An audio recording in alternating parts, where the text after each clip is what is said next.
Okay, everybody ready to go?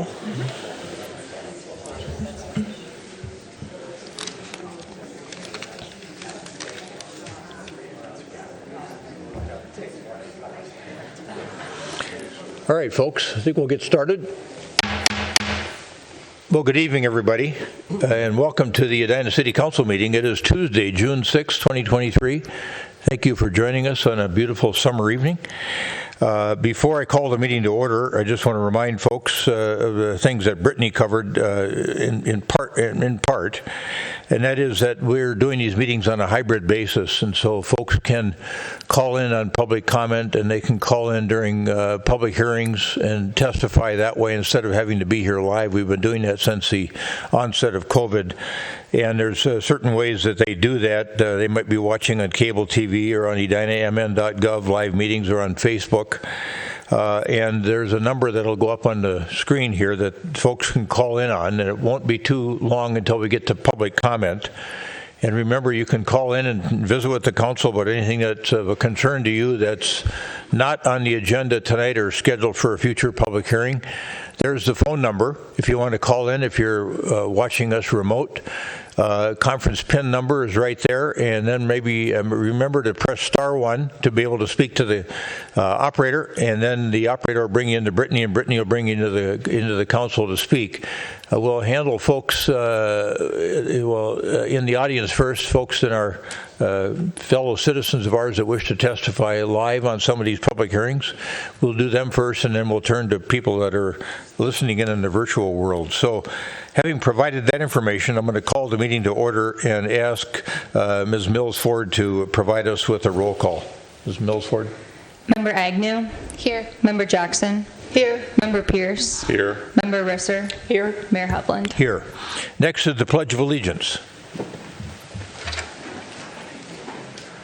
I pledge allegiance to the flag of the United States of America and to the republic for which it stands, one nation, under God, indivisible, with liberty and justice for all. Thanks, everybody. Next item on the agenda is the approval of the meeting agenda itself. Is there anyone on the council or from a staff standpoint that wishes to modify the meeting agenda in any form or fashion? Is there a motion to approve the meeting agenda as published? So moved. Second. All right. Member Jackson moves. Member Pierce seconds the adoption of the meeting agenda as published. Any further discussion? All those in favor of adoption of the meeting agenda as published, say aye. Aye. Aye. Opposed? Carried. Now we are at community comment. So let's put that number back up on the screen for folks. But first I'm going to check with people in the audience, our fellow residents. Is there anyone that wishes to address the council on a matter of concern to them that's not on the agenda tonight or scheduled for a future public hearing? Sure, come on up. I see a couple of hands in the air, and welcome. And do you have material you want to pass out to the council, or do you want to use an overhead projector? Have you had a conversation about this? Yes, yep, they're going to use a presentation on the computer, and I'm going to get it queued All right, very good. So there are 3 of us. Each of us will give 3 minutes so that we can show you our presentation. I'm Lisa Hollensteiner, 4006 Grimes. Ed Matthew, 4011 Kipling. And Emily Avilas, I'm at 4008 Grimes.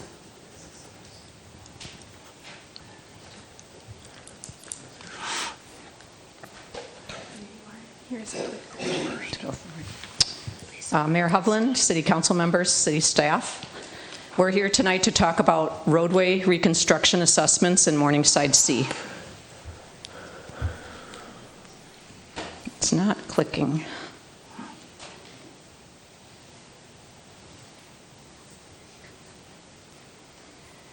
You're right, it's not registering. I apologize about that. Are you okay to use the keyboard for now? Yes, of course. Get the battery here. Here? Yes. So the overview, to get to the point right away, we believe that the assessments for roadway reconstruction in Morningside C are inequitable and unfair to its residents. The assessment calculation goes against common sense, general fairness, and is inconsistent with the city's stated policy objectives. We are here to request that the Edina City Council review the proposed assessment for Morningside C roadway reconstruction and adjust it accordingly. So from the 2023 neighborhood roadway reconstruction video, it says, for reference, each street reconstruction project has a letter associated with the neighborhood. That's because neighborhoods are much too large to reconstruct in one summer. Therefore, we divide them into subgroups, each distinguished with a different letter. So here's DE on the left side, which is south of 42nd, and then our neighborhood, Morningside C, which is north of 42nd. So divided, the first on the left was last summer, and then now we have what's being done this summer. On the left in DE, they have 246 REUs, and we have 133, so a bit smaller. So the division was made, as they said, for street reconstruction, one summer and then another summer.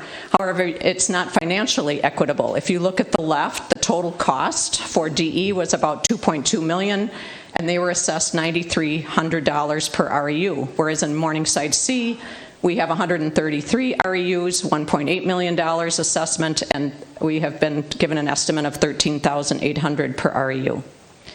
So if you look at this graph, it's quite a bit more. It's actually 48% upcharge than what DE got.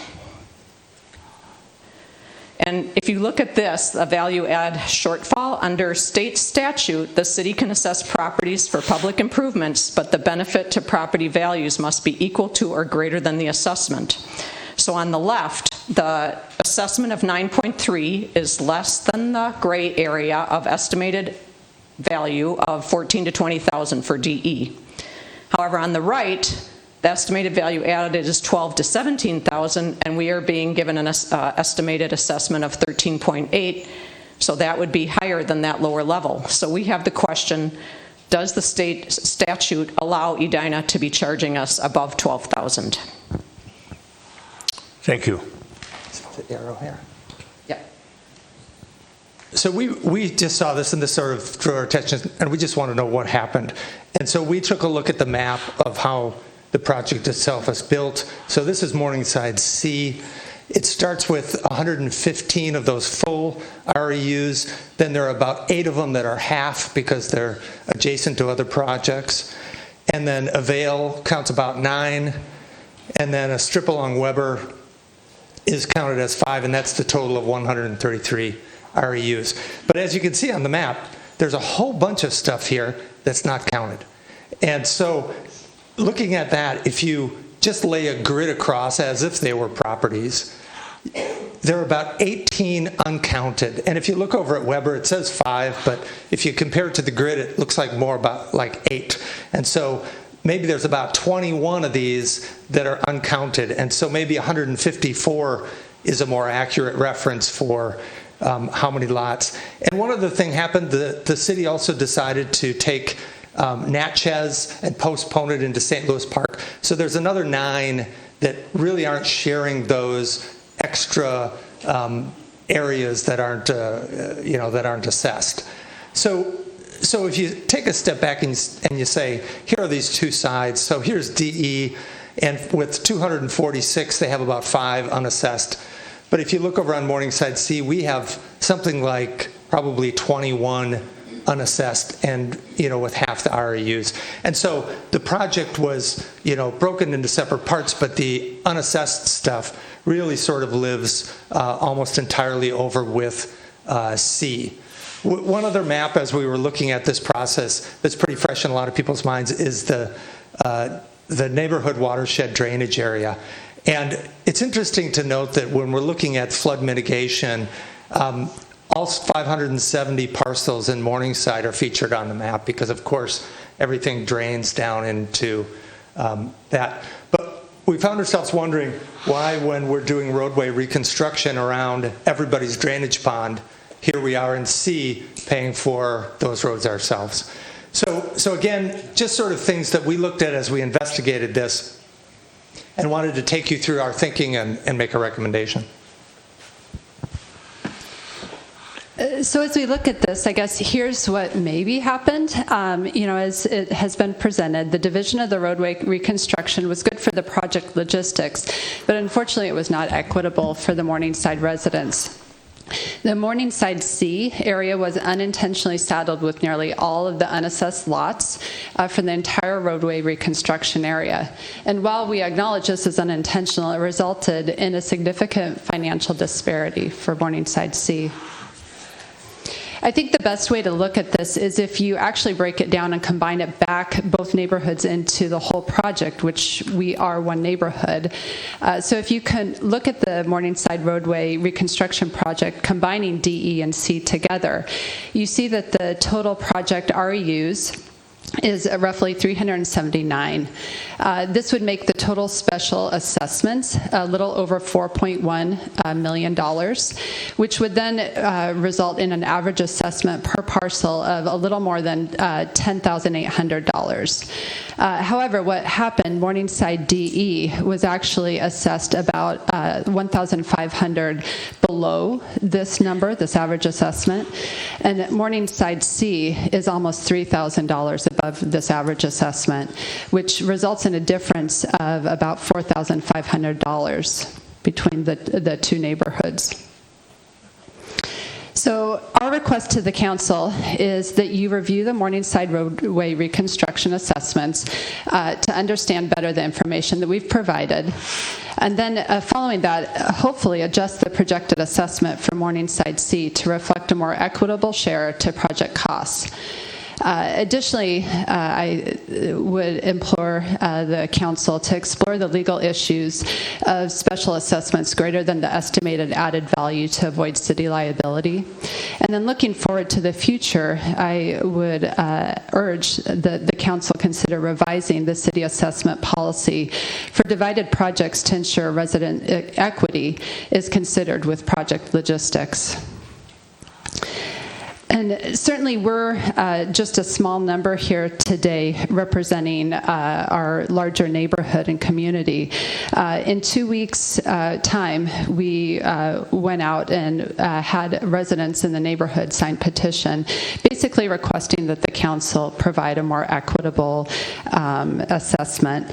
And you'll remember there's 115 homes in Morningside C. So far, we have 127 signatures from 103 homes. Additionally, there were only 2 that wanted time to research the issue more.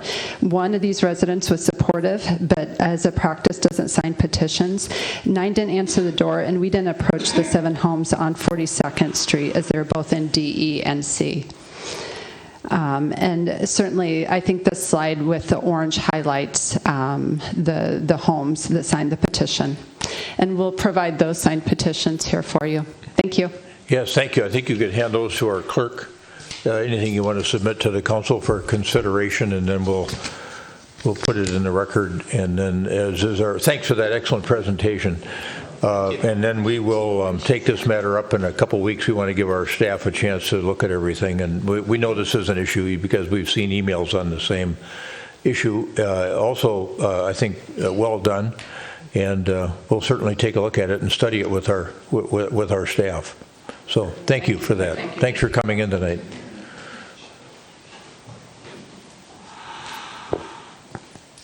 All right, I saw another hand up a couple rows back.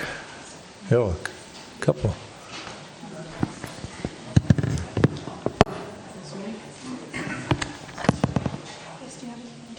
No. Am I waiting for the green light? You'll just start by stating your Yeah. full name and address Okay. for the record. Linda All right. Caddy, 3925 Would you West start over Fort- again, please, ma'am? Pardon me? Would you start over again, please, and give us your name? Linda Caddy, 3925 West 49th Street. Thanks, Linda. And what I'm here to talk to you about is the north ramp noise since Belcor has opened. I know that they were doing some testing of their equipment, so it was being tested quite often, and that was annoying. That settled down. However, it registers at 60 or 61 decibels when it's running, which is the equivalent of like jet noise, but jet noise that just rests over your house and doesn't move, or a garbage truck that idles in your backyard, or your grass trimmer that goes with you no matter where you're going. So it's irritating to say the least. And what I would like help with is a couple of things. I would like you to direct me to who is the building manager, so maybe I can have a conversation about, are there other settings than just hi to take care of some things? Also, maybe at some point in the near future, we can maybe talk about some noise dampening solutions, because with any luck, that business is going to be there for quite a while, so the noise will continue. And also, in terms of the building manager, I know the MPCA has requirements on how long a fan noise like that can go on. So if something occurs, I'd like to be able to have that conversation with the building manager and come up with solutions as opposed to just living with it and getting madder and madder. So that would be my requests. Okay, have you determined the source of the fan noise?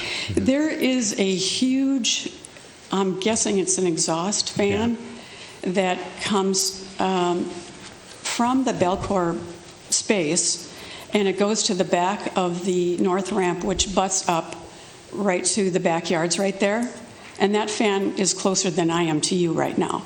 So it's quite invasive. Okay, good to know. 'Cause we hadn't had that experience in the past, I don't think. Well, you know what? We just moved back to Edina a couple years ago, and we moved into this house a year ago, May, and this is the first that the noise has happened, so I'm assuming it's related to the Belcor. Okay. But I don't know that for sure. I'm just guessing. Yeah, thanks. I know we've seen some emails on it too, so thanks for that. Thanks for coming in. So who We'll take a look at it. would I go to get the information about the Well, building I think you've got your manager? city manager here, and he'll coordinate with you, I think, Okay. and let you know. I'll send and you an email Great. to get that? Yeah. Okay, thank you very much. We'll reach back out to you too with the right staff to talk to you about that. Okay, thank Okay. you. Thanks, Ms. Caddy.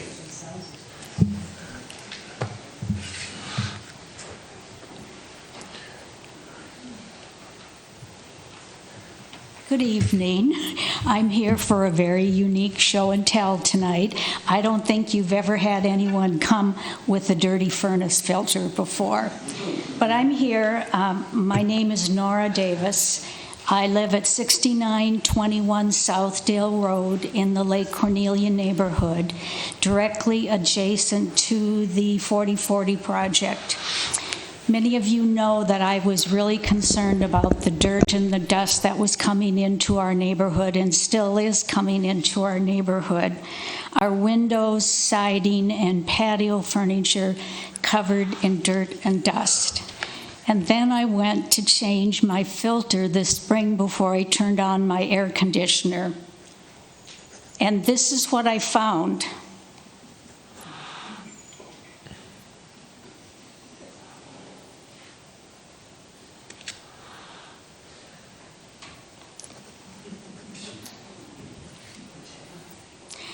I've been changing filters in that air cleaner system for many years, and I have never seen this filter so dirty. It disgusts me, and to think I was living in the house.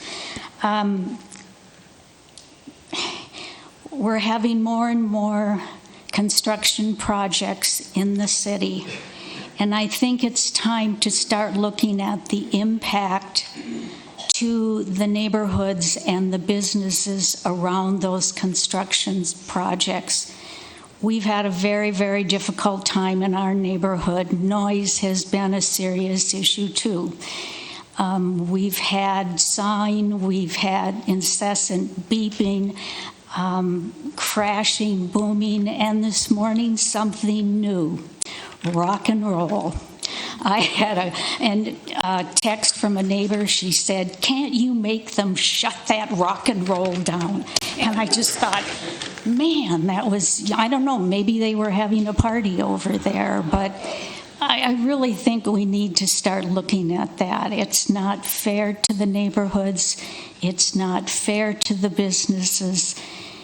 And it is a serious concern, so I do ask your thoughts on that. Thank you. Thank you, Ms. Davis. Anyone else? Good evening. Hey, good evening. I'm Rick Cousins. I live at 5412 York. Here is a collection of solicitations from Service Lines Warranty of America. This is more than 5 years of these. I've collected them. And I'll identify the organization now as from now on as SLWA. And this is documenting the deception that they have used and continue to use to dupe the property owners of Edina with the help of the city of Edina. After receiving 2 more solicitations from SLWA in the past 2 weeks, I am surprised that Edina still endorses SLWA, and I believe that it's time for Edina to end its endorsement of this deceptive for-profit company. When I first received a solicitation from SLWA to warranty my water supply line in the summer of 2017, it didn't quite pass the smell test. The company used the official Edina seal as its return address. They created a solicitation letter that included lies and then got Edina's Director of Public Works, Brian Olson, to sign his name to it, as Mr. Olson admitted to me. The mailings still employ a deceptive return address, and deceptions continue in the solicitation. From a fear-based argument, they now emphasize a homeowner's responsibility. Why use such a persistent and heavy-handed approach to selling this warranty? Profits would be the answer, and it's unethical for Edina to be promoting the profits of a private company. I've received at least 25 subsequent mailings from SLWA, and apparently their strategy is to badger citizens until they sign up. The fact is that SLWA pays a kickback to Edina for each line that they warranty. This is a new American specialty to get people to pay for warranties for as much of their life as possible. Some of our most annoying phone scams are extended warranty offers for our vehicles. Our homeowner's insurance will cover both water and sewer for an additional $3.84 per month, albeit with a $500 deductible. SLWA currently charges $533 per month for the sewer and water line each, so that's more than double. I'm surprised that the managers of our city didn't sniff this turd of a deal out when they were first approached about this. At this point, it appears that the responsible thing for Edina to do will be to draft a letter to its property owners, explain the situation, and allow for the property owners who wish to indemnify themselves from this risk to choose between their own insurance company or sign up with SLWA. I cannot help but believe that Edina's continued endorsement of this private company is an ethical breach that should be addressed immediately. Thank you. Thank you, Mr. Cousins. You're welcome.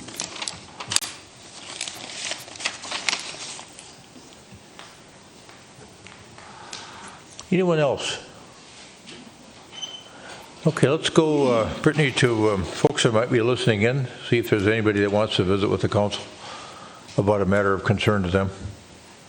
Yes, Mr. Mayor, we do have someone online who has indicated their desire to speak.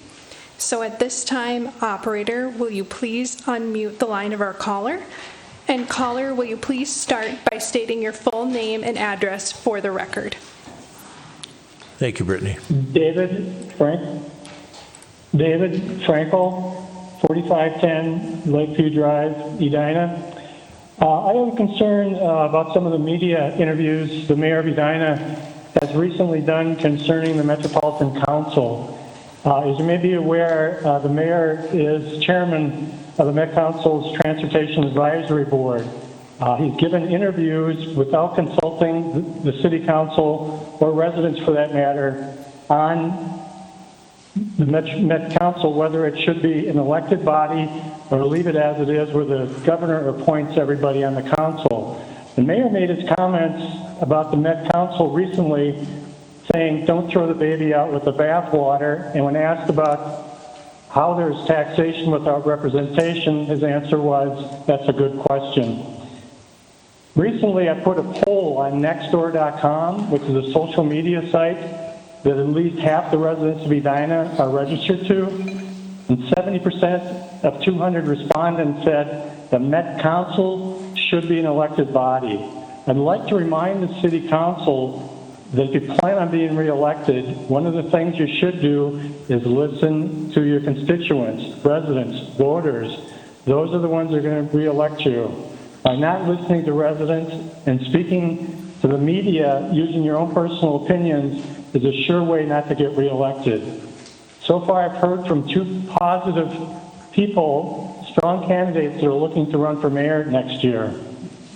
The other issue I'd like to bring up is the primary responsibility of the Edina City Council by state statute is the oversight of the Edina City Manager. I'd like to know why the City Council has never spoken up to some of the behavior of the City Manager, most recently calling some Edina residents bad faith actors, quote unquote.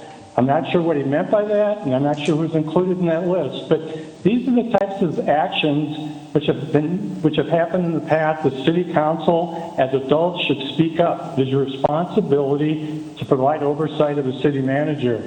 The other thing I would like the City Manager to stop doing, there's numerous photos floating around the internet showing the City Manager giving hugs and putting his arms around female city employees. This is improper behavior. I would like to see it stopped, and those photos should be removed from the internet. I'd like to remind everybody that next year is an election year where the mayor and 2 city council members will be up for re-election. I would advise everybody to be looking to doing positive quality of life things for the city of Edina. From the complaints even today, I can see there's a lot of issues the city of Edina is not addressing, and one of those I'd like to mention is a high rate of police calls to some of the community, some of the more recent affordable housing units that have been built. One of them last year had 90 police calls. When somebody asked about that at a meeting at Cahill, they were ignored. Community policing is important, and it should be done in Edina, and when people ask questions, hard, difficult questions, they should be answered. Thank you. Thank you, Mr. Frankel. Anyone else? Brittany? We do not have any other callers, so I Okay. believe it is safe to proceed. Let's wait just a minute and see if anybody comes online. Okay. Oh, yes, sir. Thanks for that. Come on up. Welcome. Hi, thank you. My name is Andrew Ruffing. I live at 7300 Gallagher Drive, apartment 136. So I was thrilled to hear Edina has set a goal of building a great number of affordable housing units. However, as with any ambitious goal, we must all remain cautious that we do not let the ones doing the hard labor of construction be harmed or left unpaid. The Hennepin and Ramsey County Attorney's offices recently came out with a report showing 30,000 construction workers in Minnesota, or 23% of the construction workforce, are misclassified or paid off the books. The report also estimates that over 3,000 workers have millions of dollars in wages stolen from them through payroll fraud. This payroll fraud results in losing $136 million due to state tax revenues, according to a 2021 report by the Midwest Economic Policy Institute. This includes loss of money in income tax revenues, unemployment insurance contributions, and workers' compensation premiums. I must also express my concern for the safety concerns of the construction industry, which include labor trafficking and sexual violence. According to a 2021 report Institute for Women's Research, 57% of female construction workers were either sometimes or frequently sexually harassed. In regards to labor trafficking, I would also like to point to a major labor trafficking case against a Twin Cities contractor in 2020 who threatened his employees, denied them health coverage, and made them work in unsafe conditions. With any affordable housing conversations going forward, I would just like to put that at the front of people's minds, that we need to take care of the people who are doing the labor and doing the building. And the work of such organizations such as Say Tool and Building Dignity and Respect. I just want to say, simply put, if one leaves behind the workers, they leave behind the community. Thank you. Yes, thank you, Mr. Rogan.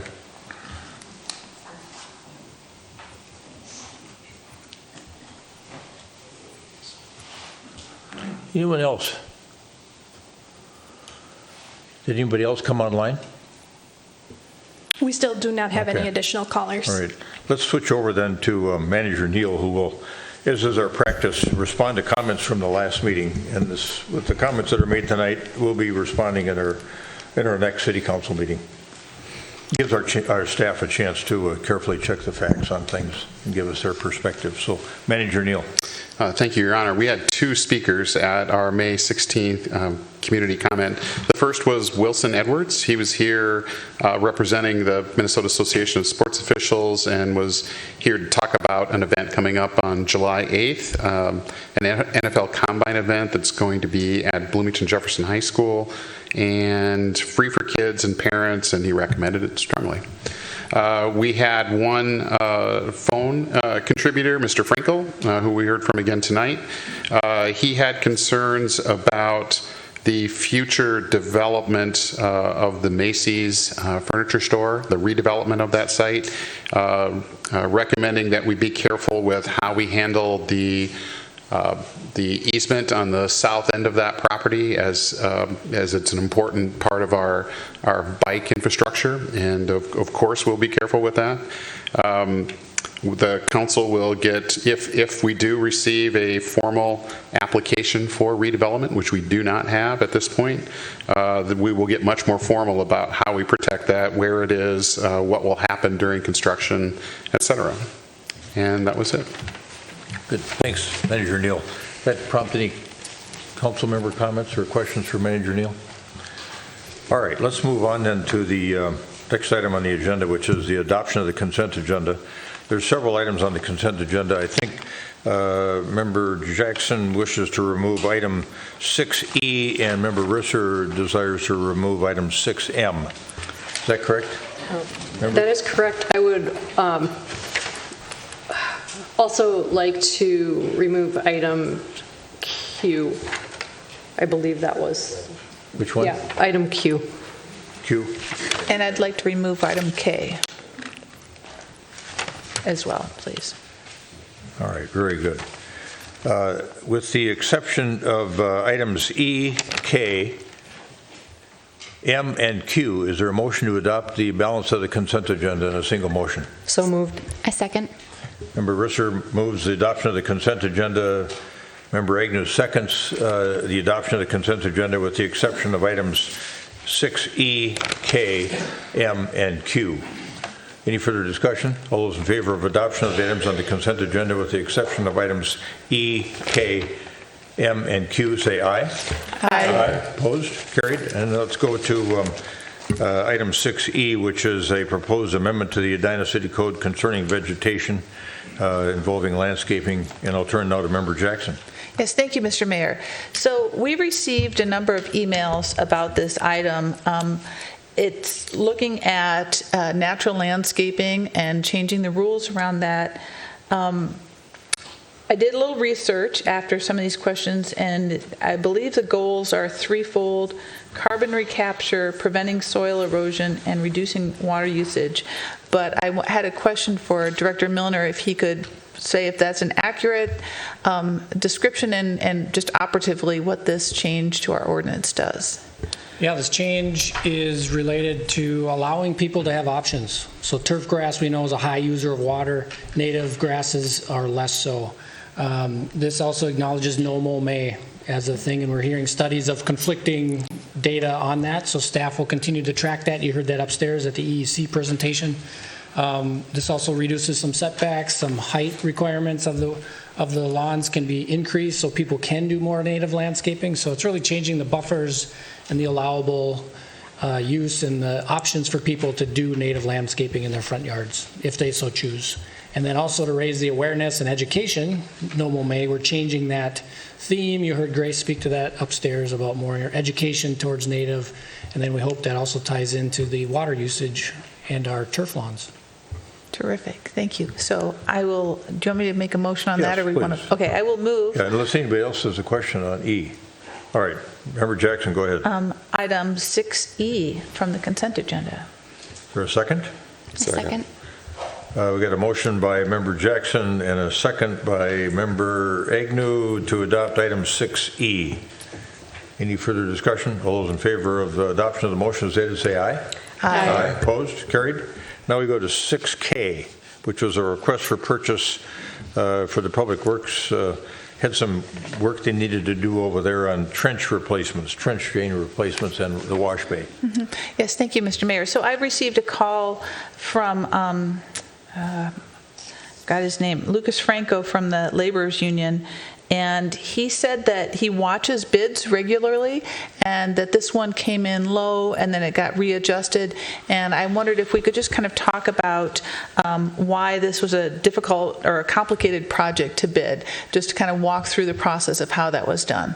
Yeah, thanks, Member Jackson. I guess I want to say this was a messy project. This is our third time asking for either a rejection of a bid, but tonight we're asking for award. So the first time we bid it, the plans were confusing. We saw the bidders, they bid it. We had one way lower than everybody else. Talked to the bidders, and there was definitely a misunderstanding of what was represented. Updated those plans, and then we still had some confusion. So the third time, we actually had mandatory pre-bids. We required anybody that was going to do a bid had to come out, meet us and the engineer that did the plans, walk the site, understand the project, so we knew there was no more confusion. So we're comfortable with awarding this tonight. We understand, we are comfortable with the low bidder. We did references, and we would ask the council to award this contract tonight.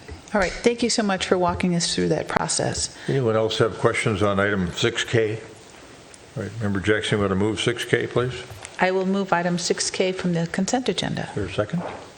Second. Member Pierce seconds. Member Jackson moved, of course. The adoption of 6K, which was the request for purchase for some work that needs to be done on trenches and the wash bay over at the Public Works facility.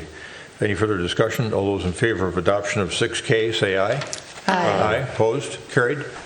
And now we turn to item 6M, which was a request for purchase Braemar Golf Course Marketing Services. Member Risser. My concern is that I am well aware of deferred maintenance at Braemar, and I also know that we do have a 3% tax on hotels that goes to Explore Edina and the Chamber of Commerce, and this is a way of promoting Braemar, and I'm just thinking that given the reality that we do have a lot of maintenance issues that need to be addressed, putting the money into this bucket, and I will acknowledge that in the grand scheme of things in the entire budget, it's not that much, but I do think it's important to kind of mind the needs and really think about needs and wants. And the other thing is I didn't really get an understanding from the material that came, just, why this advertising was so important and why it couldn't be something that was funded through Explore Edina. All right, thank you for that. Manager Neal. I can take some of that, Your Honor. Councilmember Risser. First, our lodging taxes are by agreement provided directly from the city to Explore Edina, which is a subsidiary or organization of the Chamber of Commerce. So there is a board that meets and determines how those dollars are spent. I would agree that it would be nice for them to spend more of those dollars on marketing city government amenities, and we will make that request to them at the appropriate time in their budget process. But in terms of marketing, marketing is important in any kind of business and quasi-business enterprise, like a golf course or like a liquor store. We also have marketing plans that we do for all of our enterprises.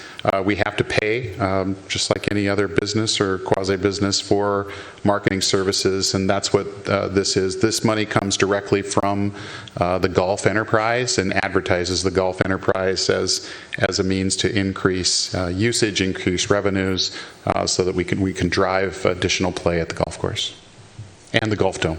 Member Risser.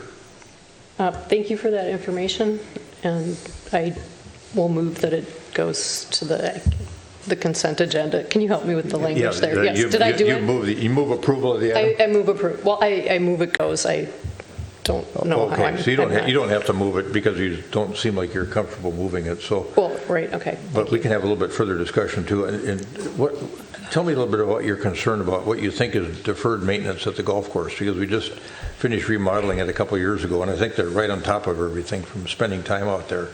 So I don't think that's an issue, but I do think that they know their business out there. It's one of our enterprises, and for me, if they think they need to spend $32,000, they wouldn't be asking unless they thought that was really beneficial to the golf industry and at Braemar and the city.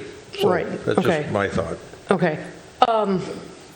I'm looking at a big folder that I just received about maintenance, and so that is a concern. The other issue that I have is I feel that we need to have more transparency about how much money is going into Explore Edina and the potential for using that as our mechanism for advertising our municipal enterprises. And so my concern is with the revenue, can we, look at this in terms of what bucket is for which thing. And so I feel as if I do not have enough to support this and at this particular juncture. And I didn't get enough information about that.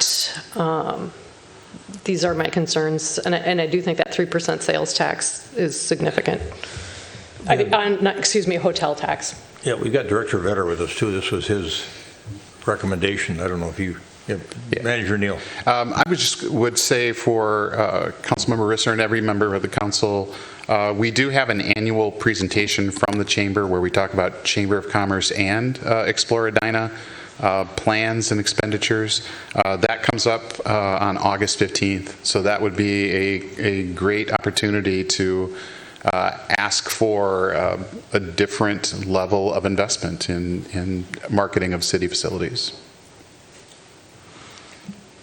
Thank you, Mayor and the Council. This actually action item is for marketing services, and it encompasses a lot of our digital advertising, so email campaigns, social media, geofencing, and it covers both the golf course and the golf dome. So it's helped promote playability, driving range, events, programs, our winter use at the golf dome, leagues, and other activities at those courses. So the revenue source from that are the fees we collect through those enterprises. Those fees that are collected in golf stay in golf. They don't get transferred outside of it.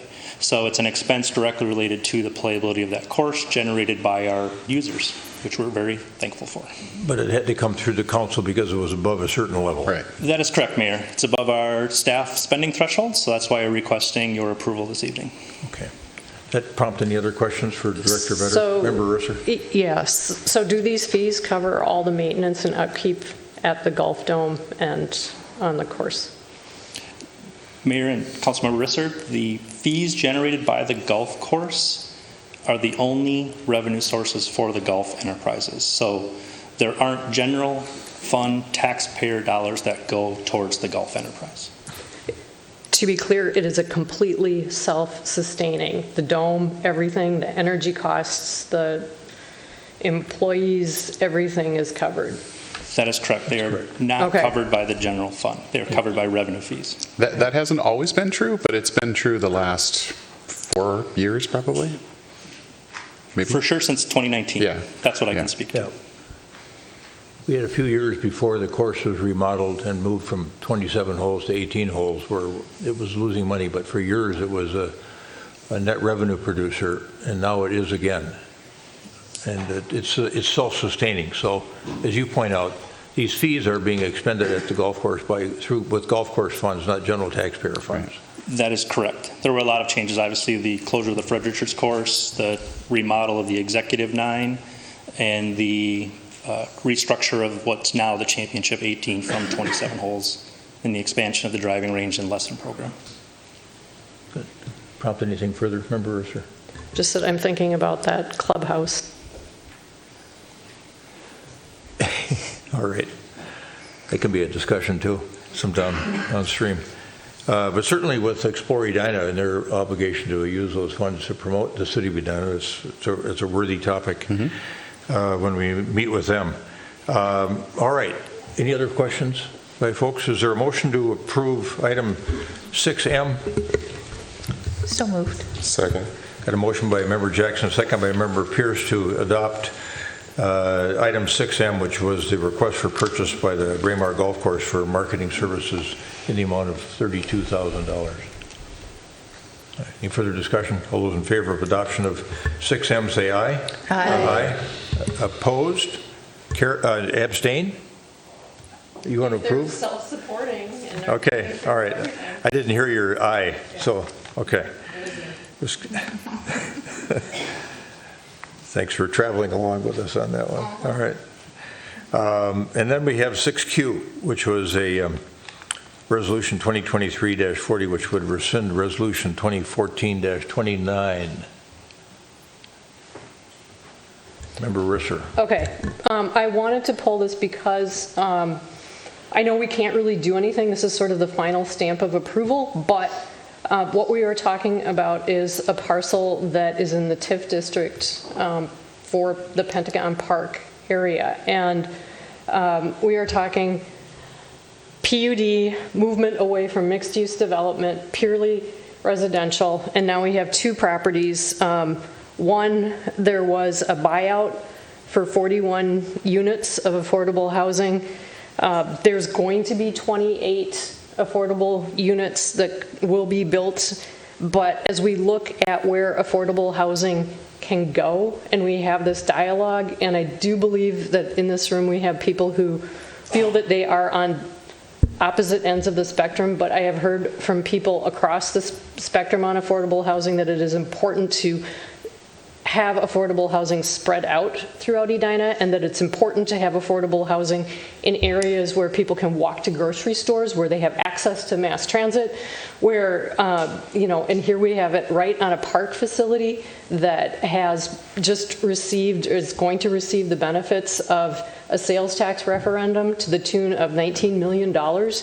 And we are looking at a total of about 684 units between those two developments in a TIF district, granted PUD status, and allowed to be purely residential, and we are only getting 28. And I feel like the buyout is there, and I hear from champions of affordable housing, it's good, we can use the buyout, but the reality is, where are the best locations for affordable housing? And I would ask everybody in this room to really, kind of think about that. Where are we going? We need to plan our work. We need to work our plan.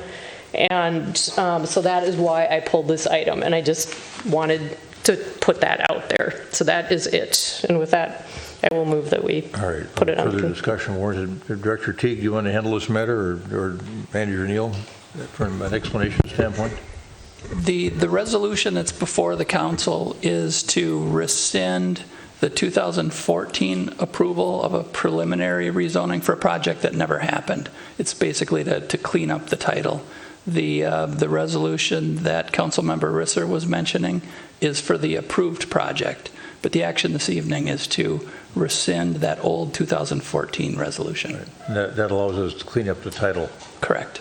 Okay. Any other further comments or questions with regard to this matter? Is there a motion to adopt item 6Q? So moved. Second. Motion by Member Risser, second by Member Pierce to adopt item 6Q. Any further discussion? All those in favor of adoption of item 6Q say aye. Aye. Aye. Opposed? Carried. All right, that takes care of the consent agenda. And now we are on to the special recognitions and presentations portion of the agenda. And only one item in this portion of the agenda this evening, and our sustainability manager, Grace Hancock, has this matter, and it is her 2023 State of Sustainability report. She is giving these annually now to us to give us an update on our quest with respect to taking better care of our planet and our part that we're doing here in Edina on greenhouse gas reduction and other strategies. And so she gets the computer set up, we'll be ready to roll. Welcome, Ms. Hancock. Thank you, Mayor. Good evening, council members. Good evening, Mayor Hovland, and thank you again for having me tonight to share a short update on the state of sustainability initiatives in Edina. Ahead of this presentation, you received a summary report on the city's Conservation and Sustainability Fund and its 2022 financial position. along with a report on Edina's 2022 efficient building benchmarking results. During our time tonight, I'd like to contextualize these two elements into Edina's broader commitment to sustainability. I'll remind us of Edina's 2030 and our 2050 goals, and I'll speak to specific program highlights from 2022 and touch on next steps. So the purpose of this annual State of Sustainability report is for staff to inform council of the activities in the prior year, progress on the Climate Action Plan, a look ahead to long-term goals, and to answer your questions. So where are we beginning? As a reminder, Edina's sustainability actions are guided by the city's Climate Action Plan, which was passed at the end of 2021. The CAP sets a 2030 timeframe for the city to achieve some ambitious but needed goals.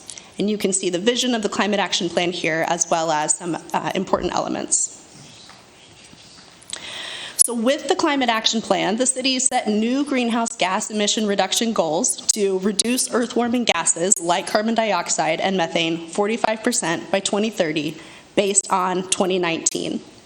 Edina recently received the results of its 2021 greenhouse gas inventory, showing that our emissions in 2021 were 15.3% lower than our baseline 2019. This is largely due to two things. One, a greening electricity grid, and lower vehicle miles traveled due to COVID-19. We don't know what COVID patterns will hold, however, so this news should really only buoy us to continued action. From 2021 to 2030, we must continue to cut our annual emissions to reach our goal of producing less than 400,000 metric tons of carbon dioxide equivalent each year. If we achieve this goal, we will keep around 1 billion metric tons of greenhouse gases from entering the atmosphere. This is like planting a whole new forest of 20 million trees. This goal is not aspirational, it's necessary. So let's say we meet our goals. What does that really mean? Things won't look the same in Edina, and it can feel a little ambiguous and even discouraging to always talk about the emissions reduction and avoiding the worst of climate change. So this slide is a sketch of the Edina that could be. If Edina meets its 2030 climate action goals, the city is blooming from pollinator-friendly plants, and it is cool thanks to a robust and healthy tree canopy. People are informed and prepared for climate change events. They know where to go if they have questions or if they need help. The city's waste profile is lower. People use less and recycle more. Homes are comfortable, they're safe, they're efficient, and this allows people to age in place and a variety of people to call Edina home. Finally, in 2030, people move differently. They walk and bike many trips, they drive a little less, and they enjoy shared and public transit a little more. So this is a good future that the city started building last year. And we're building this future on a solid foundation. With the Climate Action Plan, the Conservation and Sustainability Fund, and continued city leadership, the Sustainability Division is working to increase awareness of environmental challenges and opportunities, community activation and participation in the Climate Action Plan, and accountability with the community on our progress. People will always have questions. Curiosity is a good thing. So my goal is for residents to know where to go to find answers or to take action. So let's dive into this accountability report. I will walk through each climate action section. I'm going to highlight a few of our 2022 achievements and then mention some key 2023 actions. So this table, which you'll see repeated as we go throughout each climate action section, shows the climate action strategies, 2022 highlights, and how far along we are in implementing each strategy. The rows highlighted in green are where I'll talk in detail, so feel free to focus there. First is building energy use. Building energy makes up more than half of Edina's greenhouse gas emissions and is the largest contributor to climate change locally. Around 25% of the Climate Action Plan is dedicated to building energy needs. When it comes to buildings, city efforts focus on a few things. First, reducing the amount of energy that buildings need in the first place. Second, we look to electrify that energy to move away from non-renewable sources like natural gas. And third, we want to accelerate the transition to renewable energy sources like solar and wind in the electricity grid. In 2022, Edina's Climate Action Fund launched. We funded nearly 20 resident home energy efficiency or renewable energy projects in the first 6 months and have more than that already funded or in the application process for 2023. This year, we also expanded this fund to address issues of energy justice in parts of our community where it's needed, infusing equity into this important community program. You also know that last year, staff designed the City Hall Energy Efficiency Improvement and Solar Array Install Plan. Thanks to these projects, emissions from City Hall operations will decrease by nearly 25%, while our utility costs will lower by more than a third. Building energy use makes up the majority of Edina's impact on the planet, and we have many programs underway. In 2022, Edina required its first round of large building energy assessments as part of the Efficient Buildings Ordinance. You received a report on the first year as part of this presentation. 60 buildings complied, and we have another 50 complying this year.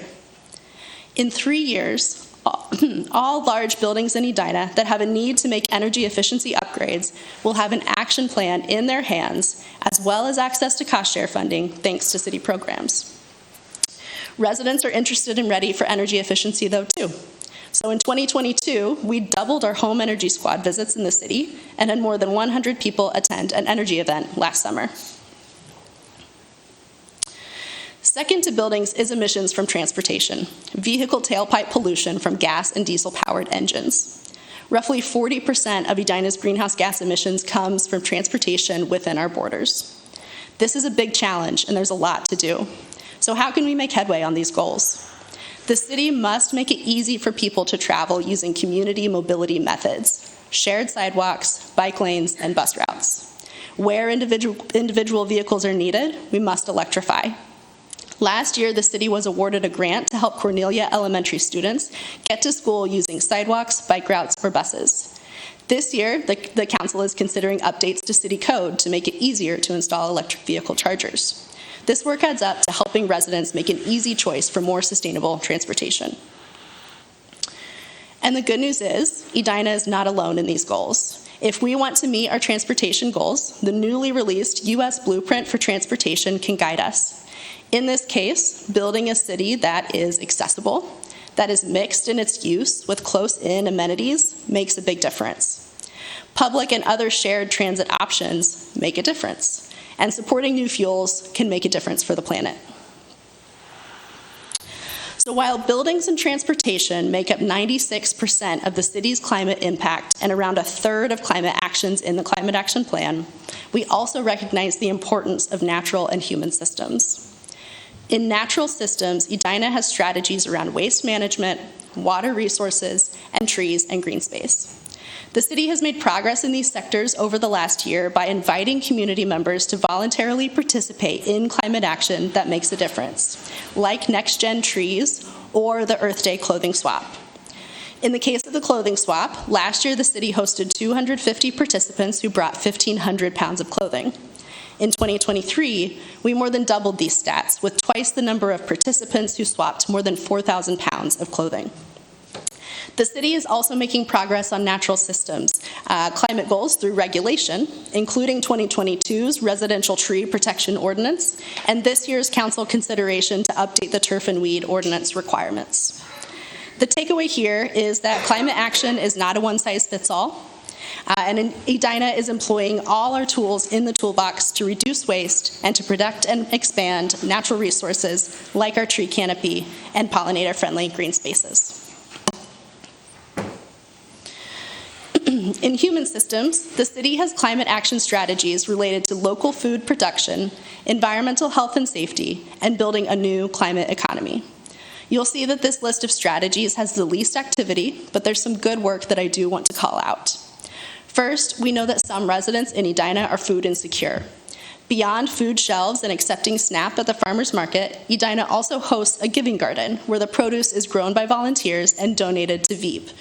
This garden is getting a facelift this year with updated garden beds and better access to tools so that it can better serve the people who need it. Also, as the Morningside Flood Infrastructure Project progresses, one innovative piece is the Edina Food Forest that's being planted there, open to anyone passing by who wants to pick a piece of fresh fruit. Nearly 50% of the Climate Action Plan is now underway, and staff continue to prioritize actions that reduce emissions and slow the warming of the planet. Council and the public can always keep up with CAP progress thanks to Edina's new progress portal, which is updated quarterly with short descriptions of work taking place to advance climate priorities. So that's a very quick snapshot of 2022 sustainability activities and a little bit about 2023. Looking ahead, I want to highlight how far we need to go in each sector, which you can see in the graph on the right, and then mention just a few other key milestones. Most near term, Edina welcomed a second sustainability staff person last month, Edina's new sustainability specialist. So we have doubled our capacity, which is exciting. The specialist is leading our federal funding strategy, as well as building out our communications plan. In the next 3 years, Edina will continue to model climate solidarity through partnerships with neighboring jurisdictions. One key example is our emerging whole home retrofit pilot, which is federally funded and seeks to demonstrate the importance and viability of efficient home electrification in a cold climate like Minnesota. This project is being watched by our peers nationwide, so I'm looking forward to reporting on progress as it's made. Finally, although it's 2023, I'm already thinking about the city's midpoint review of the Climate Action Plan. This will take place in 2025 based on our next greenhouse gas inventory. We'll tweak the cap at that time, reorient ourselves as needed to ensure we meet these important community goals. With that, I'd like to thank you for listening and welcome any questions. Yeah, very, very well done, Ms. Hancock. Comments, questions from council members? That sustainability report? Member Jackson? Yes, thank you, Mr. For those in Mayor. the audience, Member Jackson was a former member of the Energy and Environment Commission before she came onto the council. That's right, and we Member Jackson. Are so grateful for the work that you do, Manager Hancock. I said so upstairs, but it makes such a difference to have your expertise and your passion. It really enables us to do things we couldn't before. So 2 questions. One is, one of the solid goals that we have is about reducing solid waste. And I noticed on the report there was no number next to that. Can you tell me how we measure that and what the number we're at is? I can get back to you on the number that we're at, but I can speak to how we measure it. So solid waste is made up of 3 buckets. We have the trash, what goes to the landfill or to the incinerator in downtown Minneapolis. We have items that are recycled, and then we have our organics recycling that is composted or turned into compost. For our compost and our traditional recycling, the city manages those contracts with the haulers, and so we can pull accurate figures. When it comes to landfill or incinerated waste, we use a proportional share of Hennepin County's waste calculations in order to calculate that for the city. So it is not a perfect count of what actually occurs within Edina borders. Rather, it's an estimate based on countywide waste trends. So we can count what's diverted, but we don't know what moves forward. Correct. Okay, great, thank you. The other question is, on your chart, you include water, and is it possible to give a real brief explanation why water is connected with greenhouse gas reduction? Yes, I would say 2 things. One, water is a carbon sink, so there are natural processes that we rely on to help clean our air and ensure that the carbon dioxide that's emitted can be, to some degree, can be managed within a natural system. Of course, we're out of sync with that natural system. But the other piece is that the city relies on clean water, right, to drink, to flush our toilets, to water our lawns, and that water requires an immense amount of electricity to generate and to treat and to manage. And so in the city's case, just a few months ago, the city approved that Edina would subscribe all of its electricity to renewable sources. So for our drinking water, that is now coming from renewable electricity. But we are working with the Met Council, who manages our wastewater, on their own climate action goals to help us make progress on that big electricity load. Okay, terrific. Thank you so much. Other questions? Thank you, Mr. Mayor. Just a quick comment and a question. I definitely appreciate how data-rich the work is that you're doing. And so it's a complex area to understand, but I think you do an awesome job of kind of normalizing some of these concepts so that we can all understand it. So keep doing that for sure. And then I wondered if you would just speak to the resident climate action flyer, maybe talk about the origins of that, because it's another example of how you're able to take some of these complex challenges and then give every resident very simple things that they could choose to do that make a difference. Yeah, Council received, this was your third attachment, which is a new resident climate action flyer that we're starting to promote at the farmers market this summer. That's kind of our debut. And I just want to give a shout out to the Minnesota Green Corps program, which is an AmeriCorps program. So the Sustainability Division has a young person, a Green Corps fellow, and they developed this flyer for us. And it's kind of an exercise in accountability because we said, what are our climate action goals? Let's list those out. Does the city have a program that a resident could participate in to make progress on each of those goals? And the result was this flyer. So if a resident wants to get involved with tree management, whether they own property where they can care for a tree, or if they want to care for a tree in their neighborhood park, we have ways that they can do that. Or if they are a renter or a homeowner, there are different ways that they can participate for free in making energy efficiency changes. So this is part of telling the story and helping residents see that climate action is in our everyday lives, and it really makes a difference for everyone to participate. Thank you. Yep. Other questions, comments? Member Jackson touched briefly on solid waste, and it caused me to think about composting. And that was something we just started a few years ago because the county told us, you got to do this. We got to stop filling up the landfill, and you better have a plan in place by 2023. So we got on it early.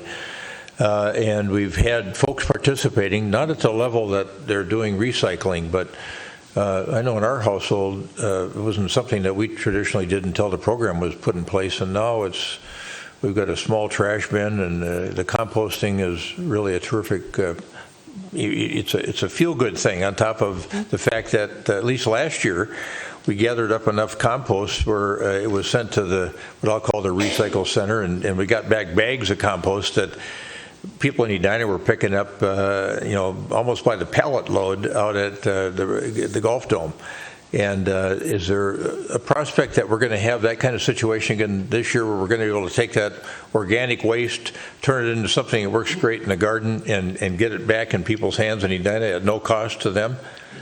Yeah, that's a good question. Our participation rate in our composting program is around 32%, and we have a goal of nearly doubling that by 2025. So we want to hit 50% by 2025 to be on track for those Hennepin County goals.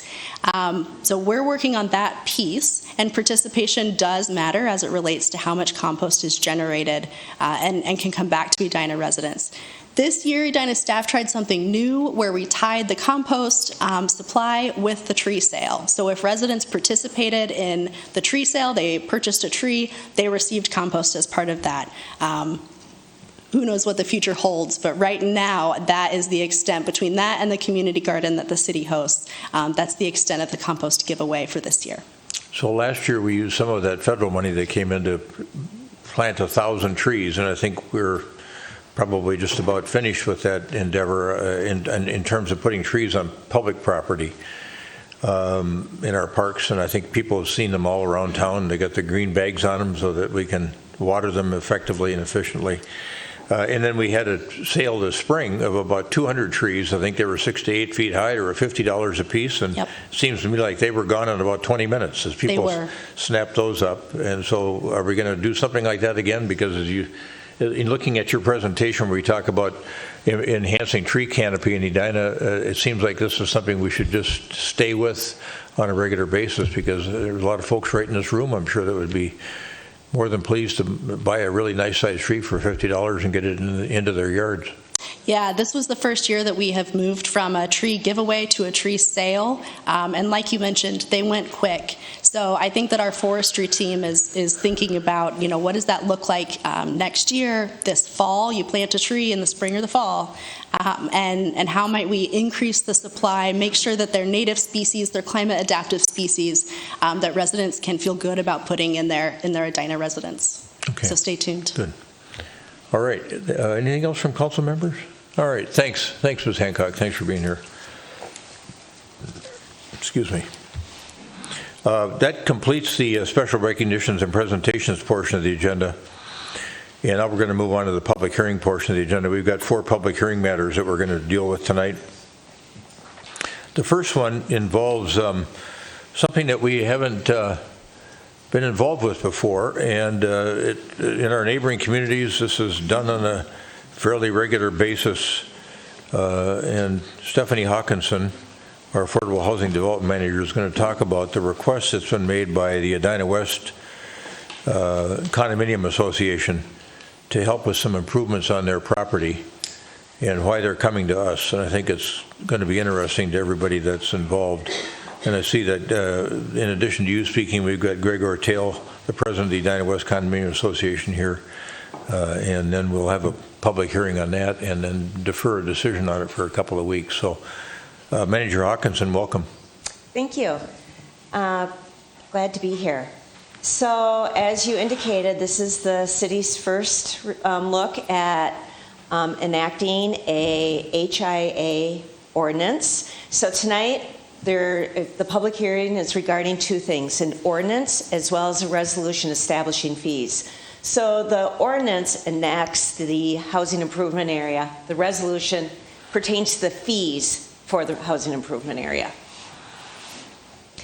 So why did we even look at this? I mean, why are we doing this? Why did we look at starting a new program that is available elsewhere and made possible by the state but hadn't been here before? Well, one of the reasons is that we had heard that the preservation of naturally occurring affordable housing is a priority. That we have an aging housing stock, and that we need to make sure that it is sustainable and it lasts into the future, and that the people that live there can continue living there, or new residents have that option to move into. This is supported by the Comprehensive Plan and the Housing Strategy Task Force, which both highlight that we need to really work and look at and actively pursue methods for preserving NOAA properties. So the housing improvement area is allowed through state statute. This is, the state passed a law that gives the cities a mechanism to finance common area improvements in condominium associations and townhomes. The loan that the city lends is then paid back through a fee that's attached to the property tax statement. So it's an easy way for the city to collect on a loan when there are multiple owners.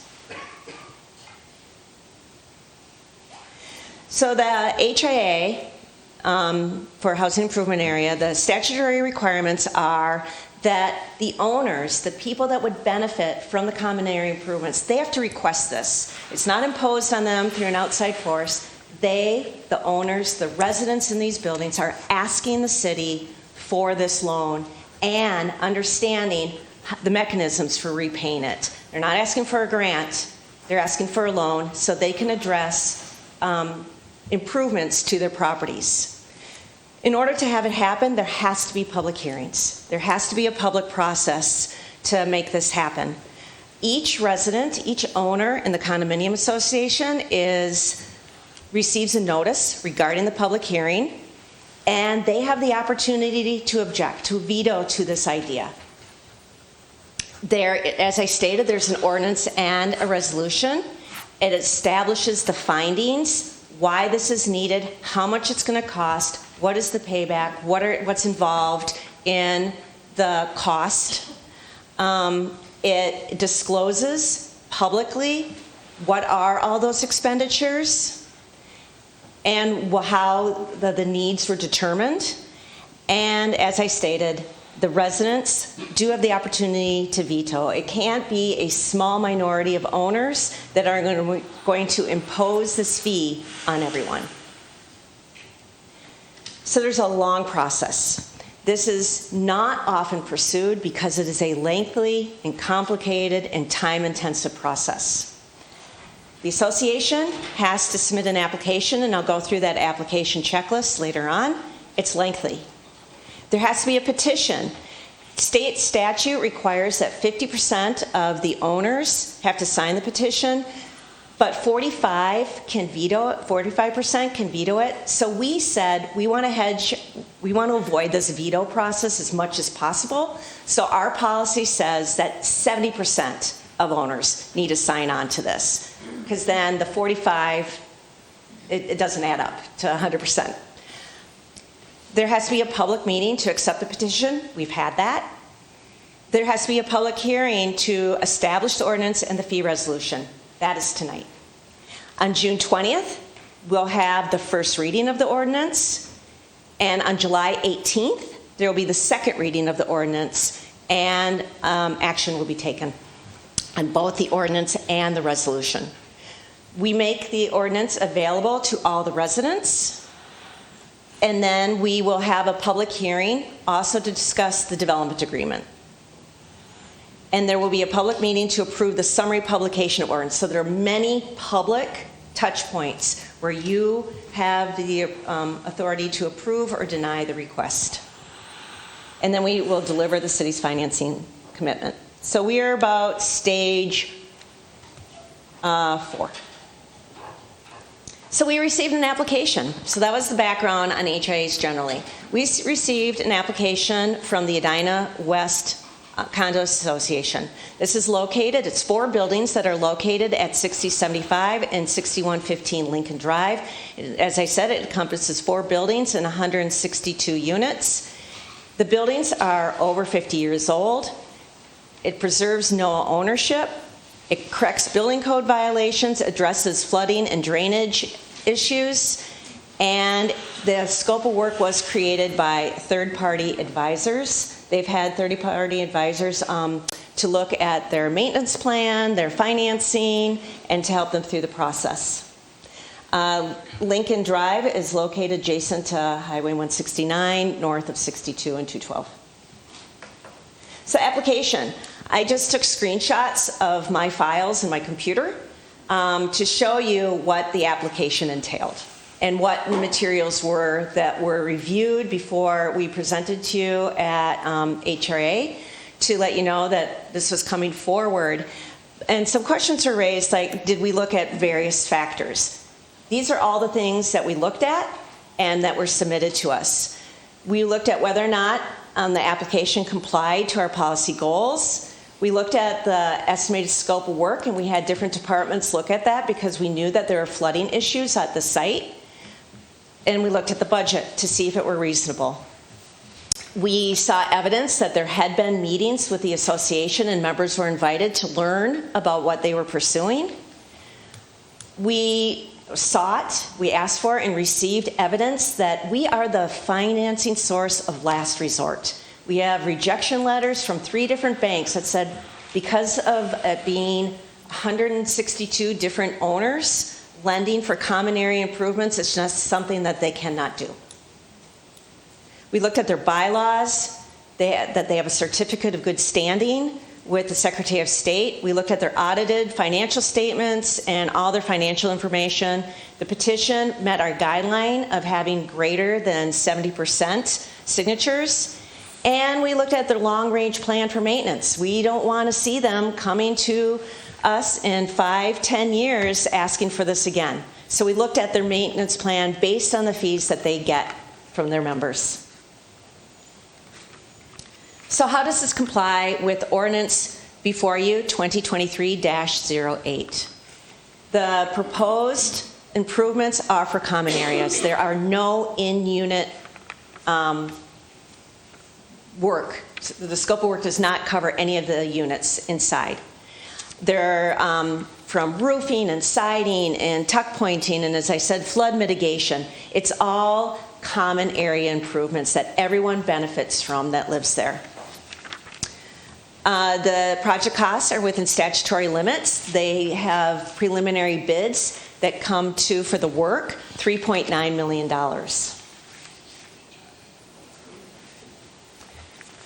This is the funding, as I said, of last resort. They provided evidence. They received letters from Northeast Banks, First State Bank, American National Bank saying that they cannot finance this for a variety of reasons. The 20-year term being one of them.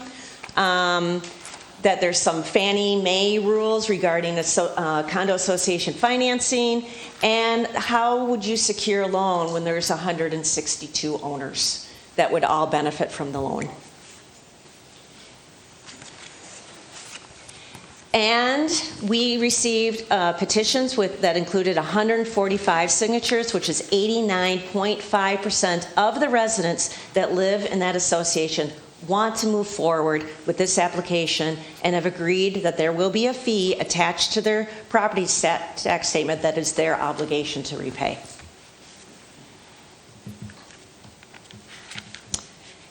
And does it meet with some policy? And it does. I mean, we believe that this does help preserve some naturally occurring affordable housing. And again, naturally occurring affordable housing is that they haven't received financing from us in the past. They are just naturally affordable. There's no government requirement to make them affordable. It just is. Due to the age, due to the unit size, due to amenities, due to a variety of reasons that it's naturally affordable. So the scope of work and estimated request. As I stated, we received a breakdown, and on this slide does show the breakdown of, there's 4 main bids that were received that cover siding, insulation, concrete work, tuck pointing, grading, landscaping, waterproofing, waste tank, roof, electrical. So this scope of work aligns with what their engineer told them were the priorities that needed to be done.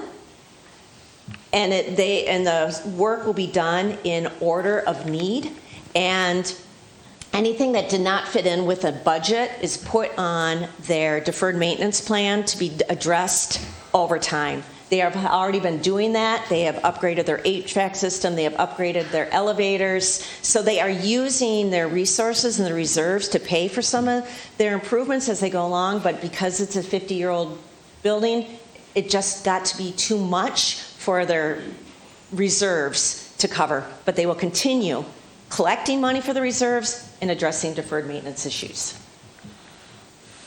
So what does this mean for the residents? So we're seeking around a $5 million bond, GO bond. It will be collected over 20 years, as I stated, through a fee on their property taxes. And the fee is set.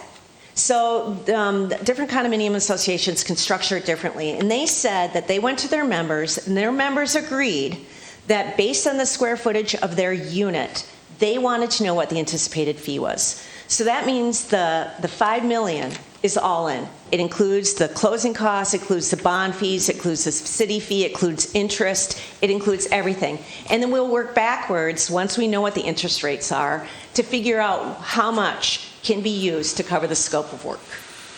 We anticipate 3.9 will be what can be covered in the scope of work, but interest rates, I don't know if you've heard, they're kind of fluctuating right now, and so we don't know what they'll be at the time of closing. But they made a commitment to everyone that lives there that the fees published are what they will pay. So there will not be any surprises. So how does this work? So we will approve, if you approve this strategy, then they can use that to get a construction loan. The banks will know that their construction loan will be paid in full through these city resources. We would do that, we'd pay off the construction loan after all the work's done, so there won't be any surprises with our money, because the work will be done. We enter into an agreement with them, then over the next 20 years, each member and each unit pays their portion of the fee that's collected through the property taxes. the property taxes then go to the county sees this as an additional fee, and they bring it back to the city, and the city is paying off our bond obligation. So, are there risks involved with anything? I suppose there are risks, and we're trying to figure out how to mitigate this. And Nick Anhut is here to help, if there are questions regarding risks, because it gets into a level of financing that he has a lot more expertise in than I do. But we looked at this and looked at ways that it can be mitigated. And one is that the value of the units exceeds what is being borrowed, that they collect fees from their owners that exceeds what the individual payments will be. So if someone ends up in default, they will have reserves that could help cover that. So there are catches in there. They pay 105% by regulation. They would pay 105%. That fee covers that to create a cushion. So there are different ways in which our funds are guaranteed and protected. And, as it was stated by the mayor early on, a lot of other communities are doing this. And Family Housing Fund has a booklet, Housing Counts, about housing improvement areas. And I just added a quote that they say about how it's important for communities to preserve their housing stock. So we are here. It's a public hearing, and like I said, Nick is here. We have our attorney, Grant Turpin, is on remote tonight, and so he's available for questions as well. And then we have the president of the association, Greg, is here, and we have their consultants, Doug Strandness, who helped put together the application and helped advise the association through this whole process over the past couple years, and then Kent Jones with Encompass Engineers, who helped complete the needs assessment and the scope of work. If you have any questions. All right, questions at this point in time for Ms. Hawkinson? Manager Hawkinson, very thorough presentation. Thank you. Member Pierce. Thank you, Mr. Mayor. So just maybe two questions, but we'll start with the first one.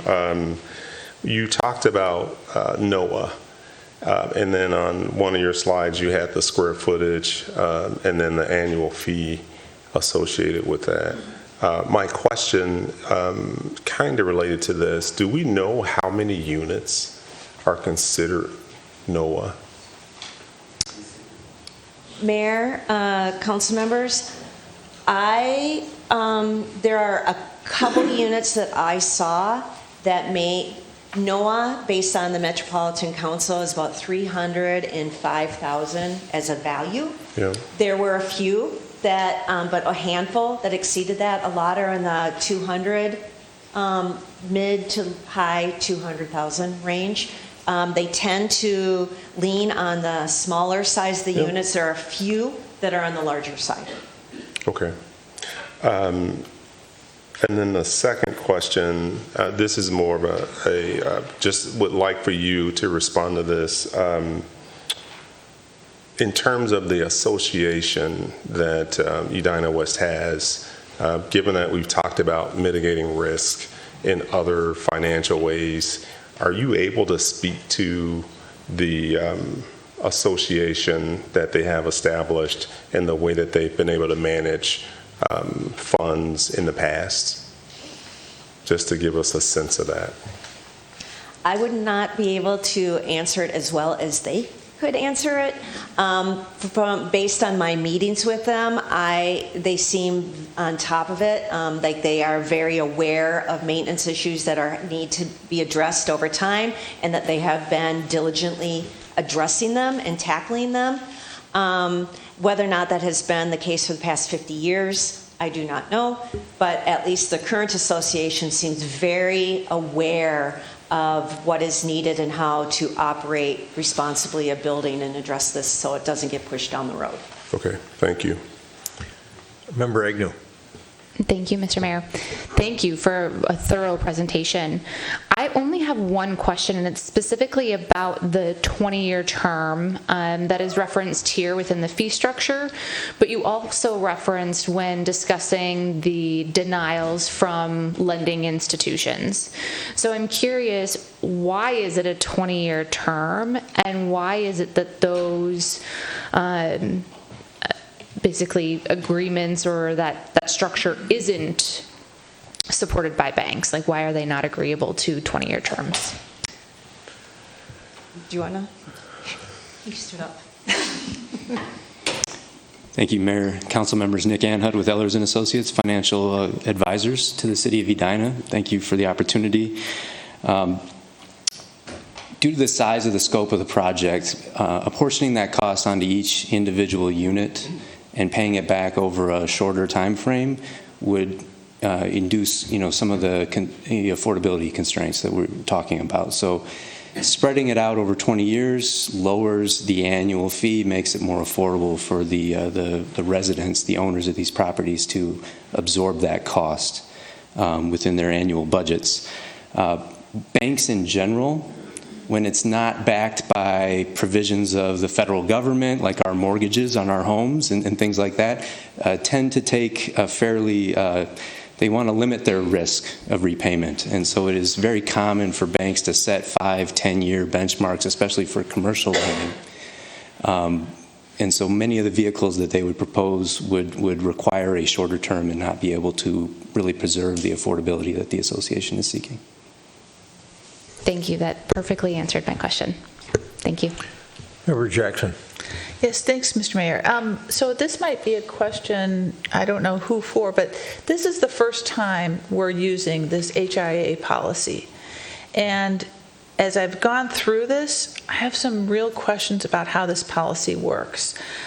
We've had a lot of emphasis that this is for naturally occurring affordable housing, but that's only one of the reasons why we might use this. There's a whole series of A through H of reasons we could use this. A couple of them are extremely vague.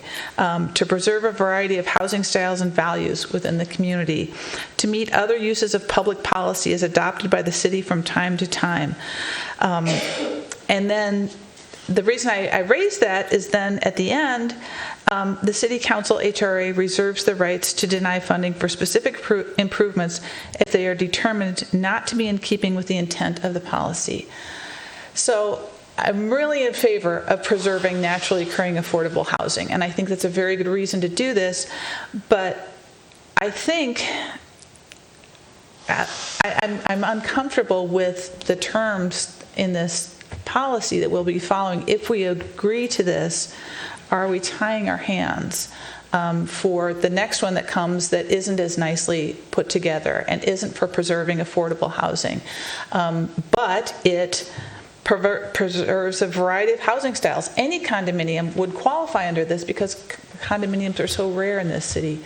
So I don't know who it is to ask the question when we ask these questions about this policy, but setting aside the importance of this particular project, what are we tying? Are we tying our hands to accept everything going forward with this policy? So I don't know when the time is to ask those questions. Mayor and council members, no. So the policy has already been approved, but I think the language is very similar to the language in all our neighboring communities, and it gives the flexibility, because sometimes a project, condominium association may not be deemed strictly as affordable with the $305,000 limit threshold on purchase price or value, but it's condos and townhomes. A townhome, for instance, may be a little bit more per unit, but they still are a variety of housing, and we still may do our underwriting and have our financial advisor, whoever it is at the time, and our legal attorney, and look at their engineering reports and deem that it's not needed, it's not warranted. I mean, we still can look at all those things that are required in the application and determine that it's not worth the risk. Well, I'm gonna boot this over to Mr. Kendall because I am really concerned about this language that qualifies our right to deny funding. And it's the very last line of our policy. And it says, we reserve the right to deny funding for specific improvements if they are determined not to be keeping with the intent of the policy. Is that strong enough to give us the right to say no to a future project? Mayor, Council, I think it is strong enough. I view this policy as, well, this whole program is discretionary with the council. So I look at that last sentence as talking about the council can deny funding if it's not in keeping with preserving naturally affordable housing. Doesn't mean that the council couldn't deny for other reasons as well. I don't think this policy is mandatory. I don't think it requires the council to approve any financing under this type of program. It just sets some criteria that are actually in addition to state statute. So Edina has kind of a higher standard for granting these programs than the state statute requires. But I don't think that means that Edina must grant any program that meets these criteria. The city could still deny it for any number of reasons.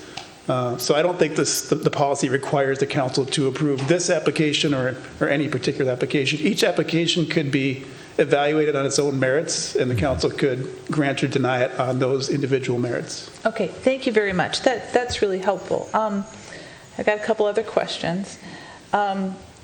Is there any collateral that's going to be available for this loan? Mr. Anhut? Thank you. So first and foremost, this is a fee that is tacked onto the property tax statement, so it does carry with it a tax lien that the city has for any collections, just like it would for any other property. So that is a very high bar, but that is a time-consuming process if that were to take place, and something that we want to avoid. So one of the terms that we are going to propose to you within that agreement between the association and the city, if you do choose to move forward, is that we would require not only, diligent review of the scope and management of the actual costs that are incurred, but also that the bond that is issued would only happen after they've completed that project, when we know what the amount is, and that bond would include a reserve component that would be held in the city's accounts to just make sure that there's not going to be any cash flow consideration. So you will not have to dip into any other source of funds in order to make payments on those bonds going forward. Okay, thank you. One of the comments or questions that came up when talking to residents about this is what would happen if these improvements aren't made? Is there a risk that we would lose this naturally occurring affordable housing and it would be torn down and replaced with modern condominiums, which are probably going to go for about $1 million each based on current market? Is that a risk that if we don't do this, does that risk loom over us? Mayor, council members, there is a perceived risk that's true, in part because the water intrusion issues and the flooding in the underground parking has been going on for quite some time, and there is some deep concern about its effect on the integrity of the building. Okay, so this is really important for preserving this housing. It's urgent, or not urgent, but it's absolutely necessary to preserve this housing because of this water problem. And that's my understanding as we've been talking about this, but I wanted to clarify that. That is my understanding. I'm cautious in how much I say that in light of recent news. It's not like that.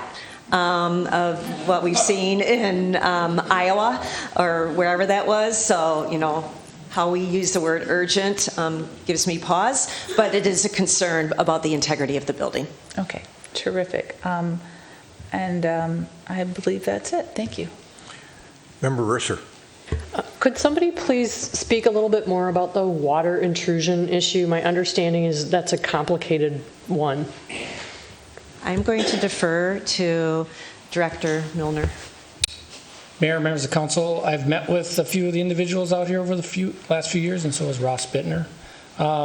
Their garage is lower than the street, and the storm sewer system that goes through their site is maybe under-designed, but there's a trench drain right in front of the garage. So whenever that overflows, it basically overflows into the garage and doesn't have an opportunity to flow to the street. So Ross and I looked at how could they risk-proof their property, their garage, or flood-proof it. And that's what some of these improvements would do, is to keep that water out of the garage with this trench drain by doing some surface treatment, some more curbs, and then also some piping.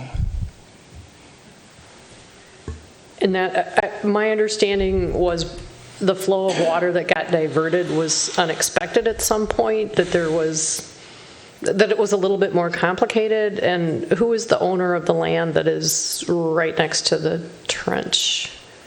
Is it all their land, or is it? Correct. Okay. Yep. Mr. Rand, would you come back up, please? You answered a question that caused me to think about a tag-along question from Member Jackson. That is, if they don't get reimbursed from the bond, if we approve this matter, and they've got to go ahead and do those improvements, how do they go about borrowing the money to make the improvements to get repaid with the bond money, and they couldn't get the money from the bank in the first place? So, I mean, is it the leverage of having the bond in place that allows them to go ahead and complete these projects, borrowing basically against the proceeds of the bond? Yeah, essentially, there is a little bit of a chicken and egg discussion, Mr. Mayor. But as we go through this process, if it does get approved, we'll have an agreement between the association and the city of Edina. And that agreement will spell out the terms for which Edina would provide this financing, essentially a financing commitment that they will be able to use, a legally binding agreement to show the bank that the city is committed to take out that construction financing. So that commitment from the city is enough for those lenders to provide construction finance, temporary financing, with the anticipation that the city bond is going to take it out at the end of the period of construction. So I believe that was the question you asked, and I'm happy to address it further if needed. That is the question that I asked. And then when you think about what the costs of borrowing are these days, has that been factored in some anticipatory borrowing costs? Absolutely, Mr. Mayor. So we've actually been going along this process for about a year now in terms of back and forth and some of the planning involved, and so interest rates do move on a daily basis. So we have kept an eye on that. As Manager Hawkinson mentioned, the fee will be fixed, or they're requesting that the fee be fixed. So we are in constant communication about how much funding that fixed amount of fee will be able to provide. But we're confident that we'll be able to knock out the majority of that scope, if not all of it, as this process unfolds. Okay. And I know Member Jackson had some legitimate concerns there about this fact that we're potentially doing something we've never done before. But we've seen it done in other communities, and having been involved in this conversation a couple of years ago, before I think anybody here was on the council, we looked pretty carefully at it then and saw that other communities were using this technique to make sure that the property in their town was well maintained. And so for folks that are living at Edina West, I think that this is being looked at by them as an investment in housing, and it should be looked at us in that same fashion, potentially, depending on how things go with the public hearing, and as we consider everything that's in front of us, as we look at using the, if you will, the full faith and credit of the city of Edina, and borrow money on behalf of this association to lend to them to be able to make the improvements that they need to make in their property. So for me, too, I think this doesn't set any precedential value based on my knowledge. The Attorney Kendall may think otherwise. If he does, let me know. Every project is looked at on an individual basis. If this comes up in front of us in the future, we're going to assess it the same way we assess this one, and we'll assess this one carefully as we go through this public hearing process. So if council members don't have, Member Kendall, Attorney Kendall. Mayor, I just want to make one more comment on that point. Section 4 of the policy explicitly states that the fact that an application meets the minimum criteria does not create any expectation that it must be approved. So the city still maintains discretion. This policy does not require the city to approve any program that meets the minimum criteria. So just wanted to reinforce that point one more time, mention that additional provision of the policy. So thank you. All right, good. Thank you. Thank you. Member Hawkinson, or Manager Hawkinson, I think that you had mentioned that Mr. Ortale was here, the president of the association, and he wanted to speak, and then possibly a couple of others as well that were proponents of the proposed matter. So. Yes, Mayor. Member Pierce has a question before we start with Mr. Ortale. You know, just this comment as I was sitting here listening to the conversation, I do think very valid points from a risk perspective, the concern about whether or not we're setting a precedent for another association or another community. I think those are definitely valid points. However, you know, I would state it from the different perspective. We should be able to do these kinds of things. And so we haven't done it before, right? Granted. But for a group of homeowners to come forward to say, hey, we've gone through a process to figure out how we can preserve this housing. We've done a due diligence, right? They haven't been able to do that. And for us to have a mechanism that the city is able to leverage to allow that, we should be looking through the lens of we need to be able to do this. Now, the challenge is we really don't have a construct within the city to be able to further enable this. So we need to keep going and trying to figure out a way to have more funding sources to enable this kind of activity. But this is something that we should be thinking about how we can enable it further in the right way, right? In the right way. So I just want to encourage people to look through that lens. It's never been done before, but gosh, it'd be great if we were able to do it again. If there was another opportunity for the city to be able to leverage the credit rating that the city has and the resources that we have to be able to maintain some affordable housing. All right. Should we bring up Mr. Ortale? And I haven't seen you for years, and you haven't changed a bit. And I'm pleased you moved to Edina. And so am I. My name is Greg Ortell. I happen to be the president of the Edina West Association. And I live at 6115 Lincoln Drive, Unit 147. I have with me, because I've been doing this, as you pointed out, for a relatively small period of time, two other people who have been doing it and have done it for a longer period of time and have put in great due diligence. A couple of things that came up. One of the things is that we have a priority list. We started at over 80 different projects, and that's been winnowed down to an unreasonable number that could be afforded with consultation with everyone. And we have made the commitment that as we go forward, and it doesn't have to be funded until after everything is done, then we will drop off those things that we can no longer afford. So we are very conscious of that. We're very conscious of the interest rates. We've done it and developed it professionally. But the two other people that I wanted to have speak are Dick Gilbert, who has been our godfather on HIA, and I don't know if that's an appropriate title, Dick, but he has been our godfather and really helped move us through and educate me and a lot of other people. But he has made a very concerted effort to educate all of the people who are living in Edina West. 162 units, we have, at every board meeting, have discussed the progress on HIA. And I think that one of the testaments is, I don't know how many people are here from Edina West, if you would raise your hands.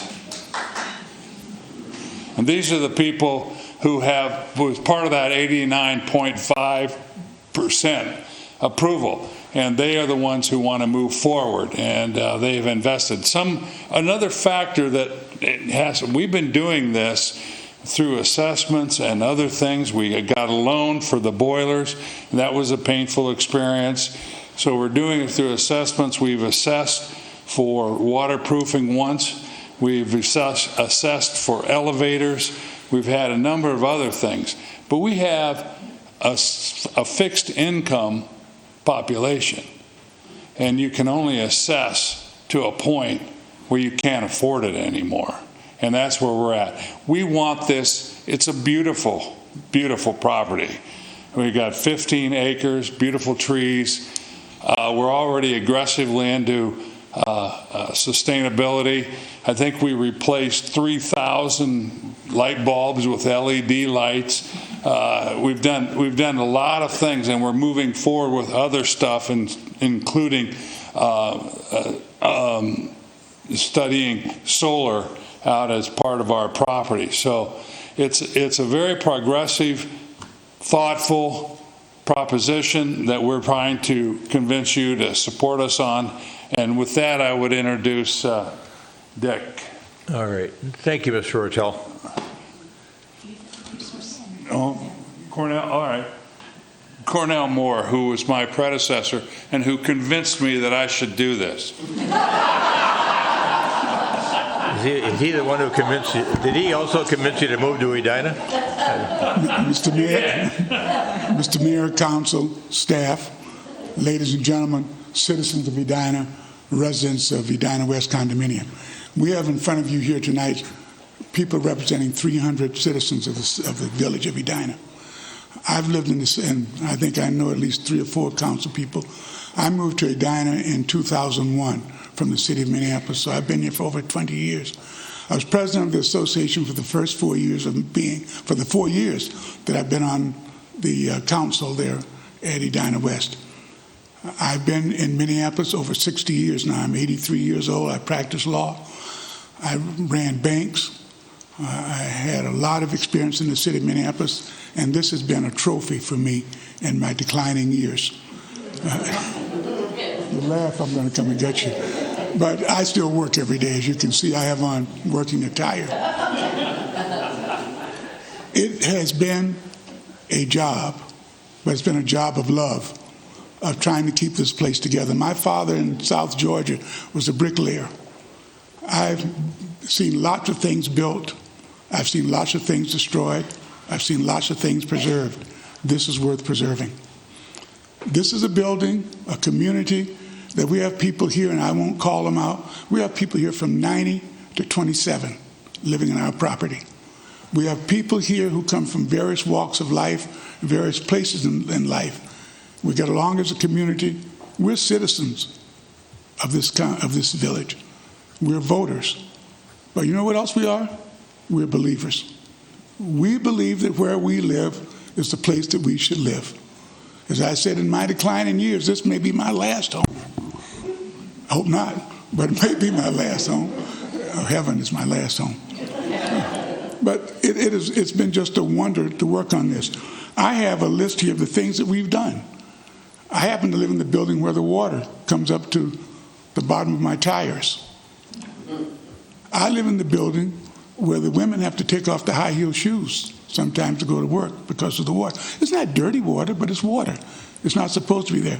When I moved in this building I moved in 2016? Does that sound right? That sounds right. Was that it? Does that sound right? 2016. The water in my wife's tub was darker than the walnut panel on this building. Am I wrong? They'll tell you I'm right.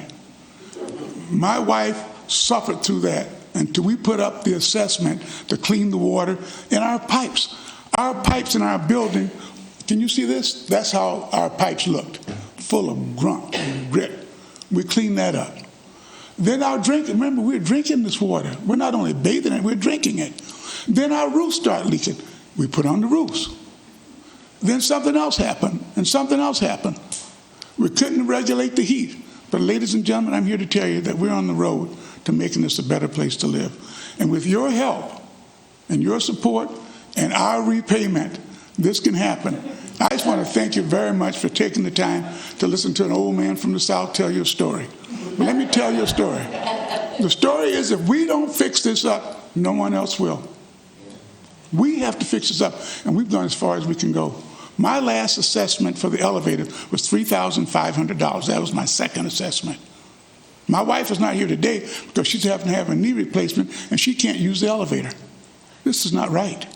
We need to correct this. And with your help, we will. Thank you very much. Thank you, Mr. Moore.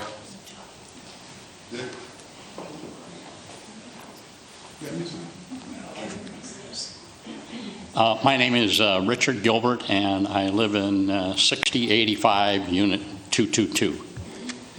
And if I could just take a moment, can I address your question, Ms. Agnew, and Ms. Reese's question? Because you brought up two different things. One, you brought up the banking situation. The reason that commercial banks won't lend to a condominium is because most of the people that live in condominiums have some sort of mortgage throughout their life in that thing. So that's already taken on first place. The second person in there that comes in, like for what we did, there's only about 10 banks nationwide that will lend to homeowners associations, condominiums. And what the only collateral that they have, we don't sign a note. None of the residents sign a note or a mortgage. It's just that they have the right, if there is a default on equipment that goes into the common areas, not into their units, they can just force the directors to call an assessment in order to bring it up. And that disconnect is the one that prevents various people from wanting to lend to the market.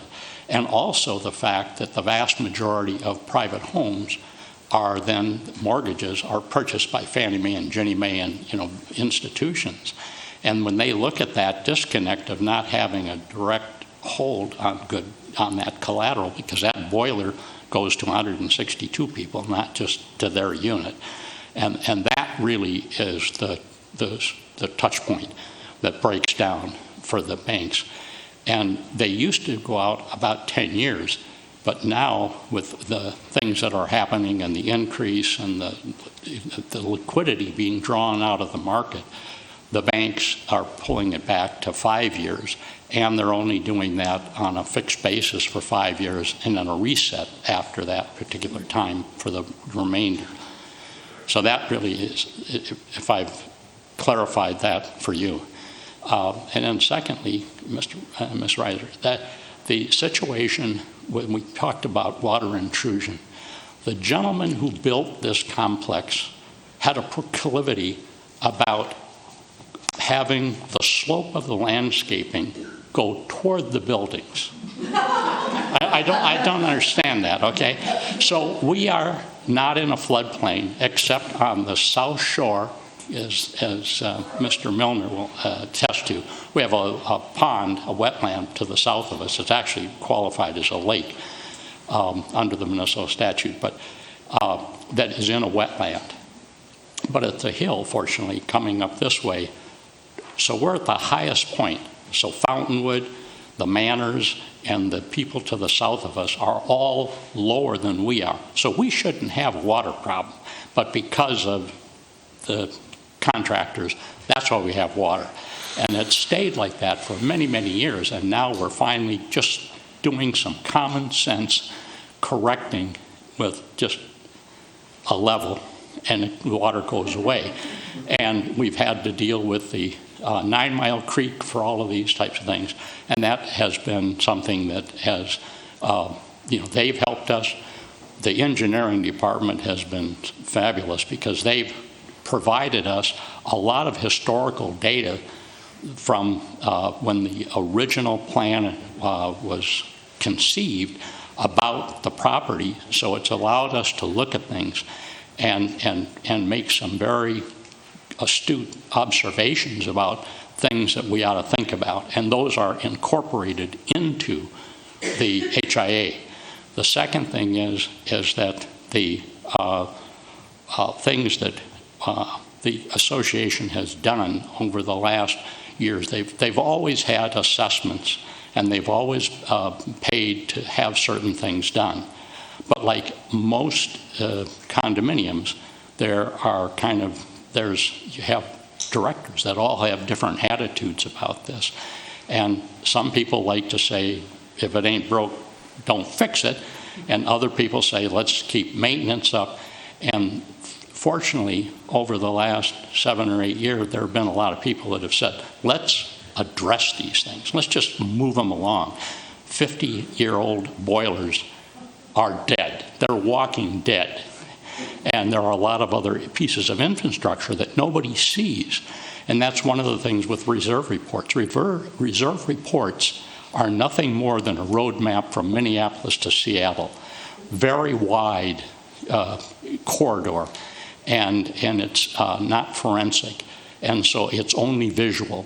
So that you have to really be careful in looking at that. And what we ended up doing when we looked at this thing, the boards came together and said, just like you do, what is the problem here? And it's no different than you did with any kind of project. And that is identify the issues, do the research, get the professional people, study alternatives, model capital plans, explain the situation to the community, get the buy-in from the community, and begin implementation. And then broke it down into 4 different levels. And the first level was the critical, boiler, water, and some of the intrusive incursions, water incursions into the building. And during that period of time in phase 1, we ended up, as Cornell said, we ended up having replacing all of the light bulbs in the place to LED. And that was under the direction of the direct install program, now called Frontier Energy, and directed by the Center for Energy and Environment. And for that, we ended up getting a $298,000 rebate for doing that one project. And then CEE wrote a program on our infrastructure as far as the HVAC, and that implemented inserting high energy efficient boilers and heaters and correcting a number of critical types of flooding. And so that during that period of time that ended actually in the quarter of 2020, we ended up having $3.1 million that we spent during that from 2019 through the spring of 20. We ended up had $3.1 million. That was real money out of that people had in assessments and they had in the reserve account. And the association has always contributed $311,000 to their reserve account on an annual basis, because you just have so many other smaller type of projects that are just continually coming. It's no different than your home. It's just the last nail's in the roof when you build it, and the next day it's deteriorating.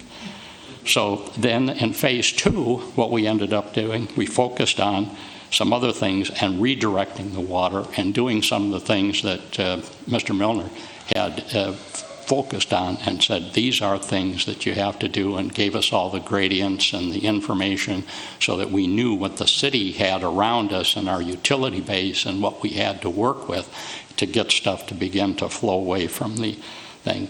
And during that period of time in phase 2, working mainly on those types of things and then some safety issues, we spent $726,000 was again from assessments and the various for those various projects. Then the next thing in phase 3, we ended up doing all of the garage heaters. All that equipment was 1974 models. I mean, they were just incredible God was very good to the previous owners, because for something to last that long and not cave, pretty astounding. And during that period of time in phase 3, which was essentially going into 2022, the association spent $998,000, because that also included elevators and garage heaters, a lot of plumbing things relating to the boiler system that hadn't been addressed in the main boiler components that we put together. And now we're in phase 4, and phase 4 is HIA. And so we've tried to do this, because what HIA does to us, it's the last step in getting a lot of deferred maintenance cured and a lot of different things that should have been taken care of over the time, but a lot of them you couldn't see, and nobody wanted to take on big projects that took a lot of planning and coordination. And so we're there.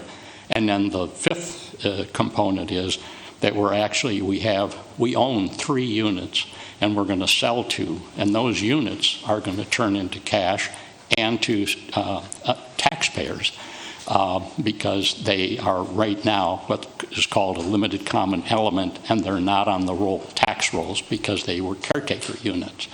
And we will take that money and roll it into the reserve account, which gets back to the things that Ms. Hawkinson talked about, is keeping the maintenance plan so we're on a sustainable level and we're not dragging this bag of deferred maintenance on our back for the residents who now, a large proportion of them, have only lived here for 10 to 12 years, kind of a range from that out to the current day. And then as Cornell said, we're also starting the preliminary work on, we have 2 acres of vacant land, and we were trying to figure out some way to monetize that and create some either cash flow that again would be coming into the association that would then be able to add to the reserves walking forward.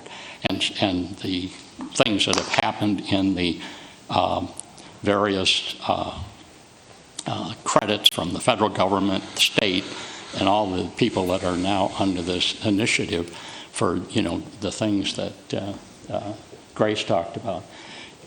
We're going to try to fit that onto those 2 acres as one of the things to reduce the burden of going forward to our residents, and to create something sustainable that is in sync with what you're talking about in terms of NOAA and doing those types of things. So that really has been the plan. It's been a long journey, and there have been lots of people who have contributed and a lot of brain power that went into just trying to put all the pieces of the puzzle together. And HIA gives us that opportunity to get finally out of the hole, up on the ledge after having spent a lot of money previously, and get on a sustainable path. And I thank you for all your time, and I thank the staff people and that have worked with us and given us just a tremendous amount of historical data that we couldn't have gotten without having the archival people bring stuff forward to us, the engineering department, and spend the time to say, here, are things that you better think about. All right. Yeah, Mr. Gilbert, thank you for that. Thank you for that level of detail, and the other testifiers as well. I was sitting here thinking about, because this is a case of first impression, typically we would give presenters about 5 minutes, but if this was a land use application, we would be giving 20, 30 minutes, 20 minutes, 15, 20 minutes probably in most cases to the applicant to talk about their project. And I think it was appropriate that we do that for you. This may cause us to think in the future about how to frame things up from a process standpoint. So for those of you that are here from Edina West Condominiums, in our process you have 3 minutes, but and you're welcome to testify, but I'm assuming that Mr. Gilbert and Mr. Moore and Mr. Ortel were chosen to speak on behalf of all of you, and anything else you would talk about would be redundant. But nonetheless, this is a public hearing, and as they said when the theater and democracy were created in Greece, all voices should be heard and all voices matter. So Let's now go to, I'm going to open this up for public testimony, and we may have some folks online, but we're going to get to people that are here first in the audience that wish to come up and testify, either in favor of it or in opposition to it, or express any concerns they might have about this case of first impression, as I said. So we're open for any testimony from people in the audience. Yes, ma'am. Welcome. Thank you. And I wanted to just, before you testify, I think it was, I was just thinking that as we were sitting here listening to everybody and this sense that you feel that everyone is welcome here, whether it's the town or the city council chambers, that really a hallmark of Edina over the past years has been this sort of civility and respect that we've paid to each other, regardless of what our opinions might be on things. So, and we want to make sure that we maintain that level of decorum, and I think it's appropriate that we do that. And you don't look like a rabble rouser to me, but. What was your first clue? If you start with any expletives, I'm going to have the police officer get right after you. So, anyway, yeah, welcome, and please give us your name and address, and I'll tell you that if you could hold your remarks to 3 minutes, that would be appropriate. Thank you. Lorna Anderson, 6075 Lincoln Drive, Unit 311. I wrote this out because I'm old and I can't remember stuff, but I'm a resident at the Edina West condominiums, and I'd like to thank the Edina City Council for its focus on affordable housing. Zillow.com and Realtor.com both set the average home price in Edina, at approximately $600,000. Most Edina West condos are currently selling in the $200,000 to $300,000 range, and they're selling in one day. So I would make the argument that Edina West is arguably the most affordable condo development in Edina. But without the HIA loan, some Edina West residents may lose their ability to keep up with the numerous assessments that will need to be done in place of the loan, and may even lose their homes as a result. I ask that you please approve this loan so that doesn't happen. Thank you. Thank you. Thank you, Ms. Anderson.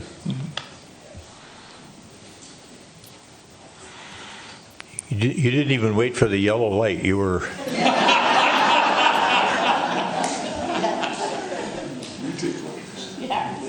All right. Anyone else?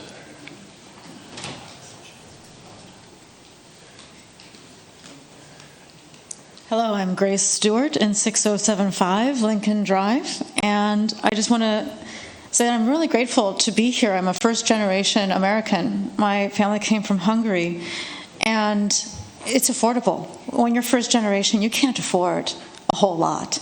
I didn't have an inheritance. But it's also, as a single householder, it's not easy to keep up with the costs that are just way too extraordinary. $600,000 is an average condo in Edina, or the average house, whatever. So what I want to say is that in Edina, I know that this is such an amazing city because of the work you do, and we have a precedent of being excellent.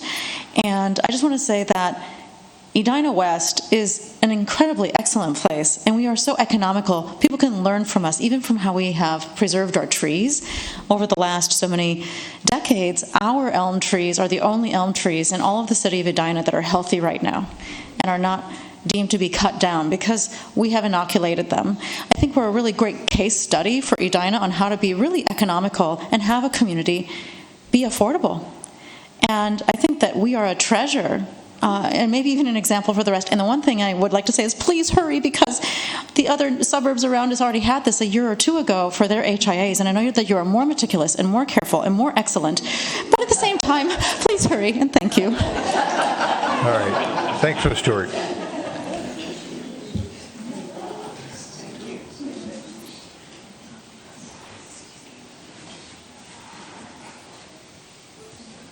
This is just a guess, but I'm thinking that you might be closer to that 27-year age range that they were talking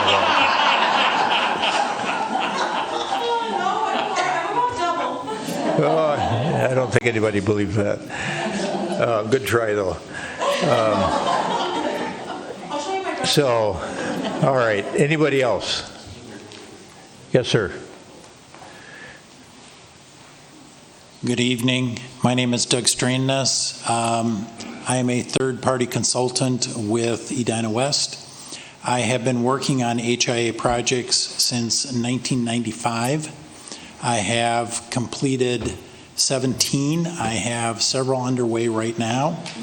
And I want to assure the council that, in my judgment, HIA financing is a very low-risk investment by the city using its GEO bond authority. None of those 17 projects have come anywhere close to defaulting.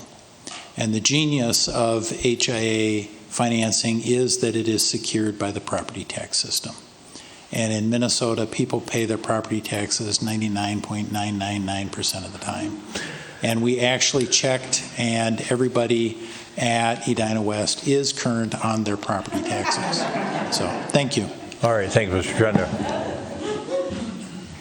All right, let's see if we've got anybody with us online. Brittany, anybody online?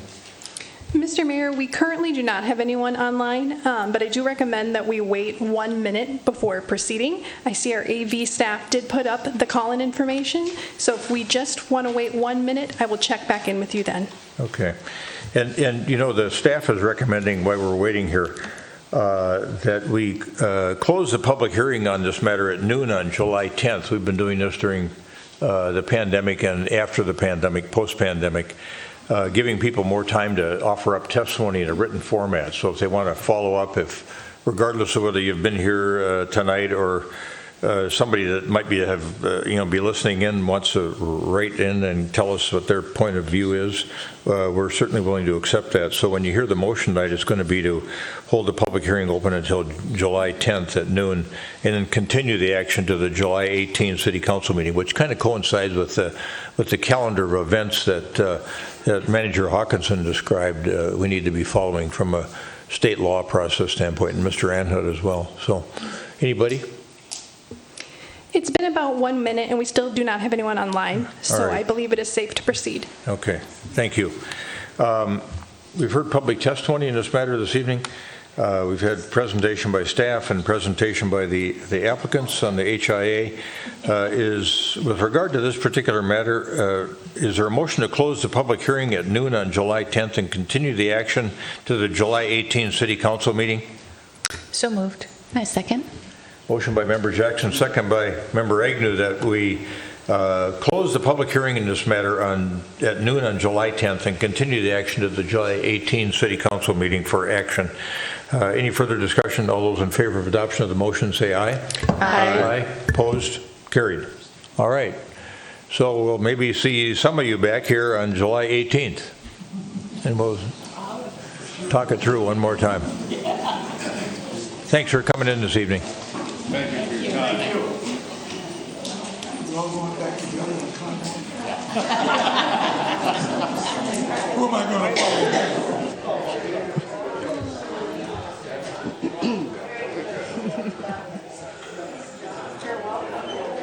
Yes, he's one.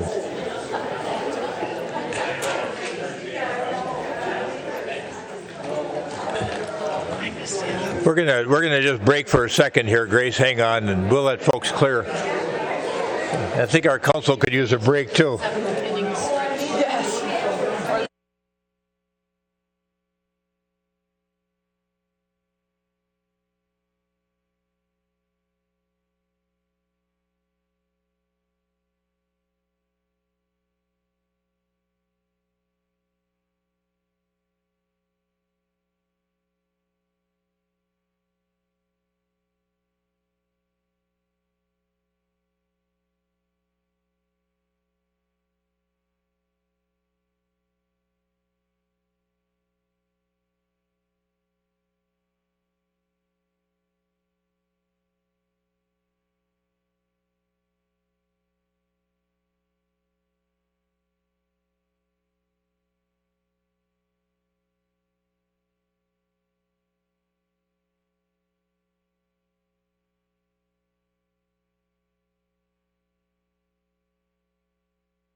Nuts. I jumped in the wrong spot here. Has anybody looked at that HRA meeting agenda yet on Thursday? We have a lot of work to do there.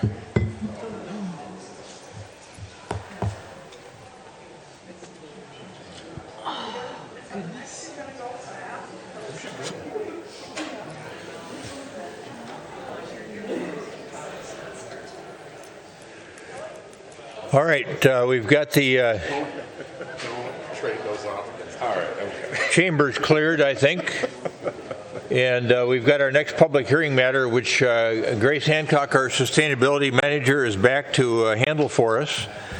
And this involves a potential ordinance amendment to the code involving electric vehicle and solar energy information. I'll turn now to Grace Hancock, our sustainability manager, yet again. Thank you, Mayor. Go ahead. Yeah, thank you, Mayor. Thank you, Council, for having me again this evening. I'm here now to present on the topic of the city's proposed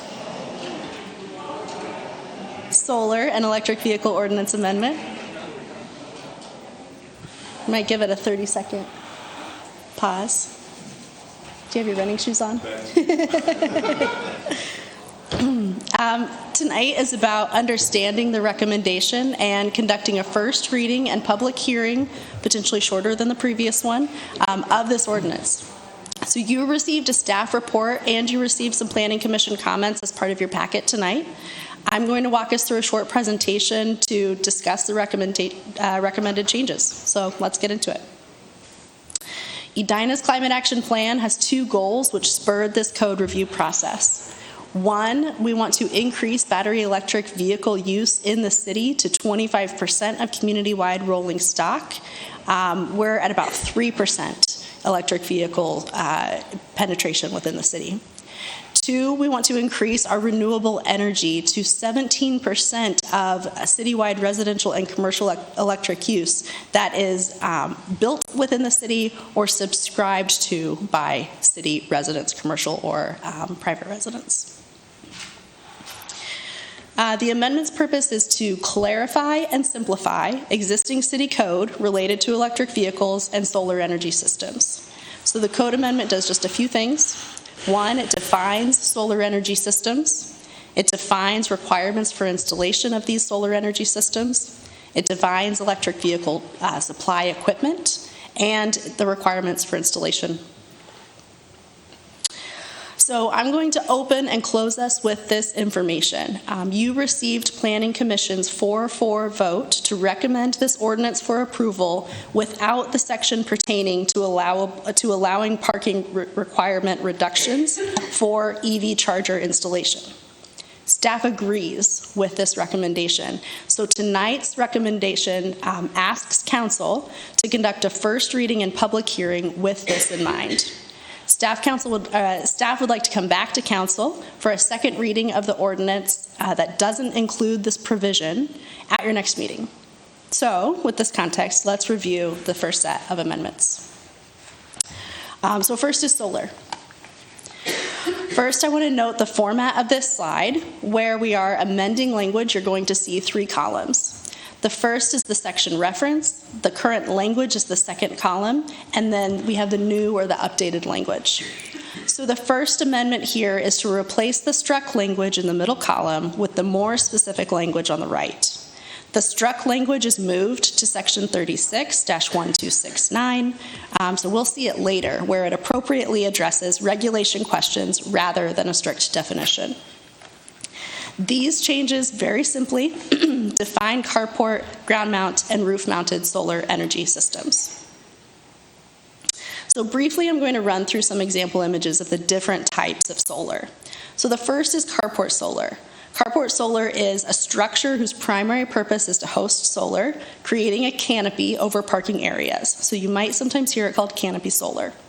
2 examples here. On the left is St. Louis Park, where you can see that they have individual canopies attached to electric vehicle chargers. And then on the right is at the University of Minnesota, which is a large connected canopy. Next is ground-mounted solar. This is an image from the U. You can see the ground-mounted solar kind of in the middle left section of the image, just above that carport solar installation. It's kind of tucked into this urban area, and that's what we would actually expect to see in a place like Edina too. This image also gives you a bird's eye view of their carport solar. And then this is an image of rooftop solar. This is Edina's Public Works Community Solar Garden, which powers around 70 homes in Edina, but you could see this in your neighborhood as well on someone's home. And so I do want to touch on home rooftop solar. So as you can see here, solar panels might be added to a primary structure's roof, or it might be added to an accessory structure like a detached garage like on the left, or to a home carport like on the right. The next set of proposal changes include clarifying setbacks and accessory use allowances for different kinds of solar installations. So the first change just clarifies that wind energy shall maintain the same setbacks as principal buildings and shall not be located in the front yard. From there, the proposal adds new regulation for the 3 types of solar installs. So note that all are allowed as accessory uses. However, carport and ground-mounted solar energy systems are excluded from R1 and R2 zoned areas. This section of the code amendment also sets requirements for how high a solar system should or can be mounted, no matter where it's mounted. So that's the solar code amendment proposal, and then I want to walk through the electric vehicle supply equipment recommendation as well. So first, our first section is amended to specify that the electric vehicle supply equipment height is allowable to 8 feet before needing to meet minimum setbacks.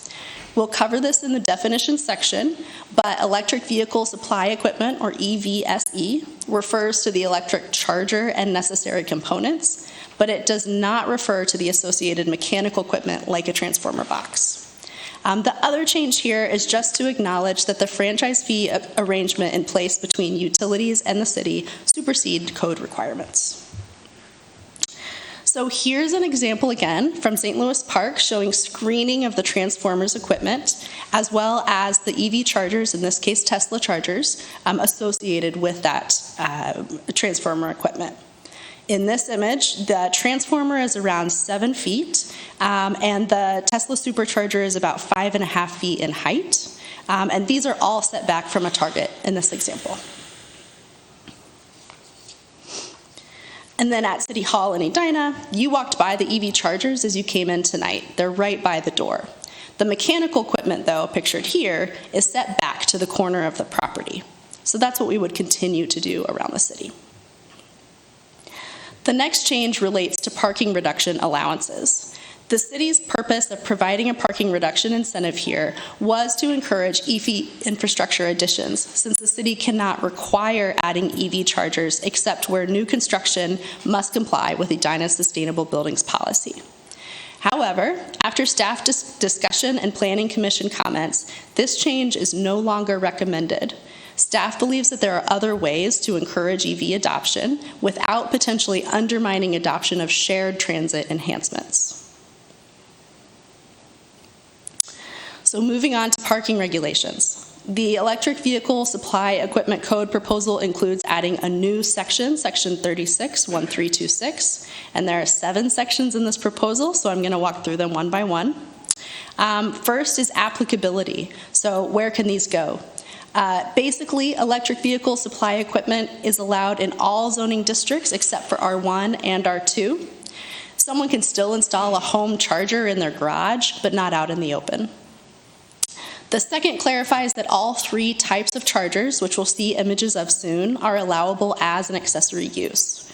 However, more than 24 installed in one area is prohibited. This is largely because of the fire safety issue around so much electrical equipment in one place and the legal ramifications of the potential that a city or another private property could be classified more as a fueling station or a gas station than as a retail store like Target. So before you leave that slide, you're causing me to think of a call I got from one of our residents who was wondering about whether they could build a solar charging station. I think it was at Valley View and Highway 169. And I said, we haven't addressed that issue yet. So, but that was the first time I've heard the notion of it being like a gas station with a bunch of pumps. They'd have a facility where there would be a number of charging stations, and it would be a fast charge, I'm assuming, so people could pull in there off the highway and charge for 20 minutes or 40 minutes and then get back on the road again. This would be allowed then in certain zoning districts up to 24, so they could have a station that would have 23 That's or up correct. to 24. Yes, Okay. that's correct. Member Risser. I also have concerns about that because it seems sort of random that the stipulation is single parcel when parcels come in all different shapes and sizes. And so you could have 24 on one parcel, and then the parcel right next to it could also have 24. And it just doesn't seem like defining it that way or limiting it that way is going to achieve what you're intending to achieve. Sure. Yeah, I appreciate that comment.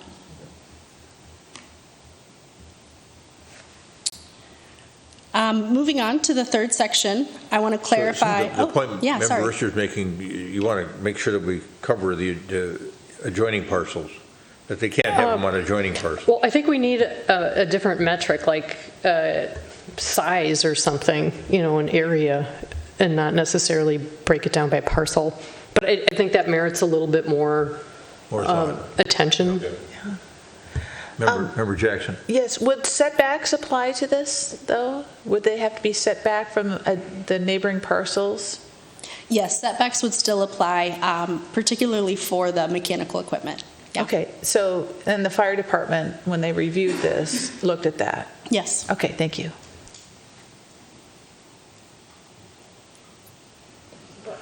But I'm thinking about projects that have come before us where it's a single project, but it's multiple parcels that are being used. So I think setback might help, but we should probably look at this a little bit more.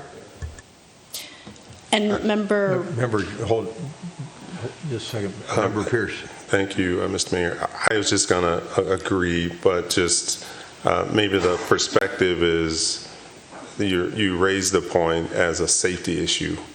And so I think that's the lens to look through. Let's just do a little bit more due diligence on how can we ensure that the area is safe regarding whether it's 24 or maybe it needs to be fewer or whatever. There should be some language that we do an assessment to just ensure the safety. yeah, thank you for that.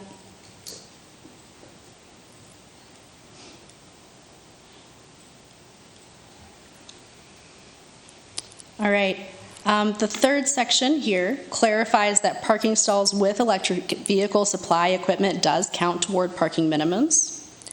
The fourth section covers location, basically that electric vehicle supply equipment cannot obstruct a walkway.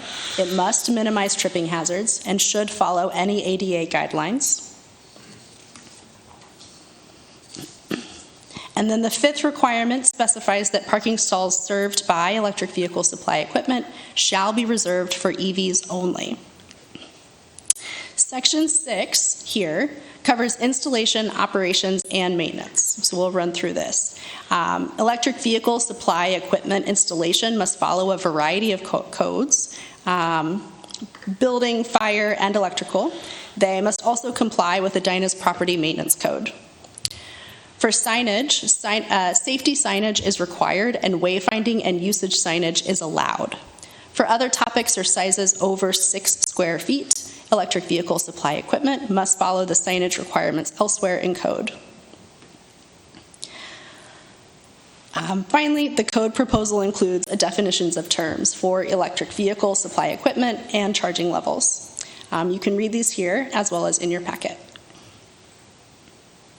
So now that we've covered so much, what are we talking about? What do these chargers actually look like? So here is a Tesla supercharger on the left. This is considered a level 3 or a DC fast charger. This example is in Maple Grove, Minnesota.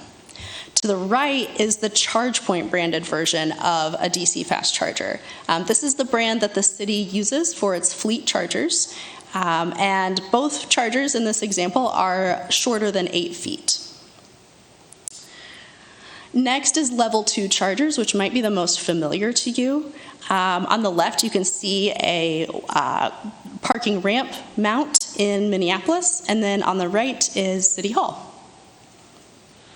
Level 1 chargers are really your standard 110-volt plug, so we wouldn't expect to see those in public. They would really only be used at home if someone doesn't have a dedicated EV charger, but instead they have an adapter for their car that they plug directly into the wall.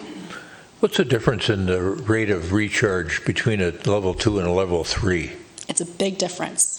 A level 2, it takes maybe 8 to 10 to 12 hours even to fully recharge if you come in at 0, depending on how large the battery is.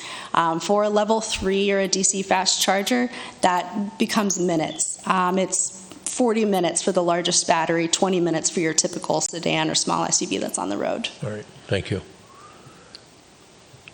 And the ones outside City Hall are level 2s? Mm-hmm. Yep. So people really use those to top off, and City Fleet uses those to recharge overnight. So just one more City Code amendment proposal to update screening requirements in a way that acknowledge, again, these franchise fees agreements. And this really ends the ordinance amendment proposal.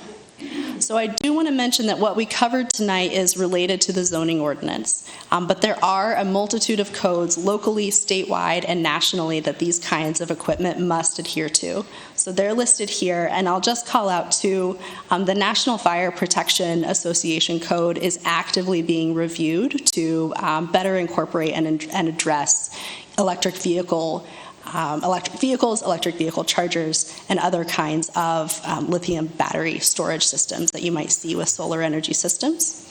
The other code that's being reviewed right now is the American for Disabilities Act, and how we should be ensuring that electric vehicle charging infrastructure is available and accessible to all who might be interested in using it. So bringing us back, staff recommends tonight that Council accept Planning Commission's motion to approve this ordinance without the section related to parking requirement reductions for additions of electric vehicle supply equipment. And with your direction, staff will provide an updated ordinance without that section for a first reading and approval at Council's next meeting. Thank you. Would you go back to there was a slide you had that dealt with wind power and what the ordinance would have with respect to wind. And because I wanted to understand better what it was that somebody might try to erect from a wind energy standpoint. Facilities and equipment designed for the collection of should maintain the same setbacks as are required for principal buildings or structures and shall not be located within the front yard. So what's the notion in terms of what zoning districts you could have wind energy, and what would that equipment look like?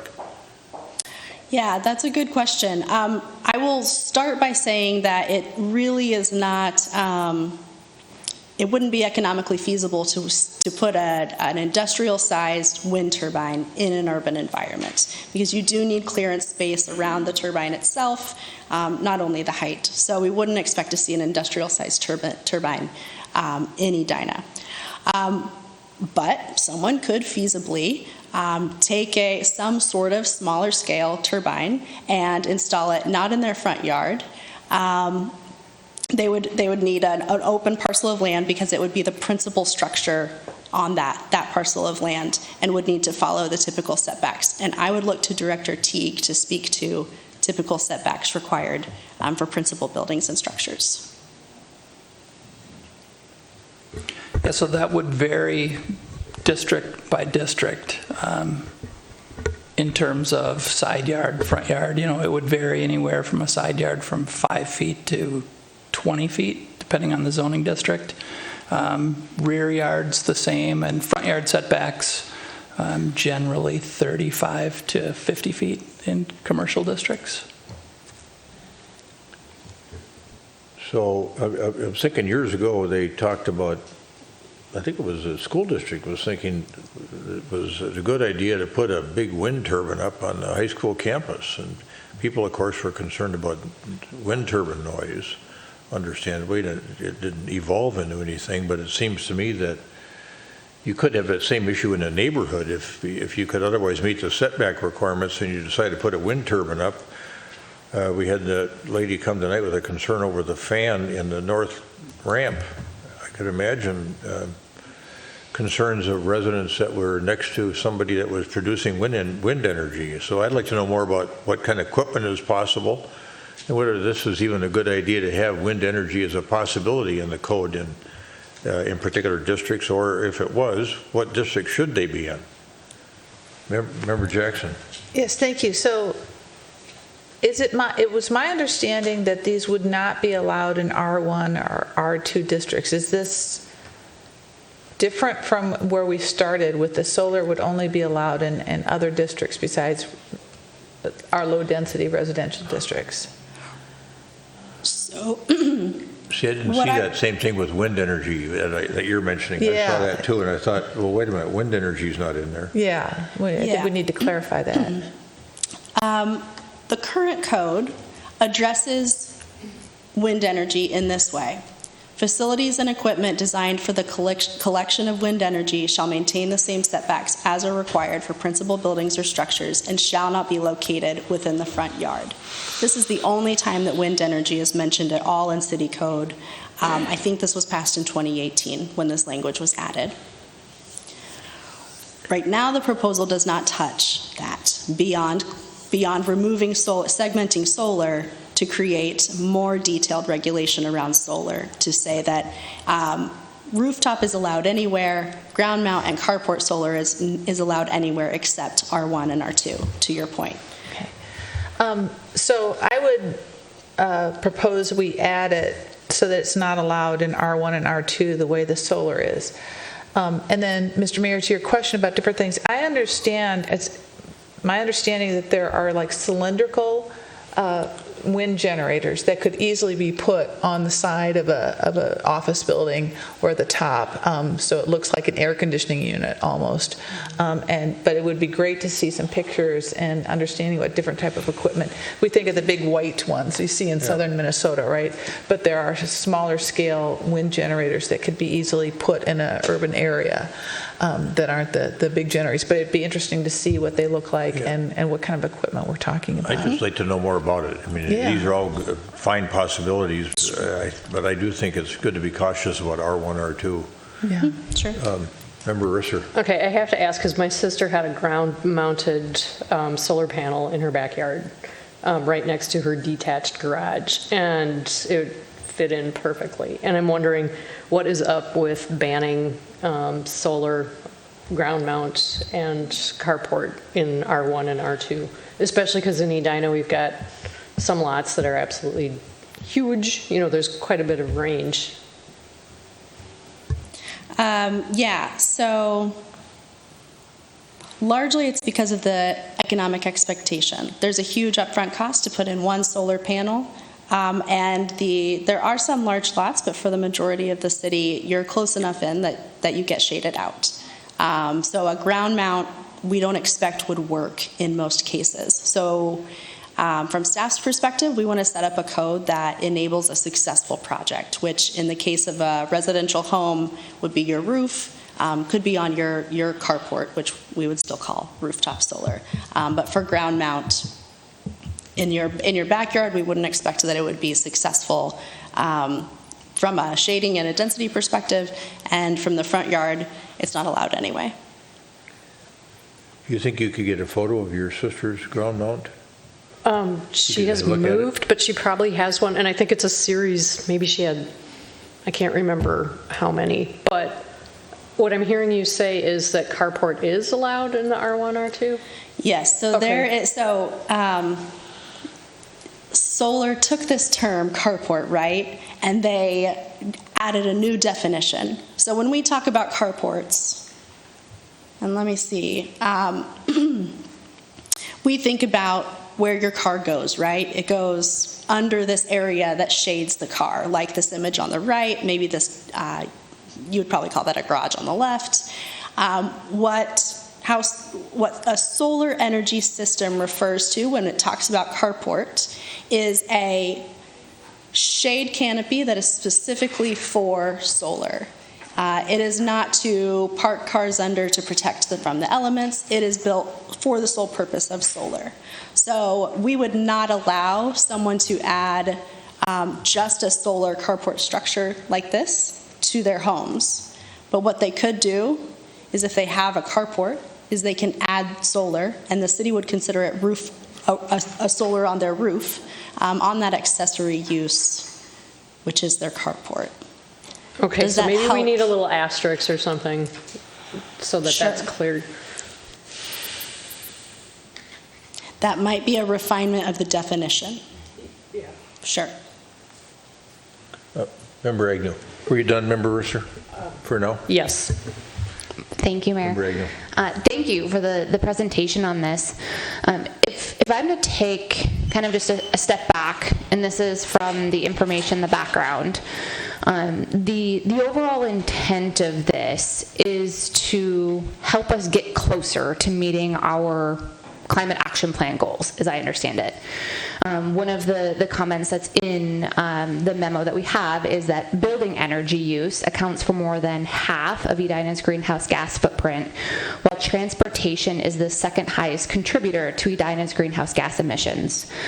So it's really for this reason that, I think that there's a lot of really great stuff in here. Particularly, I really like section 4.4 that introduced parking reductions for the inclusion of EV stations. So I do want to bring that up as a point of conversation tonight, especially knowing that right now the intent is to not have that as a part of the ordinance for a second reading.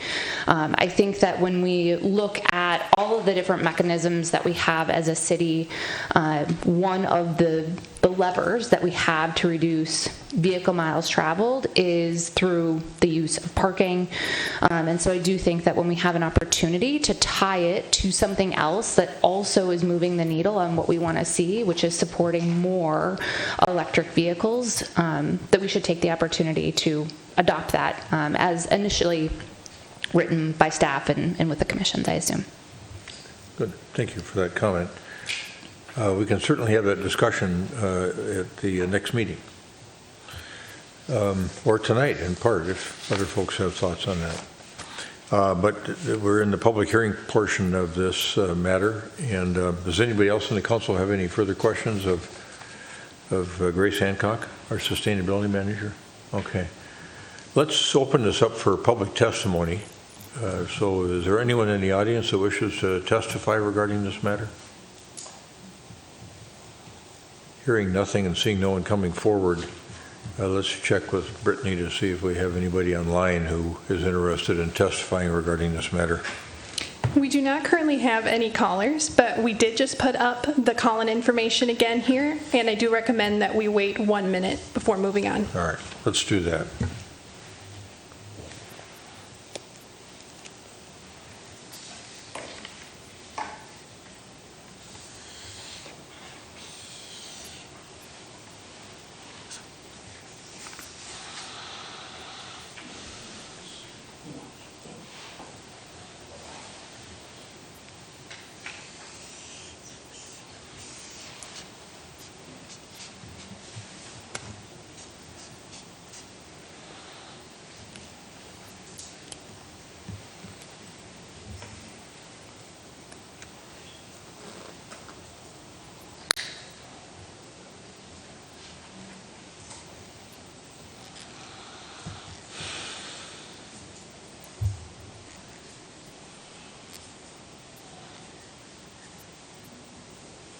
Okay, we're closing out the minute here, and we still have no callers. All right, thank you.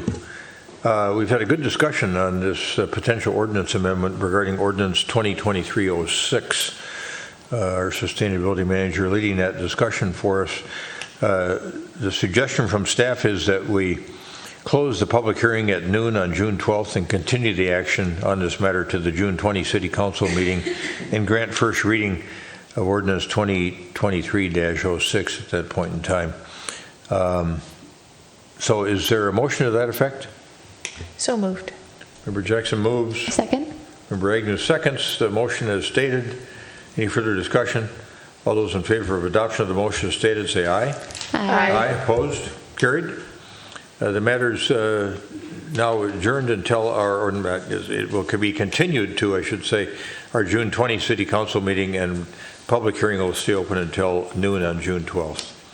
Now we'll entertain granting first reading of ordinance 2023-06 and its proposed amendments. Okay, thank you.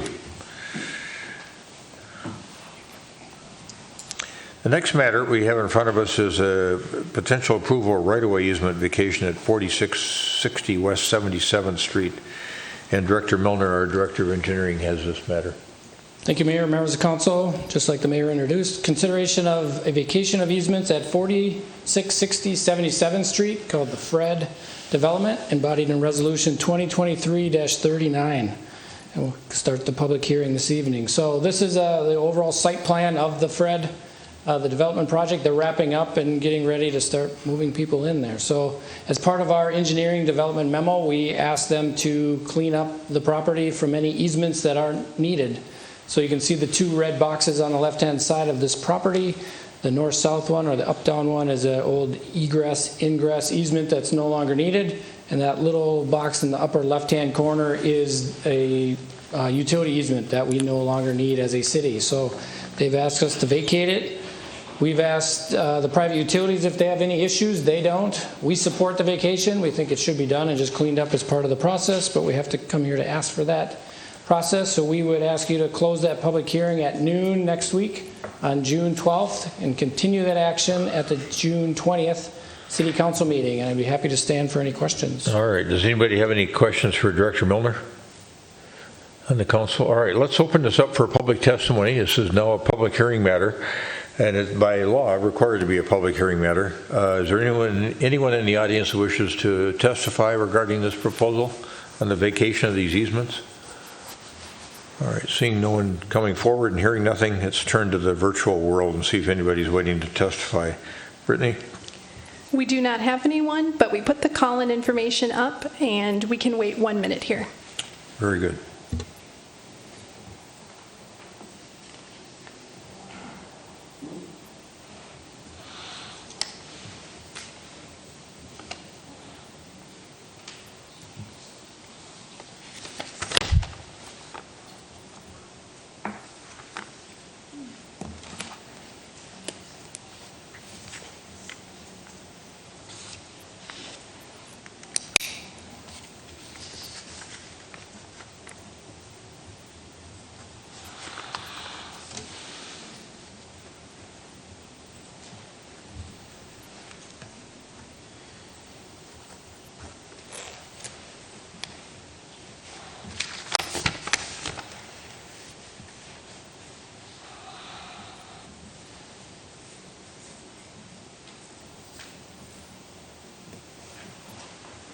Okay, it's been a minute, and we still do not have any callers. All right, very good. Thank you. With regard to this matter of the potential approval of right-of-way easement vacations at 4660 West 77th Street, is there a motion to close the public hearing on this matter at noon, June 12th, and continue the action to the June 20 City Council meeting as recommended by staff? So moved. Second. Member Agnew moves. Member Pierce seconds. The motion is stated. Any further discussion? All those in favor of adoption of the motion as stated, say aye. Aye. Aye. Opposed? Carried. And then our last public hearing matter this evening involves a request that we deal with this matter this evening and not continue it. So we'll listen to our staff recommendation here and make a decision as to whether we want to do that or not. But it involves Interlochen Country Club, where we approved a conditional use permit and variance some time ago out there, and there's been enough change, I guess, to the project where Director Teague thought they should come back. You remember that Member Pierce is also a member of Interlochen Country Club and recused himself, and I'm thinking that you want to do the same thing again. So Member Pierce is going to recuse himself from the hearing matter here. So we're on Resolution 2023-37. The address for Interlochen Country Club is 6200 Interlochen Boulevard, and this is a proposed amendment to the conditional use permit and variance that was issued to Interlochen Country Club some time ago.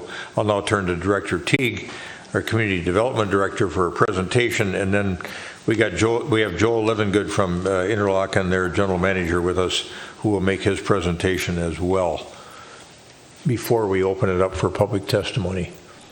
Director Teague. Yes, thank you, Mayor, members of the council. So as mentioned, this is a revision to the approved plans for a conditional use permit. Property is located up in the northwest corner of the city, just off of Waterman Avenue. The improvements are located west of the clubhouse. So as you likely recall, in 2022, Interlochen did receive a conditional use permit and a height variance for the tennis facilities. That work is mostly underway. The building in question is highlighted here. J, that's the tennis facility, and that's the structure that received a height variance to allow it to be 39 feet tall. So in response to trying to minimize impacts for the neighborhood,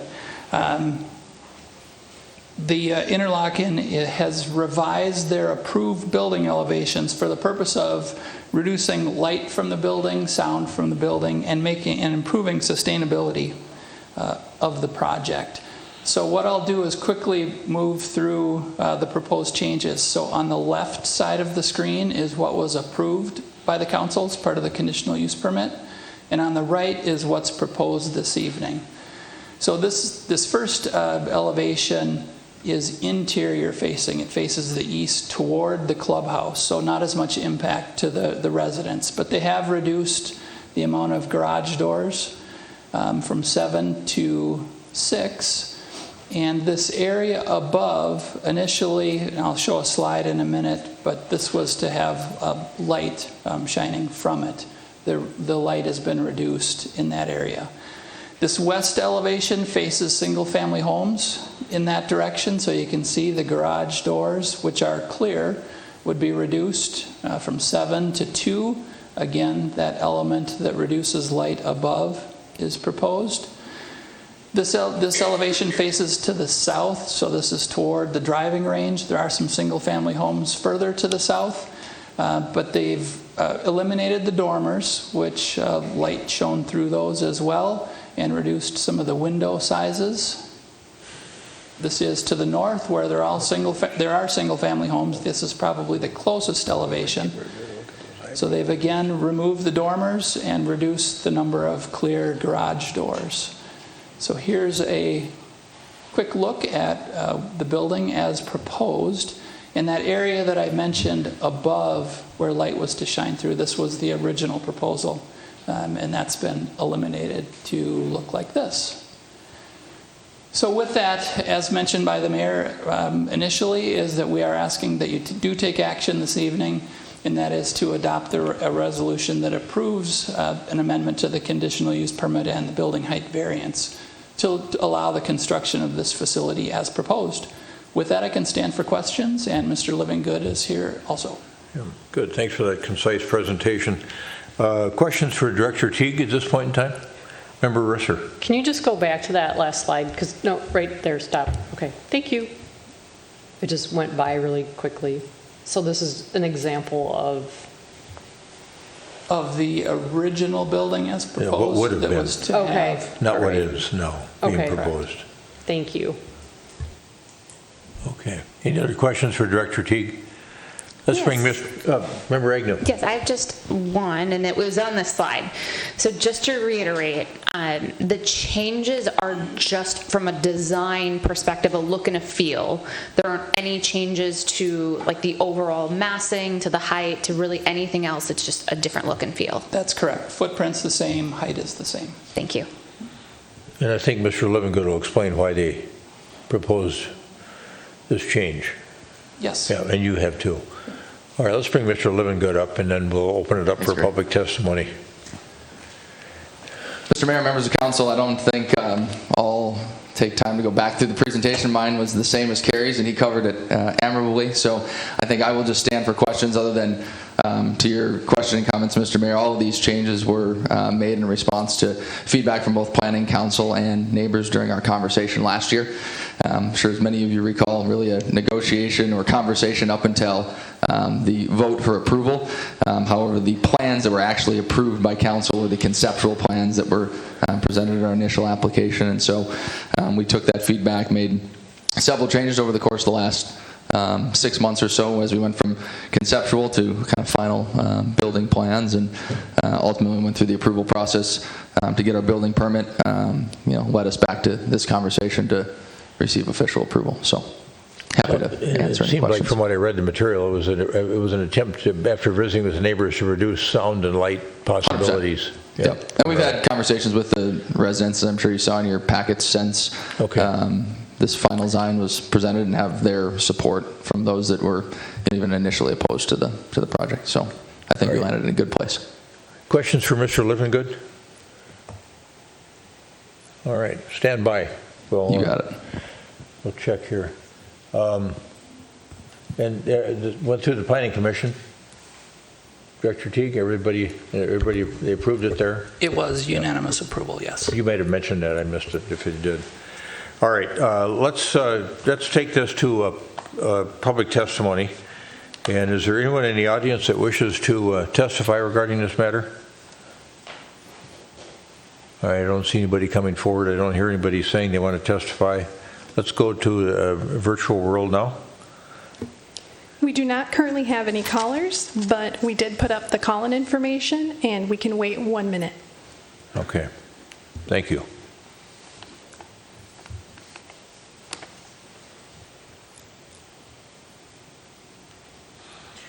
While we're waiting, when we get to the end of our meeting tonight and we get to the manager's comments, his item 11C, the M Health and Sanford merger discussion, I don't think I'll need a reminder to recuse myself, but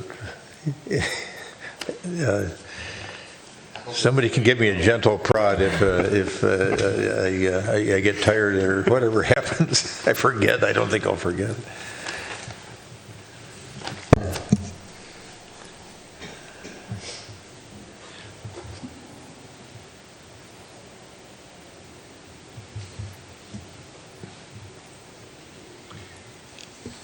Okay. It's been about a minute, and we still do not have any callers. All right. We've had a good explanation of what these changes are about in terms of the amendment to the previously approved conditional use permit and height variance. No changes in those key things that, as Member Agnew pointed out, and then Director Teague pointed out as well. Is there a motion to adopt Resolution 2023-37 approving an amendment to a previously approved conditional use permit and height variance at Interlochen Country Club, 6200 Interlochen Boulevard? So moved. Thank you. Thank you. Is there a motion to close the public hearing? So moved. Is there a second? Second. Got a motion second to close the public hearing. Any further discussion? All those in favor of closing the public hearing say aye. Aye. Opposed? Carried. Now, the motion itself to adopt Resolution 2023-37. Thank you, Member Jackson, for that. Would approve an amendment to a previously approved conditional use permit and height variance at Interlochen Country Club, 6200 Interlochen Boulevard. Is there a motion to that effect? So moved. Second. Member Agnew moves. Member Risser seconds the adoption of Resolution 2023-37 as described. Any further conversation? Any further discussion? I would like to just add one comment. I was on the Planning Commission when this came through, and I know that there were a lot of concerns, and so just want to really appreciate the work and effort that you put into mitigating some of those concerns. I think that the plans that we're seeing here really feel like an improvement as well, and really feel like it'll fit in. So appreciate you going through the process and coming back in and seeing this through. So. Thank you, Member Agnew. I agree. Yeah. I think you've got concurrence here. All those in favor of adoption of the motion as stated, say aye. Aye. Aye. Opposed? Carried. All right, very good. Now Member Pierce will rejoin us as we move into the next portion of the agenda, which is reports and recommendations.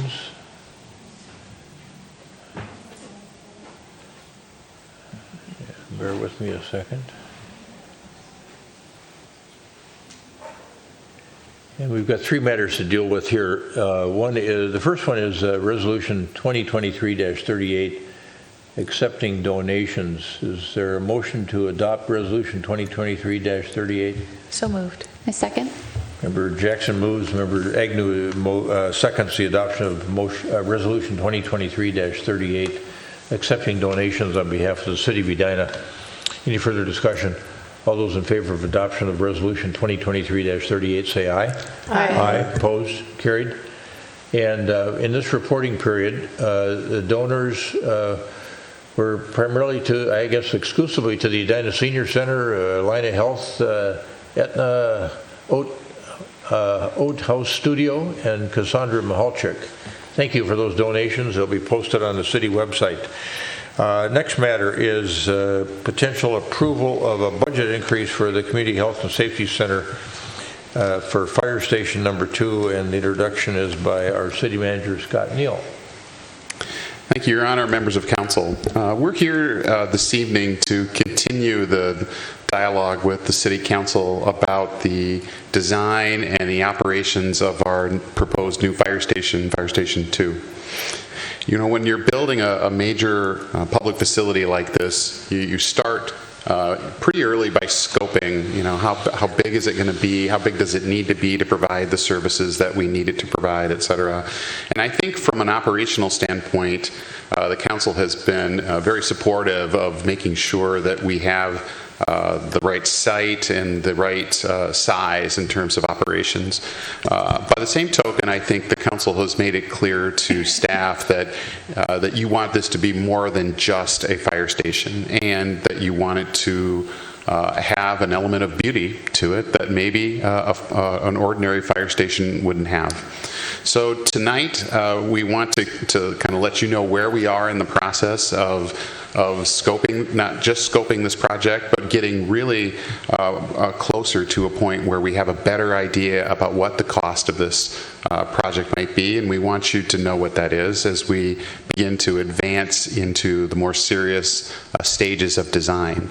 I think it's important to remember as we think about this that this site was selected by the city, by staff and by council, under the assumption that we would have a 3 fire station model in the city. So we selected this particular site with the idea that there would be another fire station kind of in this general part of town where we sit right now, and we're in the process of identifying possible locations for that 3rd fire station. But with that, Your Honor, I'd like to introduce the fire chief, and he's going to lead this presentation and let you know where we are. All right, good. Thank you, Manager Neal. Welcome, Chief. Good evening, Mayor and council members. It may actually be good night by this time, but I'm going to try to keep this short and to the point. So we talked about, you've seen a couple renditions of the fire station that we brought through. The most recent was the 30% design phase that we brought at a recent council meeting. This slide in front of us is kind of that overall budget progression. So the 2022 bonding request had a grand total of about $39 million bonded towards the construction of this project. Since then, we've received some bonding from the state, an additional tax refund through the legislative process. As we went to concept design, you'll see we started costing the project with our design team and construction manager, providing estimates along the way. Our land costs increased. We have a contingency fund with that we wanted to ensure we had contingency for any issues that come up throughout the construction. We then had the design team put together a costing on that 30% design that you recently saw. That was a number that shocked all of us, just based on the escalation of construction and cost of materials and goods. That had the project team go back and look at what recommended cuts can we make without operational impact. And so we're going to talk a little bit about the staff recommended reductions, which still have costs over our 2022 estimates. And then another option, which is a project scope reduction, where it wouldn't Operations would not be impacted, but certainly the look and feel and design of the building would be. So we're going to walk through those slides, and you can kind of remember this table as you go through there. So the 30% design is that upper left-hand picture that you see here. That was a 5-bay station, a workout area, public health, a training room, a lot of architectural features that you saw on this. The staff recommended reductions that we made to this included the removal of one of the bays. Using that 3-station model, we identified that we could remove one of the bays and have a very comfortable growth that could be. We can predict that we would have the operations wouldn't be impacted in the near future. So we still get kind of everything that we need to function as a fire station, the public health facility, the training room, still have that architectural feel that you saw in the 30% design, and we felt that those reductions would not be would not indicate any operational impact. The square footage reductions reduced the apparatus bays by 1, the dorm rooms reduced by 4, kind of narrowing of some hallway spaces and some ancillary spaces to reduce the square footage, reducing the overall construction cost. Some changes in some interior finishes. The solar array size that we had originally planned was reduced. The apparatus door types, ceiling heights, and kind of narrowing of the roads and parking without losing that overall feel that we had discussed in the 30% design.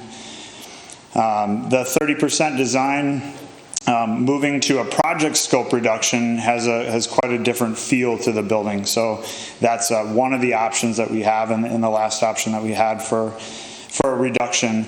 You can see we did reduce still to the 4-bay, and then really this is just a large change in the architectural feel of the building, moving to brick and block versus natural stone and some of the other features on the exterior of the structure.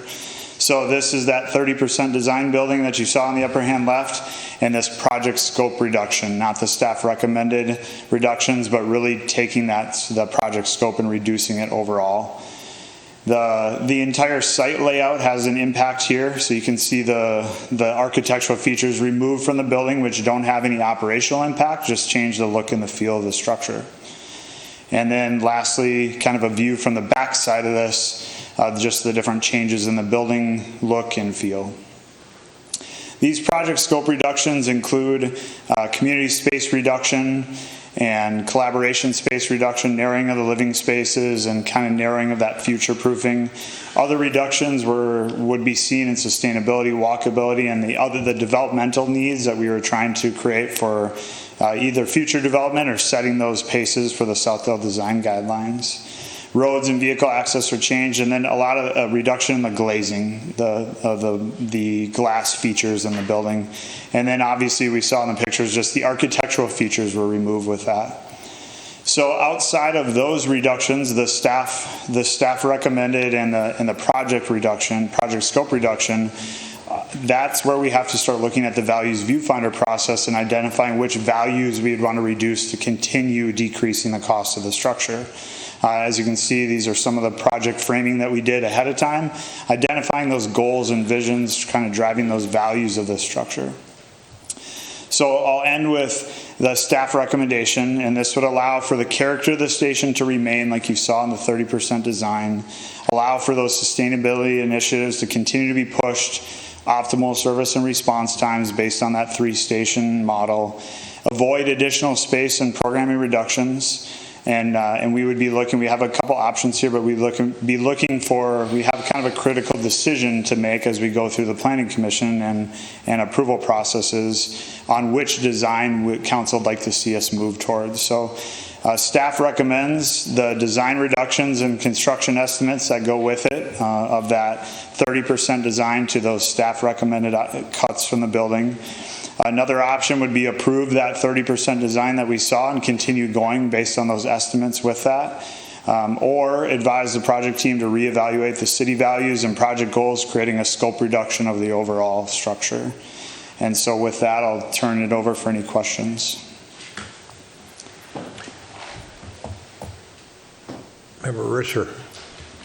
This is really hard, and when I was looking at this item, there wasn't anything, like this presentation was not here when I got my packet. And so to be totally honest, at this juncture, I feel like it's hard to take an actual vote, and I would like to be able to think about this a little bit more. But that's just my immediate Yeah, thought. let's find out about timing. I think it's a good point. I mean, I was just looking on our materials here too, and of course, the staff presentation was not here for us to review in advance. So what is the timing of this?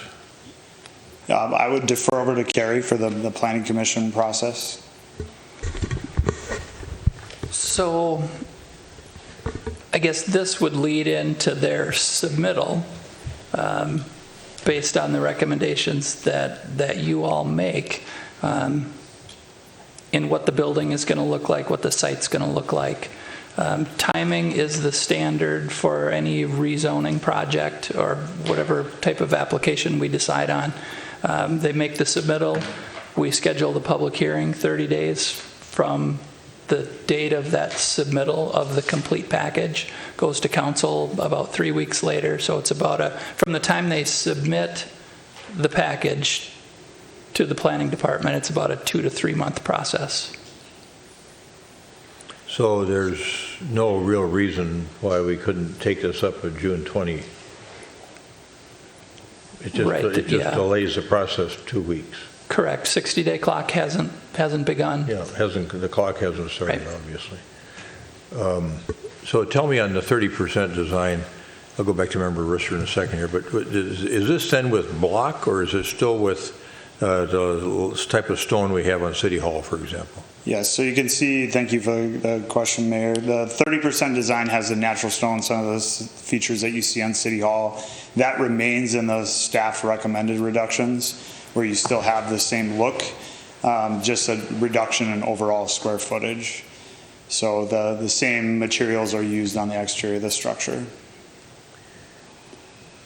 Back to Member Risser, I don't know if she'd finished her thoughts or not, but okay, it's late. I kind of join you in that notion of let us think about this for a couple weeks.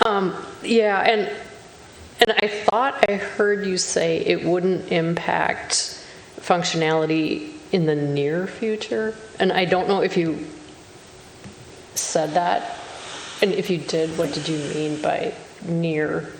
Yeah, let me expand on that. Thank you, Councilmember Risser. So it's hard to predict the future. You know, if you would have asked me 5 years ago, what does Edina Fire look like today, I think I would have been wrong with that.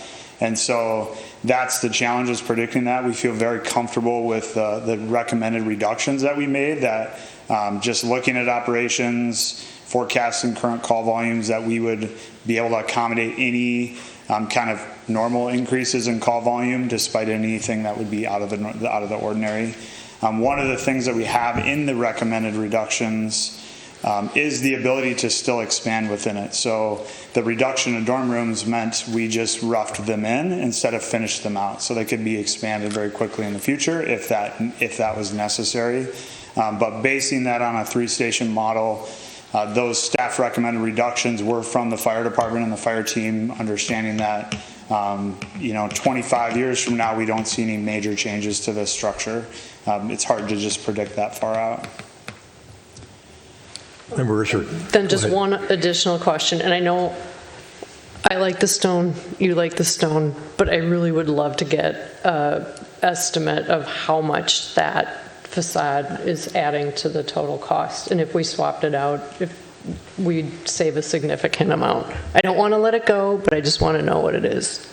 So it would be about $171,000 to switch out from natural stone to the brick. That would be our savings. Okay. So if I might, Mayor, well, one of the items in the reason for the timeliness of this, and certainly we don't want to make a rash decision here, but these are estimates by the construction company. We won't know actual numbers till we get into the bid process. And so we're working off of those estimates and trying to continue with the timeline. What we are really looking for tonight is that direction of what does council want the building to look like, and do we want to see those changes, those large changes in the look and feel of the structure. We know we don't want to make any operational impact with the structure and the design of that structure, but Kind of the reductions that you see here maintain operational impacts. The large decisions and direction for the design team go based on that look and feel of the structure. Well, I think we could have a bit of a conversation about that, but I don't know if we can. Well, we'll see where it goes. We'll certainly have a conversation now and not just cut it off and say, well, let's talk about this in 2 weeks, because there are some thoughts I'm sure that people can offer up that may be guiding for all of us. So, Member Jackson. Yes, thank you, Mr. Mayor. So this was the first time that we saw the front door from the west, and it went by really quickly. And so when you come back to us, I'd like to have some time to sit and get the feel of that and get a picture of it from the northwest on both design things. And then you had a slide here with a list of reductions in the project. No, not that, not the numbers. It was just it was like a to-do list of things that this one right here. No. It was more values-based. It was almost the last slide. Next one. Maybe one right before that. There. So I don't know what these things mean. I'd like, maybe each of these 4 bullets. So the character of the station, the sustainability initiatives, I don't understand, what that means. It's pretty broad. So if you could spell that out. Allows for optimal services, avoid additional space and programming reductions. But the sustainability, it all went by so fast. So if we could have it deconstructed a little bit next time we see this, that'll help us, I think, to make our decision. Thank you for that. Thanks. Other sort of general thoughts at this point in time? Go to Member Agnew and then back to Member Risser. Thank you, Mr. Mayor. When we had the kind of more of the aerial view and we were able to see the entirety of the site, I got, that's perfect, thank you.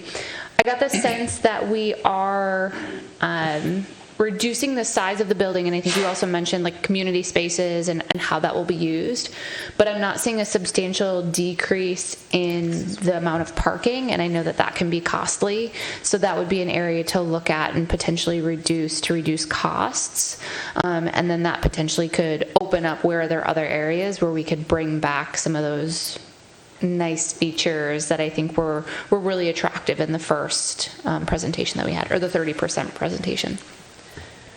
And this was the slide I was thinking about. Okay. Thank you. All right, yeah, thanks, Member Agnew. Member Risser, back to you. And if we could have specifics, you're saying lowering the ceiling height and making passageways more narrow, like actual numbers to help sort of visualize what that means. Manager Neal had a thought, then we'll go to Member Pierce. Thank you, Your Honor. Yes, we talked. I want to go back to the timeline discussion, because I think we can delay for 2 weeks and take that time to kind of spend some time understanding the proposal and what changes mean, et cetera. We would ask, however, that we look for a decision from council at the next meeting, because if we don't make that meeting, then we're a month delayed, and so instead of because we don't have that first meeting in July. So we really would like to have some decision at that second meeting in June. Understood. Member Pierce. Thank you, Mr. Mayor. That was going to be one of my asks.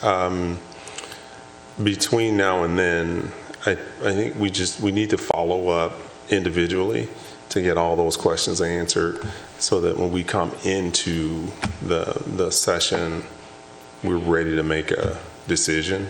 One of the things that I was struggling with was just kind of following through to what the recommendation was. And so as you were going through, I was sitting here saying to myself, I don't like the 30%. I don't like the way it looks. I prefer the other one. And I thought you were going to recommend the 30%. And then the recommendation was to kind of do a hybrid. So there were some architectural elements that remained, but we did remove one of the bays as an example.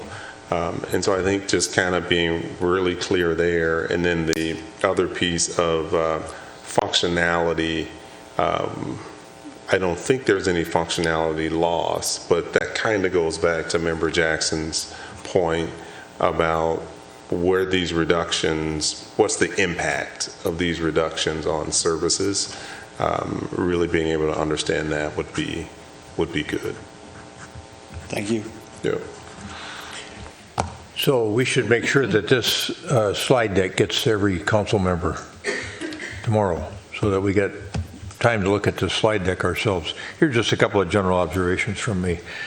I was on the city council when we did this building, and it was a totally different era, of course. It was like almost 20 years ago. I think it was, we did this for $175 a square foot, if I remember right, with all this wood, stone, copper. Yeah, but we did it what we thought was the Edina way, and we wanted to do it the right way. And one thing to keep in mind here is we're trying to build something that's going to be here for 50 to 80 years and used for 50 to 80 years. And it's also two buildings. We've asked you to build a building that really encompasses two functions, so you could think about it as two buildings. So it's not a way of saying stay the course, because I'm willing to look at some changes, but when we go to Washington, D.C., and we look at those beautiful buildings that we all own together as Americans, we're really proud of those buildings, all those museums that we go to. And I think in our town, too, we should be proud of the things that we have. And I don't want something that's just utilitarian out there because we haven't thought about spending, in this case, it would be a few extra million, which isn't inconsequential, because we thought it was the right thing to do at the time, but when we didn't think about an 80-year time horizon. And especially I'm bothered by the fact that you'd lose one bay. Because if we continue to see some growth in the Southdale area, we're done growing horizontally. We're going to be having vertical growth, some. We need to have capacity. And so I appreciate all your effort to try to figure out how to kind of capture the character of what we saw originally. But I'm already kind of sinking, and it's disappointed in what we have to think about. And it's appropriate that we think about it because it's all taxpayer money, but I don't want us to lose sight of the long run either, the long view, I guess is a better way to put it. I remember when they did Super Target out here. This is a private sector building now. We told them, because the CEO lives in Edina, you should do something really special here. And I had some guys come to my office that were architects for Target. They had a building that looked like the Walker Arts Center. I thought, oh my word, this is going to be unbelievable. This could be the greatest Target in the United States. At the same time they were showing me that, the accountants back at Target headquarters were looking at the same thing and saying, no way. There is no way we're building that building, and that's why we got what we got, which is a nice Target. But you should have seen the one that they showed us. This doesn't feel like bait and switch. That felt a little bit that way because they were being conscientious too about what their expenditures. But I can still see that old Target store in my head and thinking, boy, I wish we would have had that one. And so, we'll make a decision on what we think is best for the town. And but boy, we were heading in a great direction there with a building that we could all be proud of, and our town could be proud of it for probably 100 years. So I don't know. We'll think it through and do what we think is best. I appreciate those comments, Mayor. Thank you. Okay. Thanks for coming to us. We appreciate your conscientiousness and a sense of responsibility with respect to the investments we make as a community. All right, we've got it's a little longer night than we've had normally, but here we go with we've got a sketch plan review tonight for 5780 Lincoln Drive. And I know they've been to the Planning Commission already, and there was some lively conversation there. I'm glad folks are cool and calm and collected here and doing it the Edina way. Speaking of the Edina way, we're going to be respectful and understanding of other people and civic-minded, and remember that we're all in this together, and we're going to be handling this the way we would normally handle intercourse and dialogue with any of our neighbors. So I'm going to go to Director Teague for this presentation on sketch plan review, and the council is going to give the developer, the potential developer, their thoughts, and then they're going to go back and decide whether they want to come forward and try to do something. But we'll give them our best thoughts on this project. I know the Planning Commission has, so I'm going to turn now to Director Teague. Yes, thank you, Mayor, members of the council. I'll just give a brief overview of the project, and then I'll turn it over to the development team to present the project in detail. So this site is located out on far west corner of the city, intersection of Lincoln and Londonderry. The applicant is proposing to tear down the existing office building there and build a two-phase affordable housing project. The first phase would be 89 units, and the second future 52 units. As I mentioned, all of the units would be for affordable housing.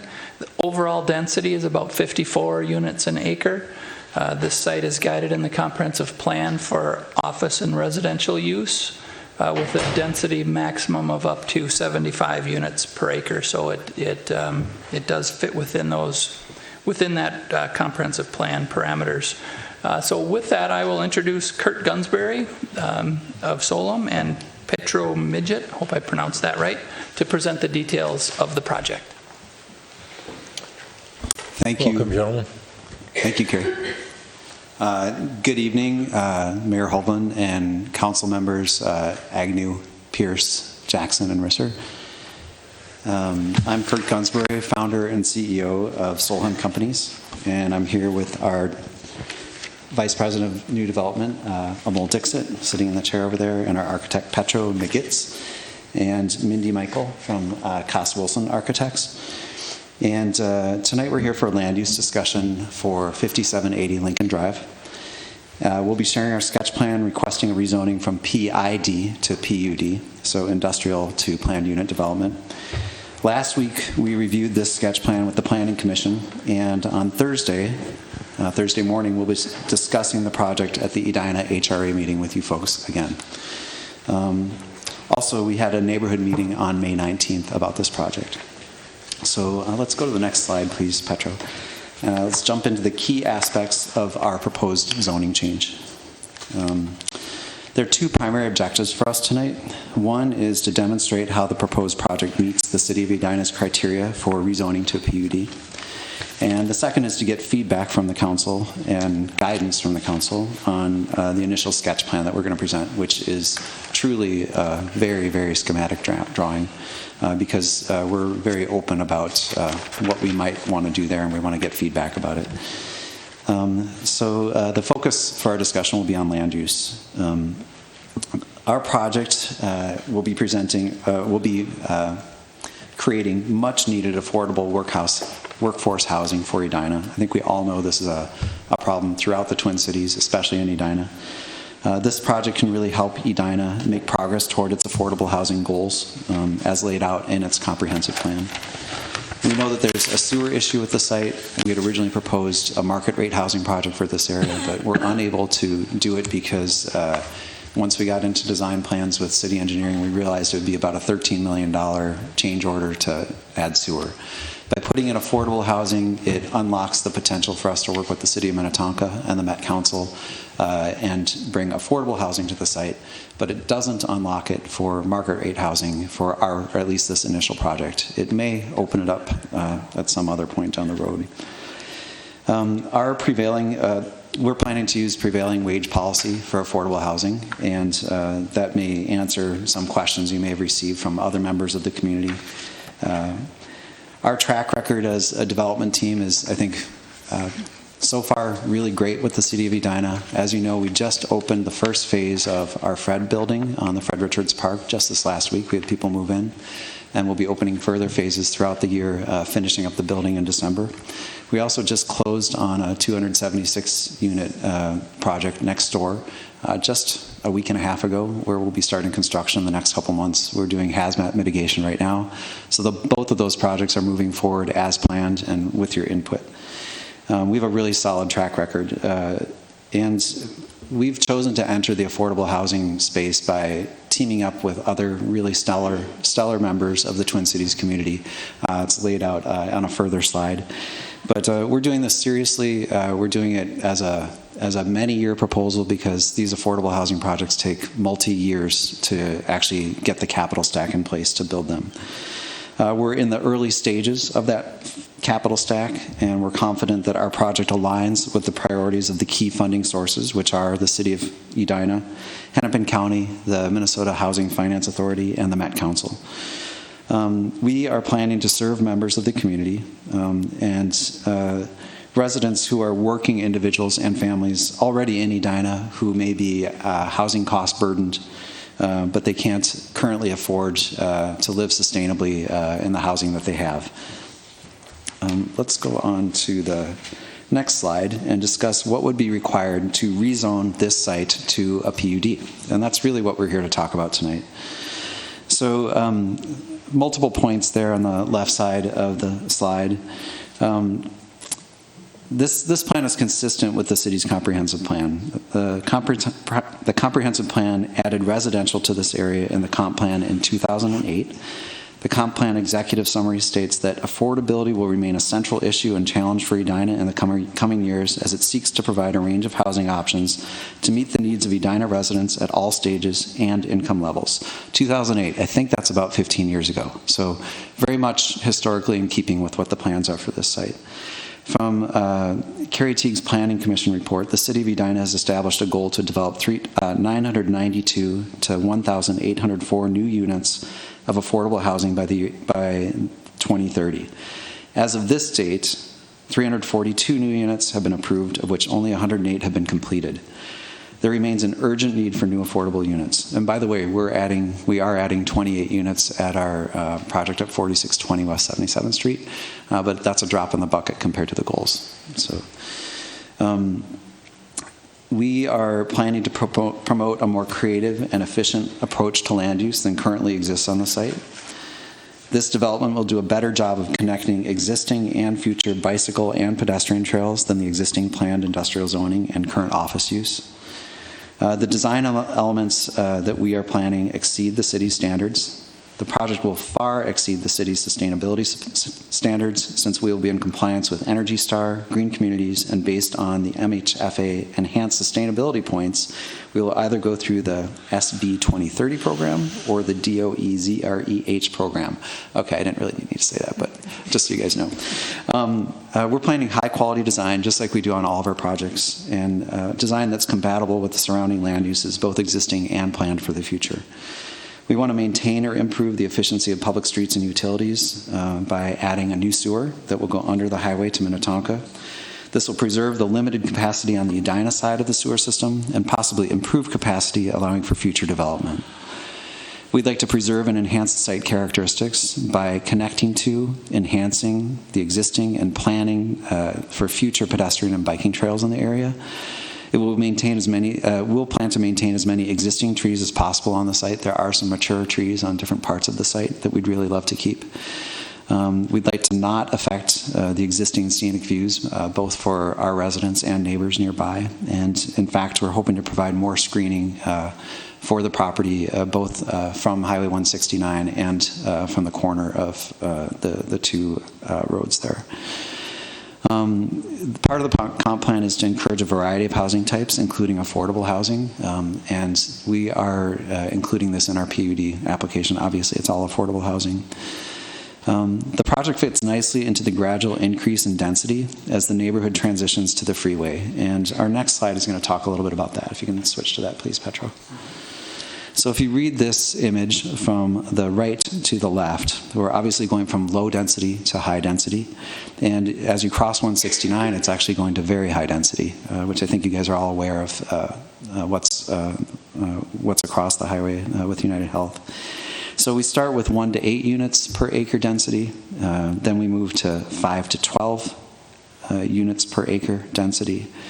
And then we get into the 20 to 75 zone, and as Carrie Teague pointed out, we're looking at about 54 units per acre, comfortably under the top line guidance for density in that area.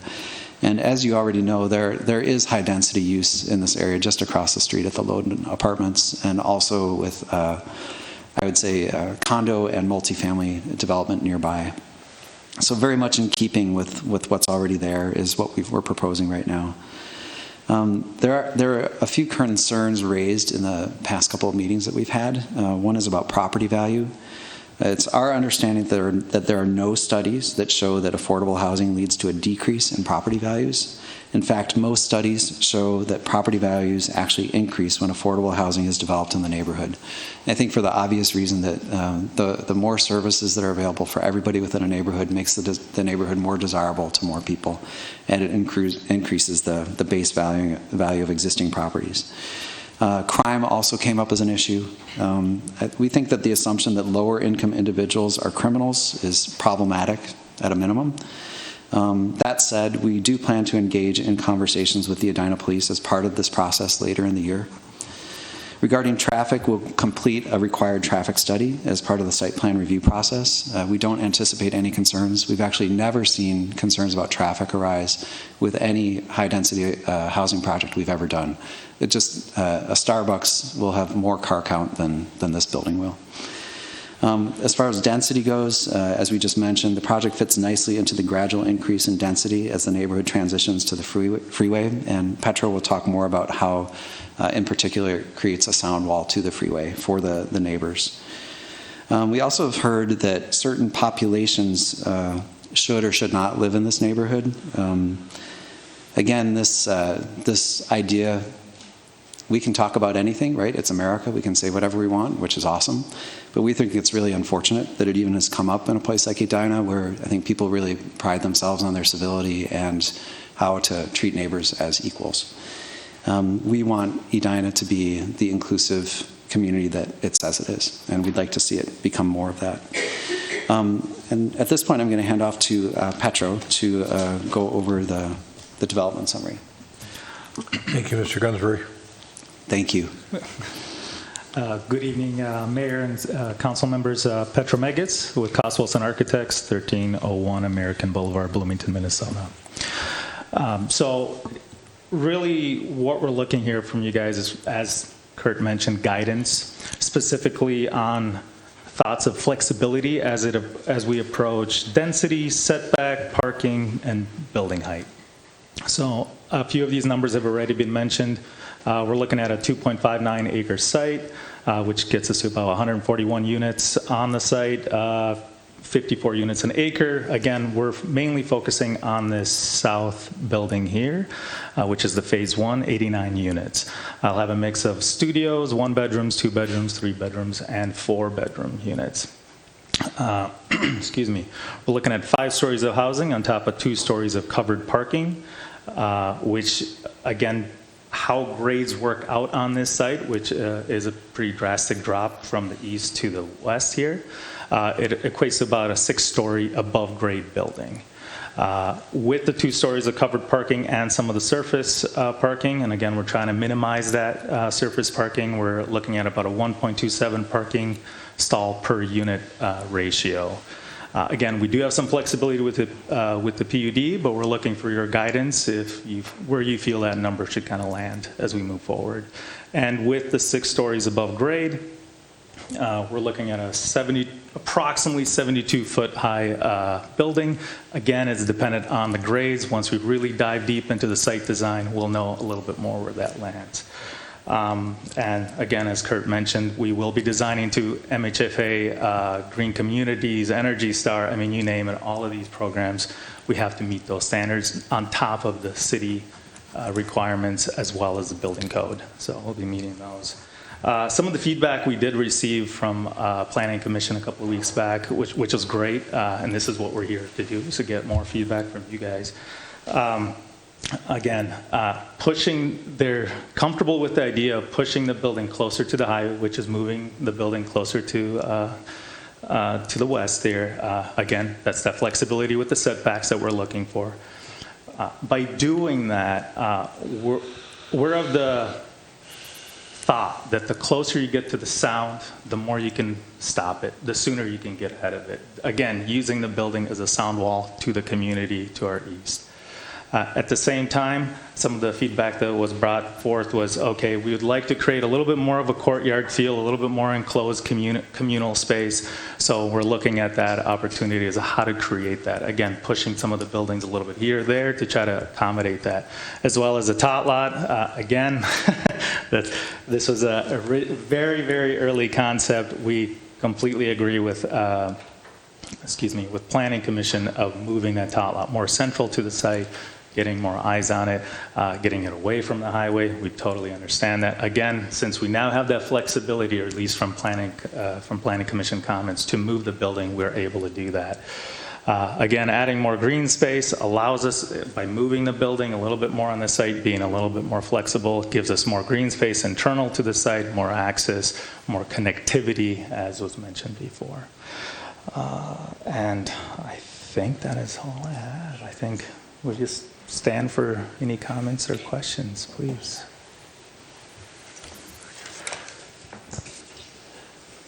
Member Risser.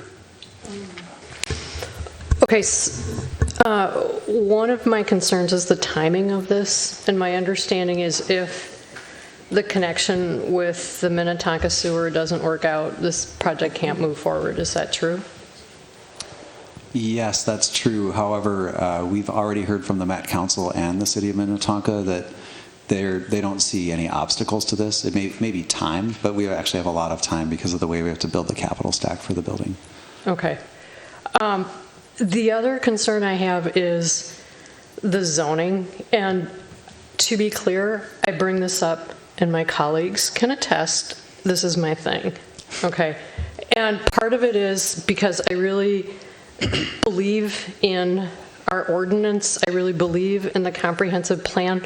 I really appreciated the comments from Commissioner Miranda, and I don't know if we can pull back and look at the zoning of this area in an earlier slide, but he pointed out, okay, so this is going to be all residential, and then I believe asked Director Teague if there had been any other proposals for land in this industrial zone. And there was one parcel that there was dialogue, and it was pure residential.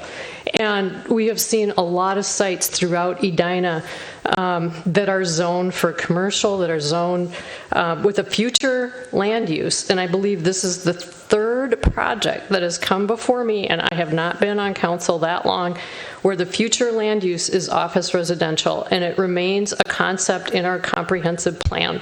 It has not yet been codified. And part of my concern is, and this is not about you, but it's what are we doing as a city, because we need to plan our work our plan. When are we going to get the language in our code about what office residential is? Because it feels like what we continue to do is to go from one zone and then just sort of leap over to PUD. And that is concerning to me. The other thing that is concerning to me, and we do need more affordable housing. It is a community goal. You did build the Fred, and you did do the buyout. And so we have 41 fewer units. And to be totally honest, when I look at this, I kind of want to cry, because I think about that tot lot, and then I think, what would it be like to be there versus what would it be like to be right on Fred Richards? And to know that 41 families could have been on Fred Richards. And, and I feel like we keep doing this sort of shuffle where we have developers come forward, and you have the option of the buyout, and this is our policy, so it's on us. And we have proponents for affordable housing who will say, okay, they're not putting in affordable housing, but they're doing the buyout, so that's okay. But what ends up happening is the areas of Edina where it would be so much easier for people who are on limited incomes to live end up being denied. And if you were living in the Fred, you'd be able to walk to several different grocery stores. You would be able to have access to bus routes. You would have so many things that would make life less expensive. And when I look at this site, I'm not seeing, I hear, okay, well, there's light rail that's within walking distance. My understanding it's close to a mile away, and it's not going to take you to Edina. It's going to take you further away from Edina. And one of our goals is to provide affordable housing for people who are living and working in Edina. And so, I'm sorry it's late and I'm bringing up a lot of things, but, and part of this is not directed toward you, but to us as a city, what are we going to do so that we have a better situation so that we're not really creating housing that is so limited. Think about the experience of the kid who has daily access to Fred Richards versus the kid who is right next to 169.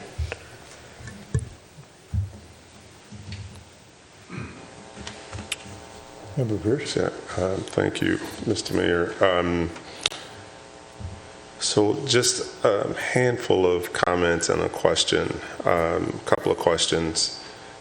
The first question is, given that it's not a market rate building, it's affordable housing, why so tall? What drives that? The height of the building? Yeah. Given that it's affordable housing and not market. Well, it's a two-way street here. So you need to get the density to make the numbers work from the performer perspective. The other side of it is also, as we discussed at the Planning Commission, MHFA has specific guidelines for size of bedrooms, size of living rooms. I remember that. Yep. So with that, what happens is then basically you have to design a size of a unit. Unlike market rate, where you can make things a little tighter, a little bit more efficient, MHFA does not allow you to do that. You have to work to their standards. Okay. And in that case, again, since we have 2, 3 bedrooms, 4 bedrooms, it makes the building bigger. So we have to go vertical to accommodate that density. Got it. Okay. I was at the Planning Commission meeting. I do remember that. So that is one of my comments, is I do think the building is too tall. Given the acreage, this is the density slide I get is really good at illustrating this. It just feels like this should be in the southeast quadrant, closer to commercial. Not commercial, industrial, right? It just feels like, just because of the size, the mass of it. And so why not like townhomes in there that are affordable versus a complex like this? Please. So I think that the point Petro is trying to make is that we actually have gross square feet we have to deliver. So X gross square feet of unit. Mm-hmm. Once we get into townhomes, we're really limited on how much we can actually do. Okay. We're going to be down to 40 or 50 units, not 141 units by the time we get that done. Okay. All right, so that's one of my concerns, and it seems like it's just too big for that space.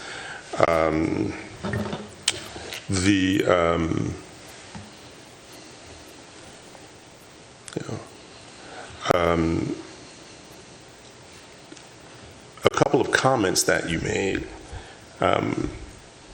about crime, that irritates me every time I get an email about that. And so I'll make the statement there, wherever you have more density, you have more services. Now, whether that's fire, if you look at our data, you see that. There's more fire calls, there's more health checks, there's more crime wherever there's more density. I do not associate that or relate that to affordable housing, but many people look at the same data and they kind of draw different conclusions. So I think about it in that way, that where there just happens to be more density. And if you do a ride along with police, like the police don't patrol Parkwood Knolls, Cahill, Highlands. There are more routes over in Southdale because that's where more people are. It has nothing to do with the fact that there's affordable housing. And so I wanted to make that point. But then my follow-up is you made the comment that certain people, you've heard this comment that certain people shouldn't live here in this neighborhood. Where did that come from? Can you, because the neighbors that I've spoken to, I don't sense that from the people that I've spoken to. Granted, we may have emails from people that will suggest things like that, but I'd like for you to respond to that since you brought that up. So in the conversations we've had with the neighborhood group, both privately and a little bit in the public conversation, it was more veiled in the public conversation, but more direct in the private conversations. People were very clear that these aren't the kind of people they want in their neighborhood. Okay. And however you want to take that comment, I took it to mean multiple things that aren't acceptable to me personally. I'm hearing what they're saying. I'm not agreeing with what they're saying. Yeah.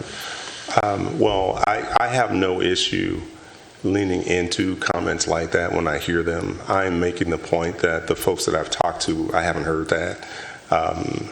There is in Edina this this sense that I get sometimes when I have spoken to people that they hear affordable housing, they think low income, and when they hear low income, they think poor brown people.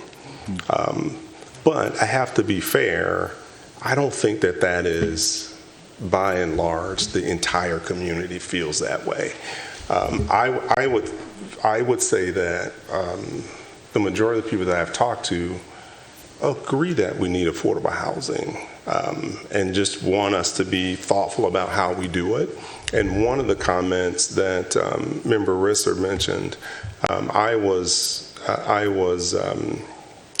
talking to someone in the Cornelia neighborhood, and her comment was affordable housing needs to be equitable.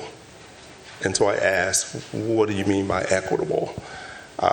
And her point was, we need to have affordable housing options throughout the community, not just isolated in a particular area. And that comment actually resonated with me. In that conversation, she felt like the Southeast Quadrant is where the majority of the affordable housing is. And when you look at our map, that actually is true. And so I think that what I would, with this particular project, just because of the location of it, we've also talked about having more of an extensive commercial node in that space. I do know with Edina West, there's some around 2 acres of potential land near that particular property. I don't know if it's encumbered or the status of that. But even there, I think the massing might be a little too large. So that really is my biggest concern is it seems too big for the space. And I understand where you're going with that. You have requirements that you have to meet in order to get the financing, right? So I do understand that. So that would be my biggest concern. My second big concern was the sewer, but I understand that it is addressed or is being addressed. Yes. Yep. So that won't be an issue were this to move forward. Is that fair? 100%, hopefully. Okay. Let's see. Yeah, I think that's it for me. Thank you, Councilmember Pierce. Yes. Thank you, Member Pierce. Member Agnew. Thank you, Mayor. So I think I echo some of Member Pierce's reflections. And the one that really resonates the most with me is how we do need affordable housing in all areas of our community. And, I think about this site, I think it's an interesting site given the proximity to, the freeways and to everything else. But the one part that is then therefore missing is the idea of grocery, right? That's one of the appealing things of the Southdale area is there is a lot of walkability, there is a lot of amenities there. And so I'm curious if you could include even something like build out a first-story grocery co-op or something that is community-centric that provides an offering for that building, but also for that area of the community and brings something that is needed in that space. That could be really interesting to me. And then I think just generally the only other thing, if we think about height and density, I think, and I don't remember what slide it was, I'm looking at page 395 of our packet, but that doesn't help you. But it's kind of like that aerial shot of seeing, you can see across 169 and where you have the office buildings. Yeah, that's probably not the best one because it gives you a little bit of the height just across 169. And then, this one, thank you. And then I think also shows some of the other residential in the area. I think match that is what I would say from a height perspective. And I don't know what this further back one is height-wise. So you're talking about the Loden apartments on the left side of the Yes. picture? Gotcha. Okay. I think those are 5 stories, I'm pretty sure. It's 5 on the drop, but it's 4 on the So 4 and 5. Okay. It's on a slope as well. And so that's kind of what I'm looking at, visually. I think that feels better to me, and I know that it is zoned for 4 stories, I think, based off of our chart from Director Teague. So those are some of the things that I thought of, but overall echo a lot of Member Pierce's thoughts. Thank you. Thank you. Member Jackson. Well, thank you, Mr. Mayor. I have a lot. But go back to that other slide, and I'll just tell you some conversations that I've had. Yes, this one. So you see on the left that big open piece of land. United Healthcare bought that. They leveled the building and cleaned it off, and then COVID hit. And so every time I meet an official from Minnetonka, I say, we need a grocery store there. So I'm just, to the community, I am lobbying hard to get a grocery store there because to the west of where this picture is, tons of apartment buildings are going up, and they all face the same problem. There is no grocery store. I think a neighborhood grocery store in this building would not be a good idea. The traffic would be outrageous. But across the highway, there is capacity for a grocery store, and I'm working on it. But if you guys want to develop a grocery store there, I would recommend it. But so that's the lighthearted part. I think I'll. You're going to try to be on 2 city councils? I'm so close. So I want to look at the site, and you provided us in your packet the blocked out building, and I have a number of questions to that. So first of all, in response to Member Pierce's question, when you said we could have 40 or 50 townhomes, I can tell you there's not a person in the city who would oppose that, especially if they were affordable. If there were 40 or 50 affordable townhomes, it'd be approved like that in a heartbeat. That is the missing middle. That is what we desperately, desperately need. Now that probably doesn't tie out financially, but if you could, it would be the dream come true. So looking at this blocked out plan, I'm glad to hear that the tot lot is going to come in. That really was bothersome. We want it to be safe, and as you know, I live in this neighborhood and I walk by this building daily. So I've been walking around the site, and especially during the pandemic, we were looking at that.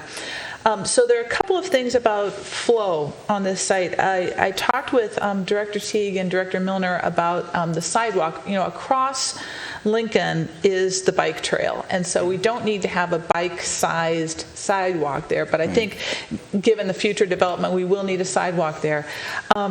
there are, as you know, this elevation is really goofy, but getting from the building down to, I think it's Londonderry there, is really difficult.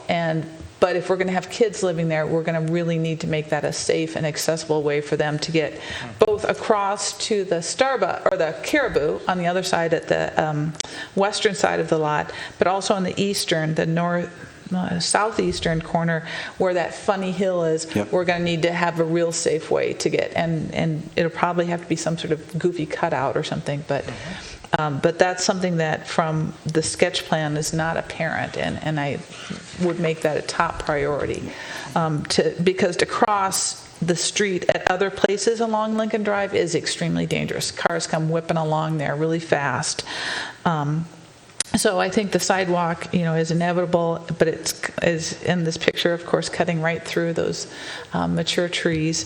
So however we can do that, and I don't know with the retaining walls and stuff, how that's going to work. It's going to be a little, Tetris or Jenga or something to make it happen. But that corner of Lincoln and Londonderry is absolutely necessary to be safe to cross for kids, because there's a four-way stop. People do stop there. They're respectful. But other places along Lincoln would be very dangerous for children. I agree with Member Pierce. This feels really, really large, but I also know that it will provide that sound protection, and I reached out to you guys about what the living experience would be like, and I want to make sure that sound for the people who are living there as well, they're protected against the highway sound, and it sounds like that's probably feasible, but that's an important thing, because we don't want to build housing for people where then it's really a crummy place to live. And I know you have a quality product, but that sound and the pollution from the highway is really, I want to protect the residents from that. One quick comment, because we had exchanged thoughts about that. Just Maison Green was right across the street, exact same condition. There's no sound wall. It's on top of a similarly busy highway. So I think it's, we've talked about that, but we can give more examples as we go forward, especially for the rest of the council. Great. Thank you.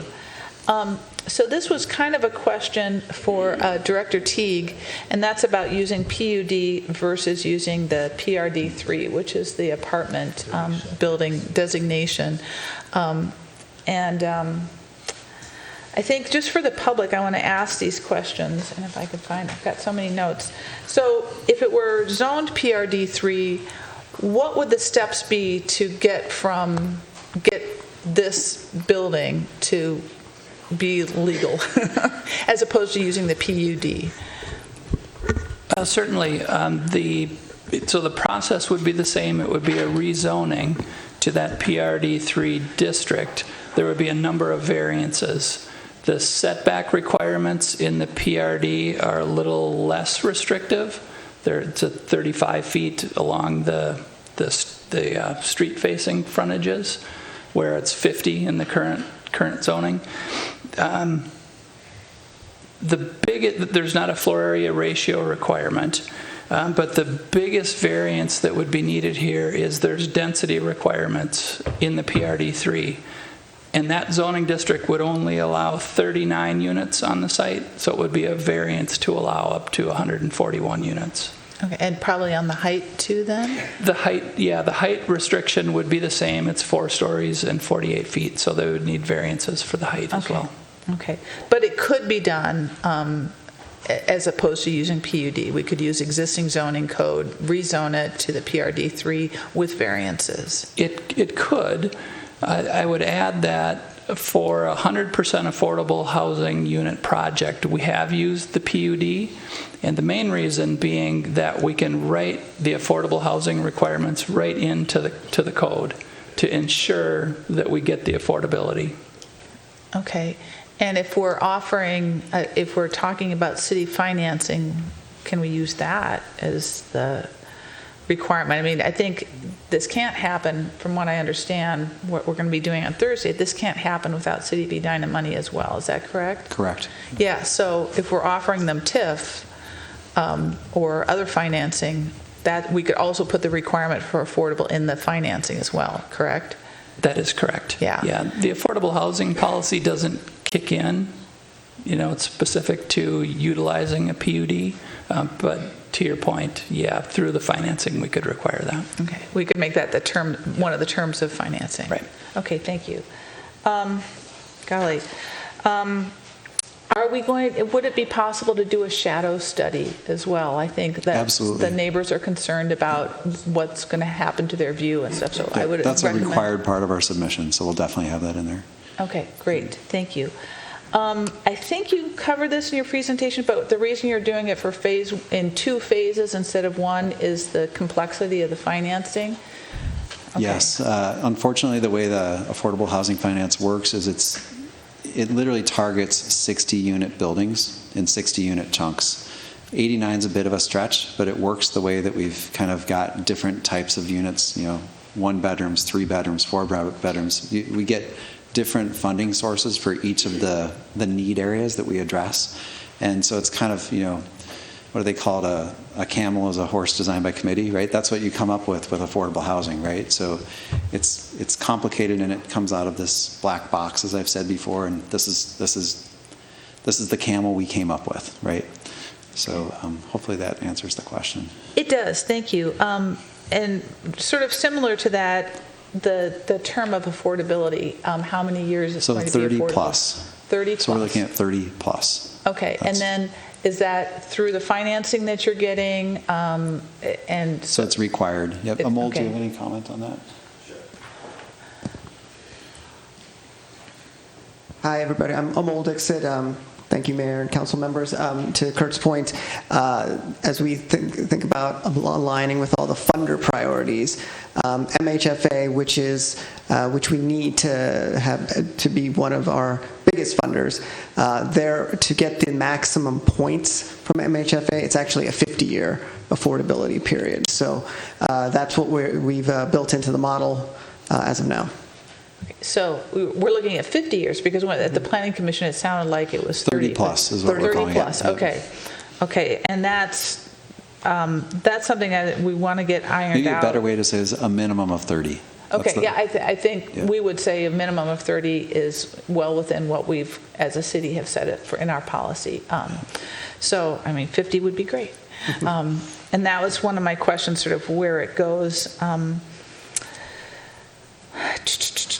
The levels of affordability, is that also something that's in the works that you're trying to figure out? I've seen a couple different explanations of the levels of affordability here. Yeah, we actually have a slide in the kind of our backup section that talks to this. We wanted to focus today's discussion on land use, but we can talk about this a bit. So 89 total units, and again, to reinforce Kurt's point about aligning with funder priorities.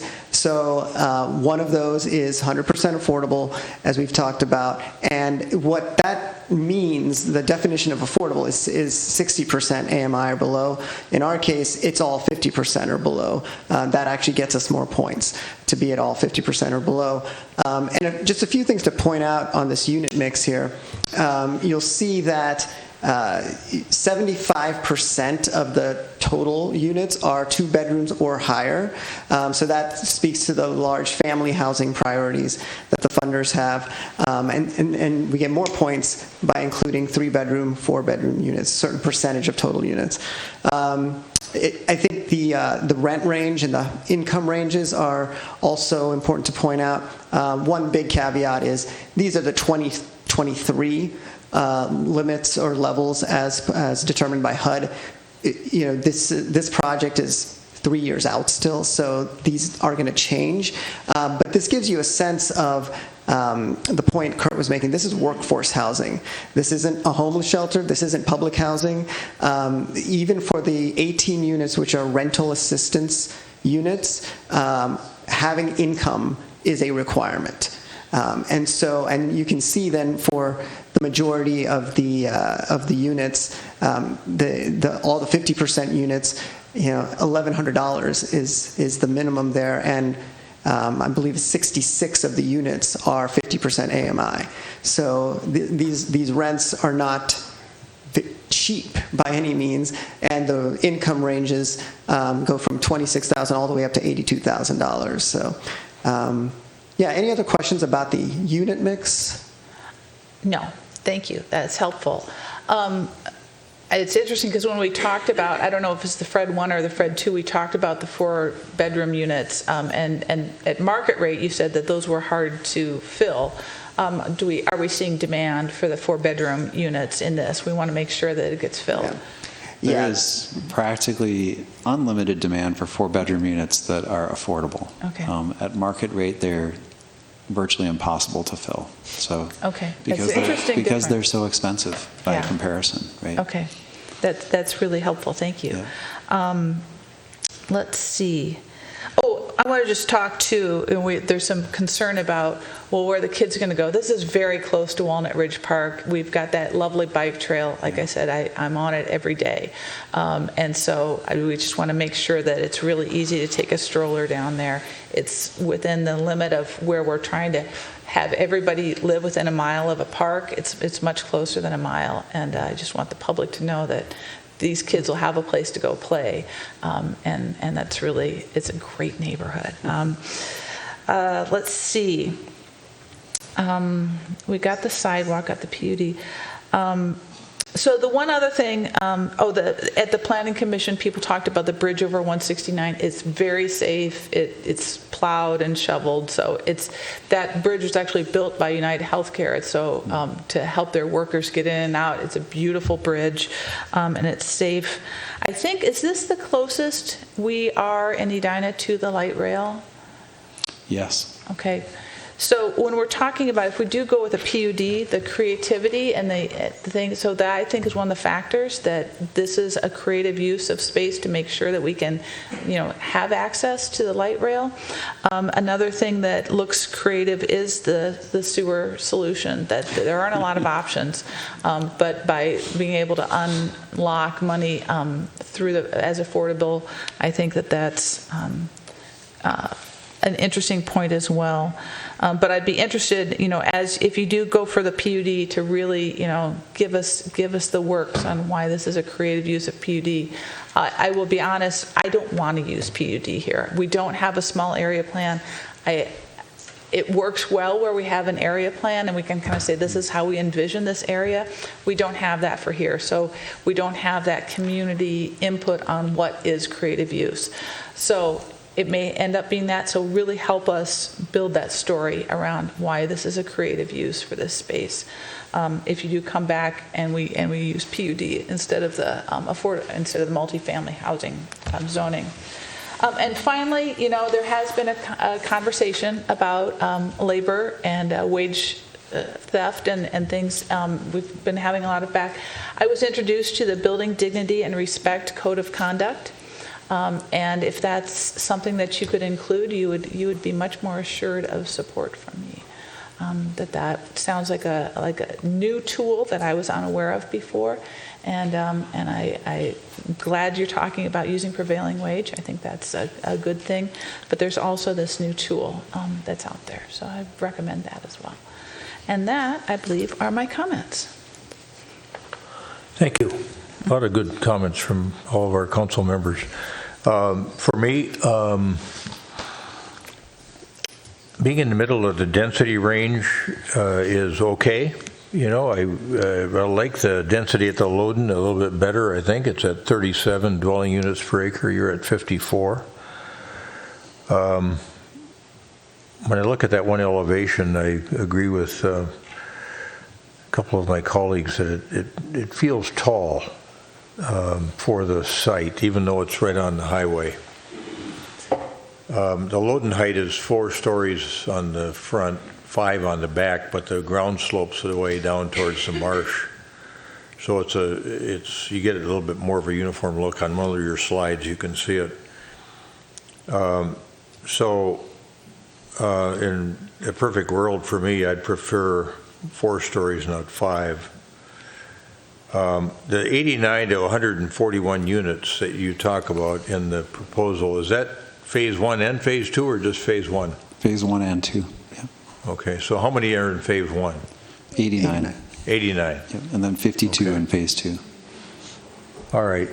So at least I've got some initial concerns about phase 2. I'll have to be candid with you. I just don't like the way it sets up from a site plan standpoint. I I think it encroaches on Londonderry Road. I think it encroaches on, it just feels like to me like it's rubbing up against those Londonderry townhomes across the street. And though there's nice tree canopy there, in the summertime, I could see where they have a concern about both in the wintertime. Let's say 8 months of the year. They're looking through the trees and they're going to see this building. And though it is a buffer, a sound buffer, I still think it's something to consider whether or not phase 2 would be appropriate. And if phase 2 wasn't appropriate, what does that do to phase 1? What do you have to do in phase 1? I'd like to know the answer to that. That north side setback at 10 feet, that's bothersome. And if back to this phase 1, phase 2 thing, if I knew that you could get by without phase 2 and stay away from the townhomes and stay further away from Londonderry, be up closer, tighter to the highway, height might not make as much of a difference to me. Because it does seem to me that you get up against the U.S. highway, you get a little bit more flexibility around height. This whole conversation reminds me a little bit of the conversation we had years ago about Living Waters, which is a senior living right behind the fire station on Tracy. And that was an R1 zone. It was churches exist in those R1 zones on a conditional use basis, but the church owned the property. And people were really upset that they were going to build something over there, that the whole neighborhood was against it, because they were going to build behind the fire station on this land that the church owned along a highway, 1,000 feet from any house, behind a fire station and next to a park, this senior living facility. And now it's just part of our community. It just fits right in. It's full. Memory care is full.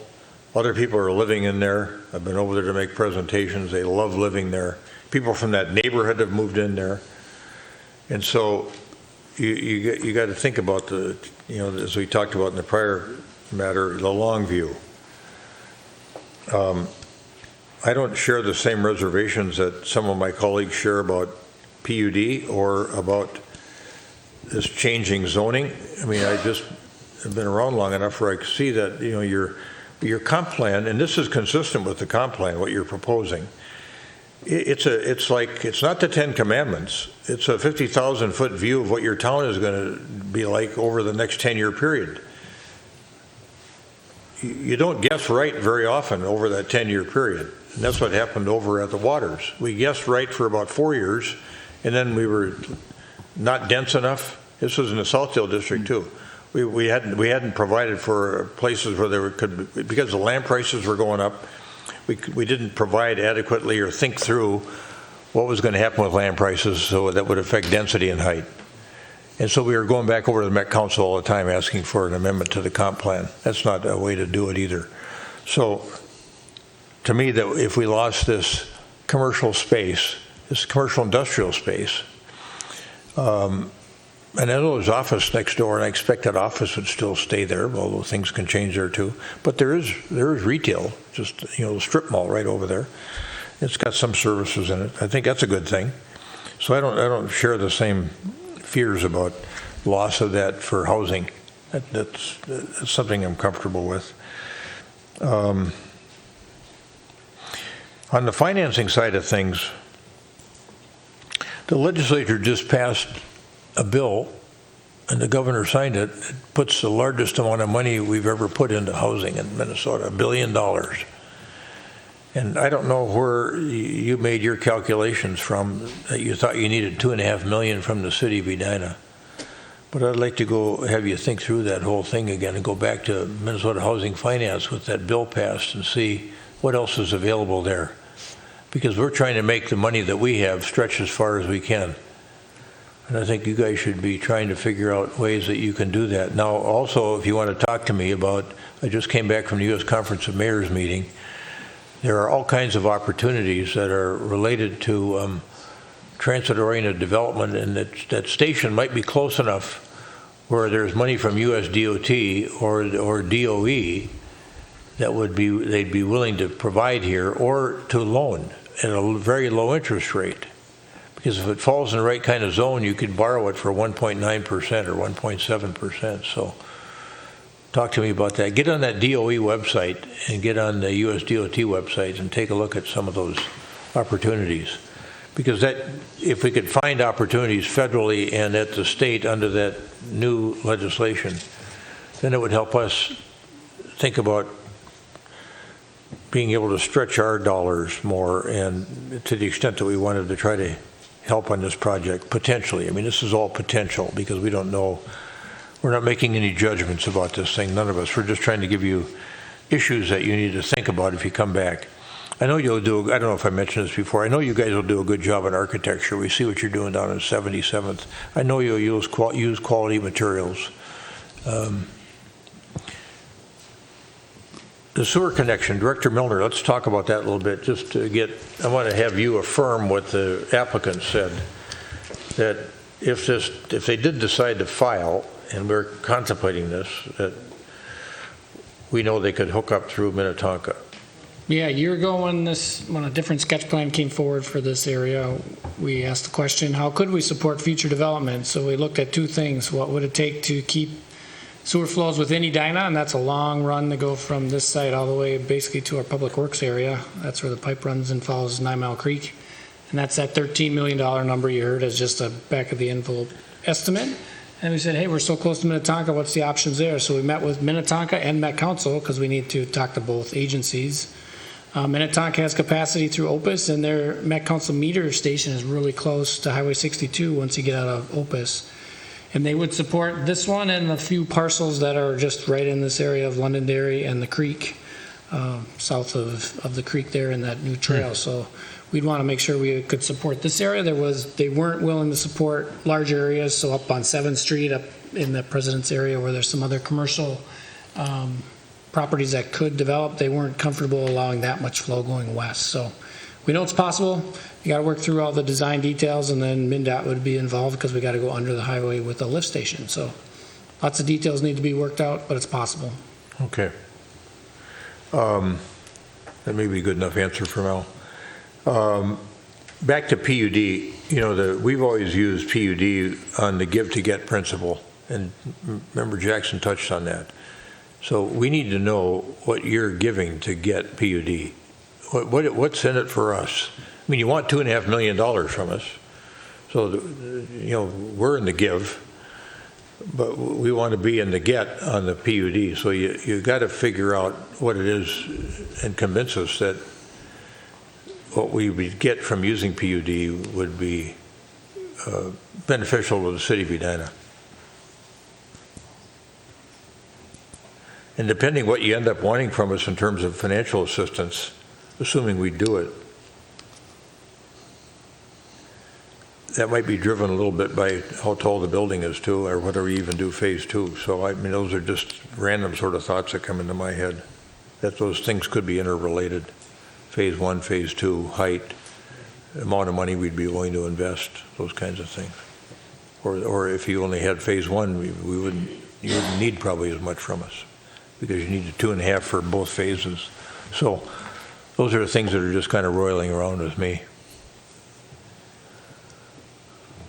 Okay, anybody else? That gives somebody else some thoughts. Member Risser? I think you and I are on opposite ends of the spectrum when it comes to zoning. But with the waters, I was on the planning commission and the meeting went late to 1 in the morning. I was the lone no vote.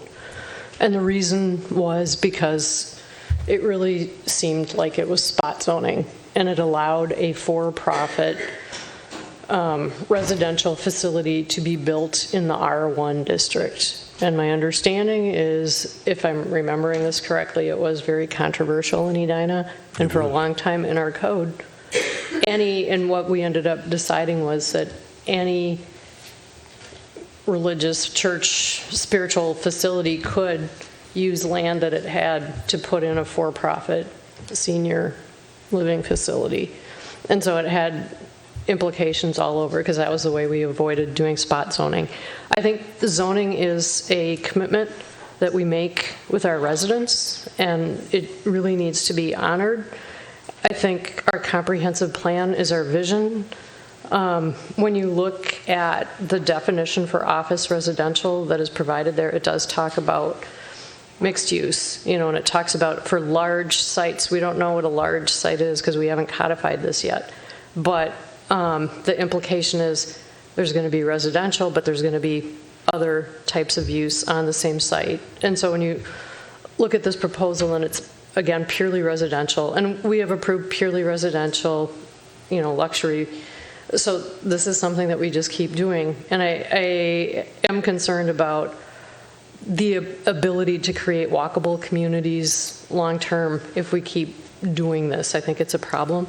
And a grocery store may not be viable. I think that would be asking a lot. But, what kind of a facility could be part of this complex that could really help add to the lives of the residents here? And, just thinking about how do we get connectivity? How do we create community? What are the open spaces in this building? And I did appreciate the idea of, changing the format of the building so that there could be more communal space. But, I think we need to wrestle with those issues.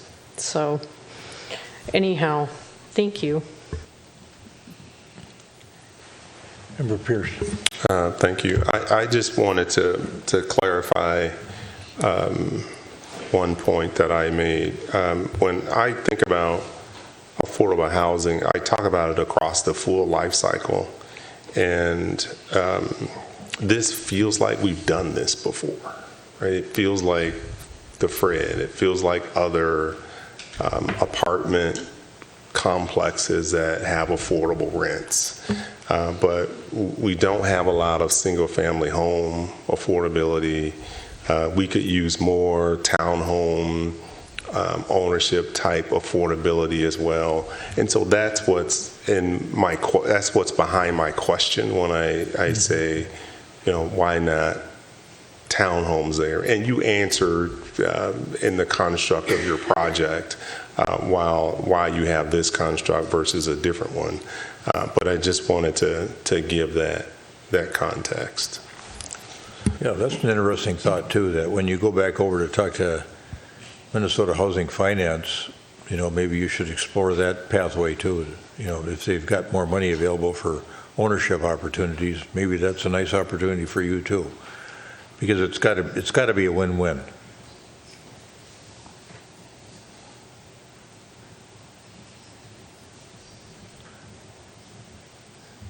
And they may like that. It seems like everybody is really thinking hard about that ownership model, and so there may be more funding possibilities available there that would allow you to think about 40 or 50 townhouse units there. I think Member Pierce is making a really interesting point. So check out that possibility as well to see if it works with your numbers calculations. And as to Member Risser's comments, I guess we'll just continue to have that conversation. We created PUD for a reason.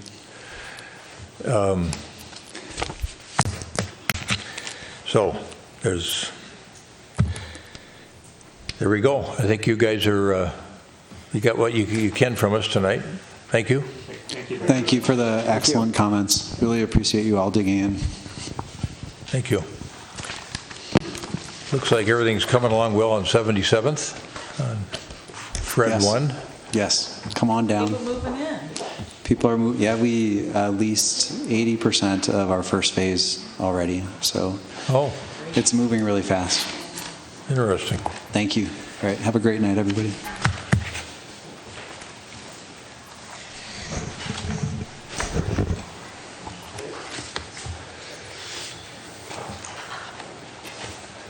Okay, somewhere here I got an agenda.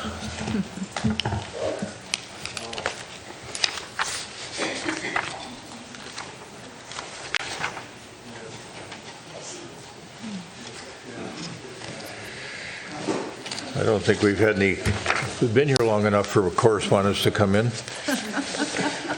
None. Yeah. Wait, has the mailman been here yet? All right.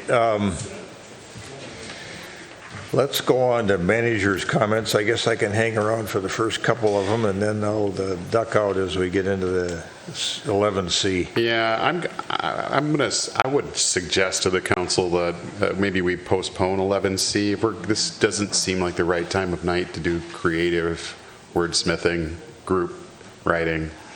There's no timeline for that.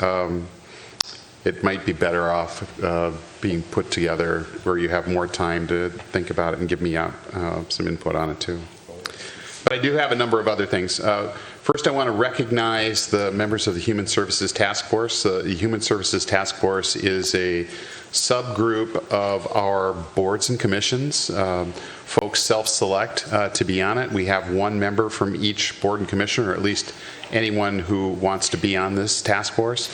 The purpose of the task force is to solicit the community for areas that we can provide human services funding for.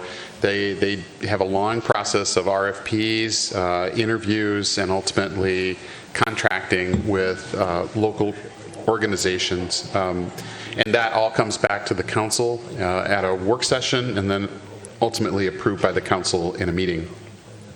Those members of that task force are Bonnie Padilla from the Planning Commission, Teresa Farrell-Strauss from the HPC, Daisy Khalifa from the Human Rights and Relations Commission, Leanne Weber from EEC, and Grant Wright from Transportation. And Grant is the chair of the task force this year.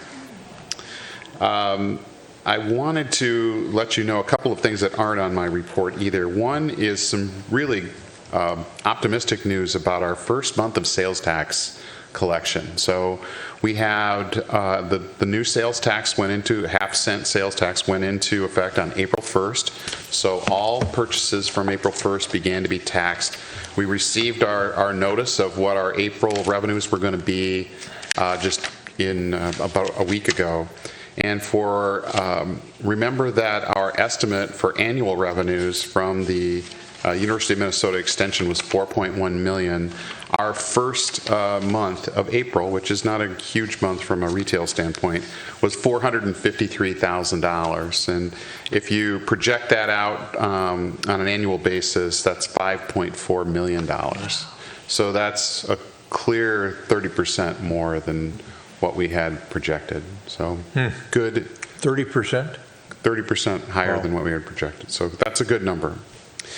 Wanted to let you know that we had good credit rating interviews last week with Moody's and S&P, Standard & Poor's. We expect to get our ratings back from them at the end of this week in preparation for bond sale coming up.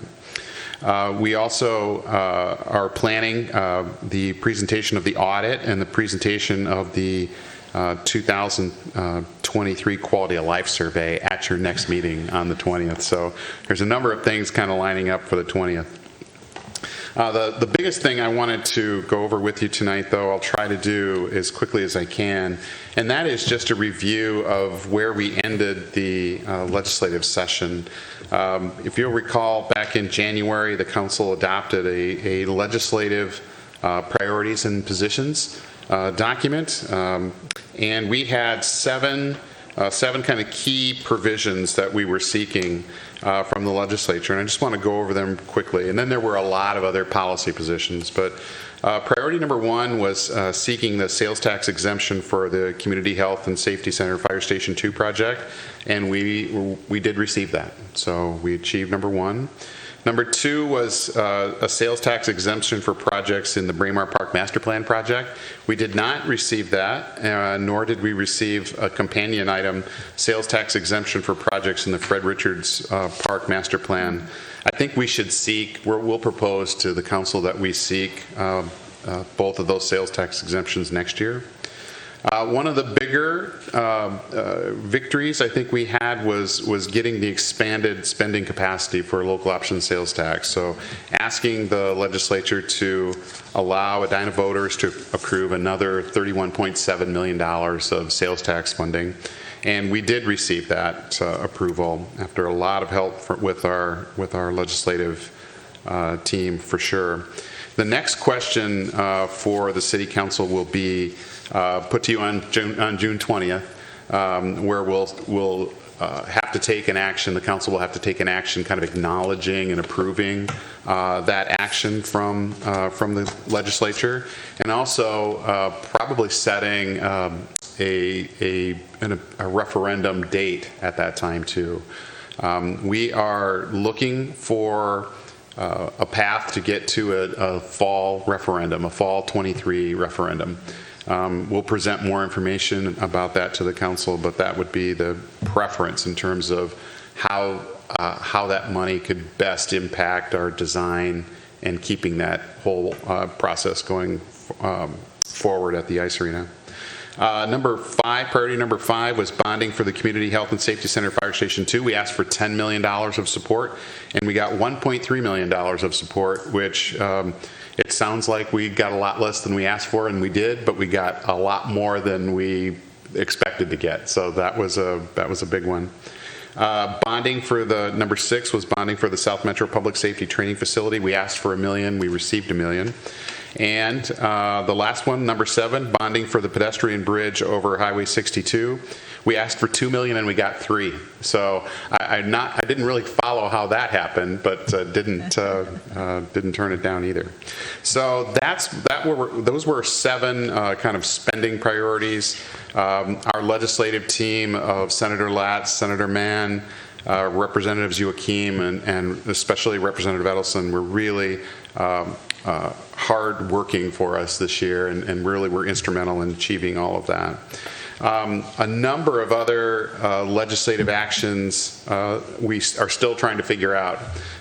What does the approval of the new cannabis law mean for us? And we've got a lot of questions. There's a Municipal Legislative Commission meeting tomorrow. We'll learn more about that then.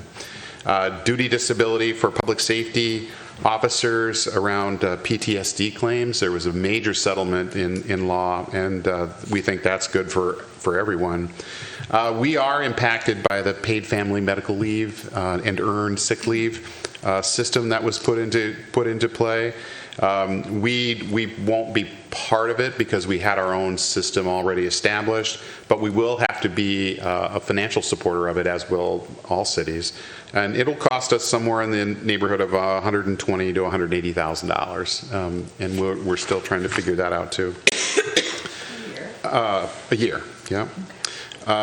Public safety aid, there's a one-time public safety aid bill that was passed that provides our city just under $2.4 million, so $2.39 and some, with a very wide definition of the things that money can be used for. So we'll be talking about that in the context of our 24 budget process. MMB is required in the future to include inflation into their revenue and expense forecasts, and that seems like a inside baseball thing, but it's a big deal in terms of how our state budget functions. A lot of money under housing grants, and a new regional sales tax, a 0.25% regional sales tax, and a gas tax indexed to inflation, and a 0.75% regional sales tax for new transportation funding, and the repeal of the salary cap, which has been something in place in Minnesota for 50 years, and we never thought that would be repealed. And a lot of other smaller items as well. So we'll continue to kind of learn. There was so much new law that was passed in this last session. It'll take us a while to get kind of a full comprehension of everything. And that's all I got for you tonight. Yeah, that was a lot of content in a short period of time. All right. Member Risser, anything for us for the good of the order? No, I don't really have anything today. Okay. Member Jackson. Well, I apologize. I do actually have quite a few number of things. I attended a Braver Angels training that the League of Minnesota Cities put on.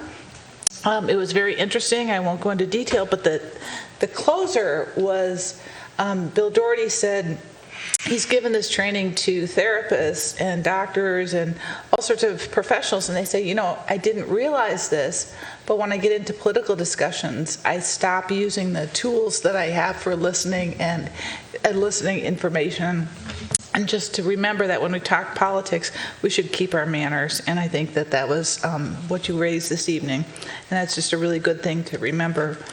I attended the Asian American and Island Pacific Groups Festival on last Saturday, and it was wonderful. Kelly Condit Shrestha organized it. There were over 400 people there. It was great. When I pulled up, Roslyn Park, the adjacent parking lot was full. It was all the way over to the pool. Tons of people there. Dancers, drummers, musicians, food, friends. It was fantastic. And so congratulations to everybody who put that on. It was a fantastic event. I attended the Electrify Everything presentation. It's very interesting. It looks like it's fairly easy, and there's lots of subsidies out there to electrify, so I encourage people to look into that if they're curious. It's easier than I thought it was. Excuse me. I've been trying to read the Cahill District Area Plan, and so Member Agnew, thank you for your hard work on this. But I have a comment for our consultants. This is very difficult to read. And I'm a geek, and I love this stuff, and I just can barely get through it. It's very dense. Most of this stuff should be in an appendix. The writing. Yeah. So I can't opine on the content because it's just almost unreadable. So when we hire consultants to write things, really, we have a plain language policy in Edina, and I really hope that they will conform to that better, because it's not that it's not written well, it is, but it's just really dry. And I want to get to be able to evaluate that. But people can. I do encourage people to read it and comment and celebrate Member Agnew's great work. But the plain language is really important to me. Finally, there was a story in Sunday's paper about there are two. About a house, I believe, in Minneapolis where they're redoing a home, and the woman who's redoing it made sure to put an ADU in it so that as she aged, there would be a place for a home health care worker to live. And I think that's an additional use that maybe we haven't talked about in our ADU discussion, that people want to have someone maybe come live with them to help take care of them, but they have a private space. And finally, Duluth has got federal money to do a study to capture heat from wastewater to heat buildings downtown. They got $700,000 to study this. I'm so excited. I hope it works, and that we can then maybe do that too at some point in time. So, sorry to be so long, but it's been a very busy time. Thank you. Yeah, no, a lot of good information. Thank you. Member Pierce. Just maybe two things. I'm trying to think through this, but the first one, congratulations to the class of 2023. Graduation was yesterday, and our board members did a fabulous job. My father was here, and we were sitting there, and he's asking me if it was going to start on time. And I said, Dad, you're in Minnesota. It's supposed to start at 7. It's starting at 7. And at 7:01, the music started. That's great. Yeah. Well, they were. Right? They were a minute late. But he was happy with that. That was on time. But no, it was a really good, it was good to get back into an arena to celebrate graduates. And so they, Chair Allenberg and the rest of the school board did an awesome job. And I think that's it. We'll leave it at that. Okay, very good. Nothing for me tonight. All right, thanks. Well, first of all, I went to, I think it was last night, I was over at Our Lady of Grace. We had a Boy Scout troop over there and kids got advancements in rankings and merit badges, and it was nice being part of that celebration with the scouts, both young men and young women over there at OLG. So really appreciated being invited. And then last week, Wednesday, I left early in the morning to go to Columbus, Ohio, which is where we had the annual meeting for the U.S. Conference of Mayors. That moves around from city to city for the summertime meeting, always in D.C. in January for the midwinter meeting. And the topics all of you covered at National League of Cities continue to be in the forefront, whether it's climate or the economy. At our economic report, that things are going to stay relatively flat, slow economic growth, but no big downturn. There's not a recession predicted from the people that provide the information, their prognostications to the U.S. Conference of Mayors. Public safety, a lot of discussion around public safety. Many cities having the same sort of issues that other metropolitan areas are having, like us, with juvenile crime and accelerated issues with car theft by juveniles and what to do with them. Tampa has done a pretty good job of tamping down juvenile crime by about 70% with a strategy that they use called sanctions. And that instead of having a facility that they send kids to that are kind of repeat offenders, they use police on the street or other social workers or somebody to check on kids, sometimes up to 5 times a day. They've either got to be in school or they got to be at home if they're on sanctions. And it's cut crime by 70% without having to have a brick and mortar facility. So it's something that we talked about last week online with Tampa here in the Twin Cities, and then we heard from them again there. One of the worrisome things I thought, it's going to be heading our way in more and more quantity as the supply chain gets perfected by the criminal underground, is fentanyl. One of the folks from the DOJ said that we're killing 300 people a day with fentanyl. And it's either you're addicted the first time you take it or you're dead. And it's just creating an addiction issue that's just unbelievable. So that was, and then we had speakers like Sherrod Brown, senator from Ohio, stopped in to talk to us. And he's an interesting guy. Had a cute little story about this. I'll just take a minute to tell this about being a U.S. senator. And he had to go to the dentist in Cleveland. And he said, he went to the dentist, and the receptionist asked him his name. And he gave his name, and she asked his address, and she said, "Where do you work?" And he said, "I work for the U.S. government." She said, "Well, what do you do?" He said, "I'm a U.S. senator." And she said, "Is that a full-time job?" So he said, if you're feeling a little foxy about yourself or feeling good, he said, do it. Keep it in perspective if you're a U.S. senator. A lot of discussion around public transit. Preemption came up as a big issue. We haven't faced it yet, but they had a panel, a mayor-only meeting, and then they had a more public meeting on preemption, and they had a panel of mayor from St. Louis, Jackson, Mississippi. The moderator was from Montgomery, James's hometown of Montgomery, Alabama.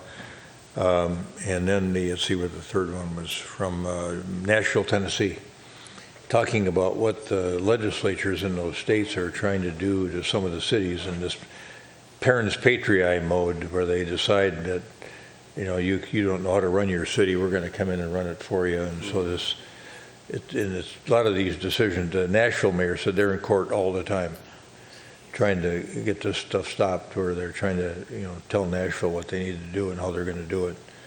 So that was a pretty fascinating discussion. And then, the opportunities that are there now with the federal partners that we have, both under the Inflation Reduction Act, which is mostly energy related, the DOE and the offices that they've got set up to help cities communicate with them and determine opportunities that are environmental related. The U.S. Department of Transportation, I ran a session on Saturday morning at 8 o'clock with 3 U.S. DOT people that talked in depth about the Infrastructure Act, the Bipartisan Infrastructure Act, and all the opportunities that are there. We talked about some of them in our work session.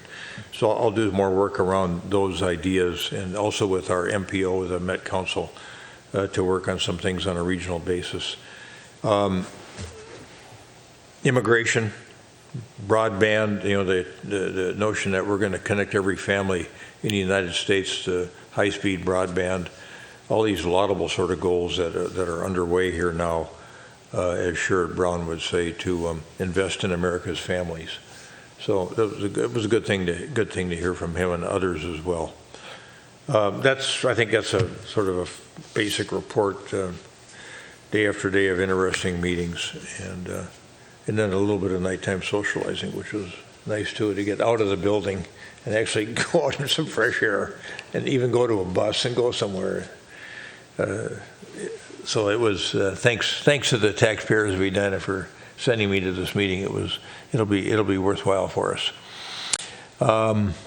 Okay, and that's I think that's it for me. We've got an MLC meeting tomorrow, and then we'll get another legislative update, a little bit more detail around that.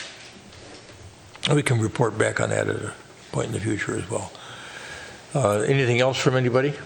Is there a motion to adjourn? So moved. Jackson moves, and Member Pierce seconds the notion that we adjourn the meeting of the City Council. And it is still Tuesday, June 6th, but barely, 2023. Any further discussion? All those in favor of adjournment, say aye. Aye. Opposed? Carried. We stand adjourned.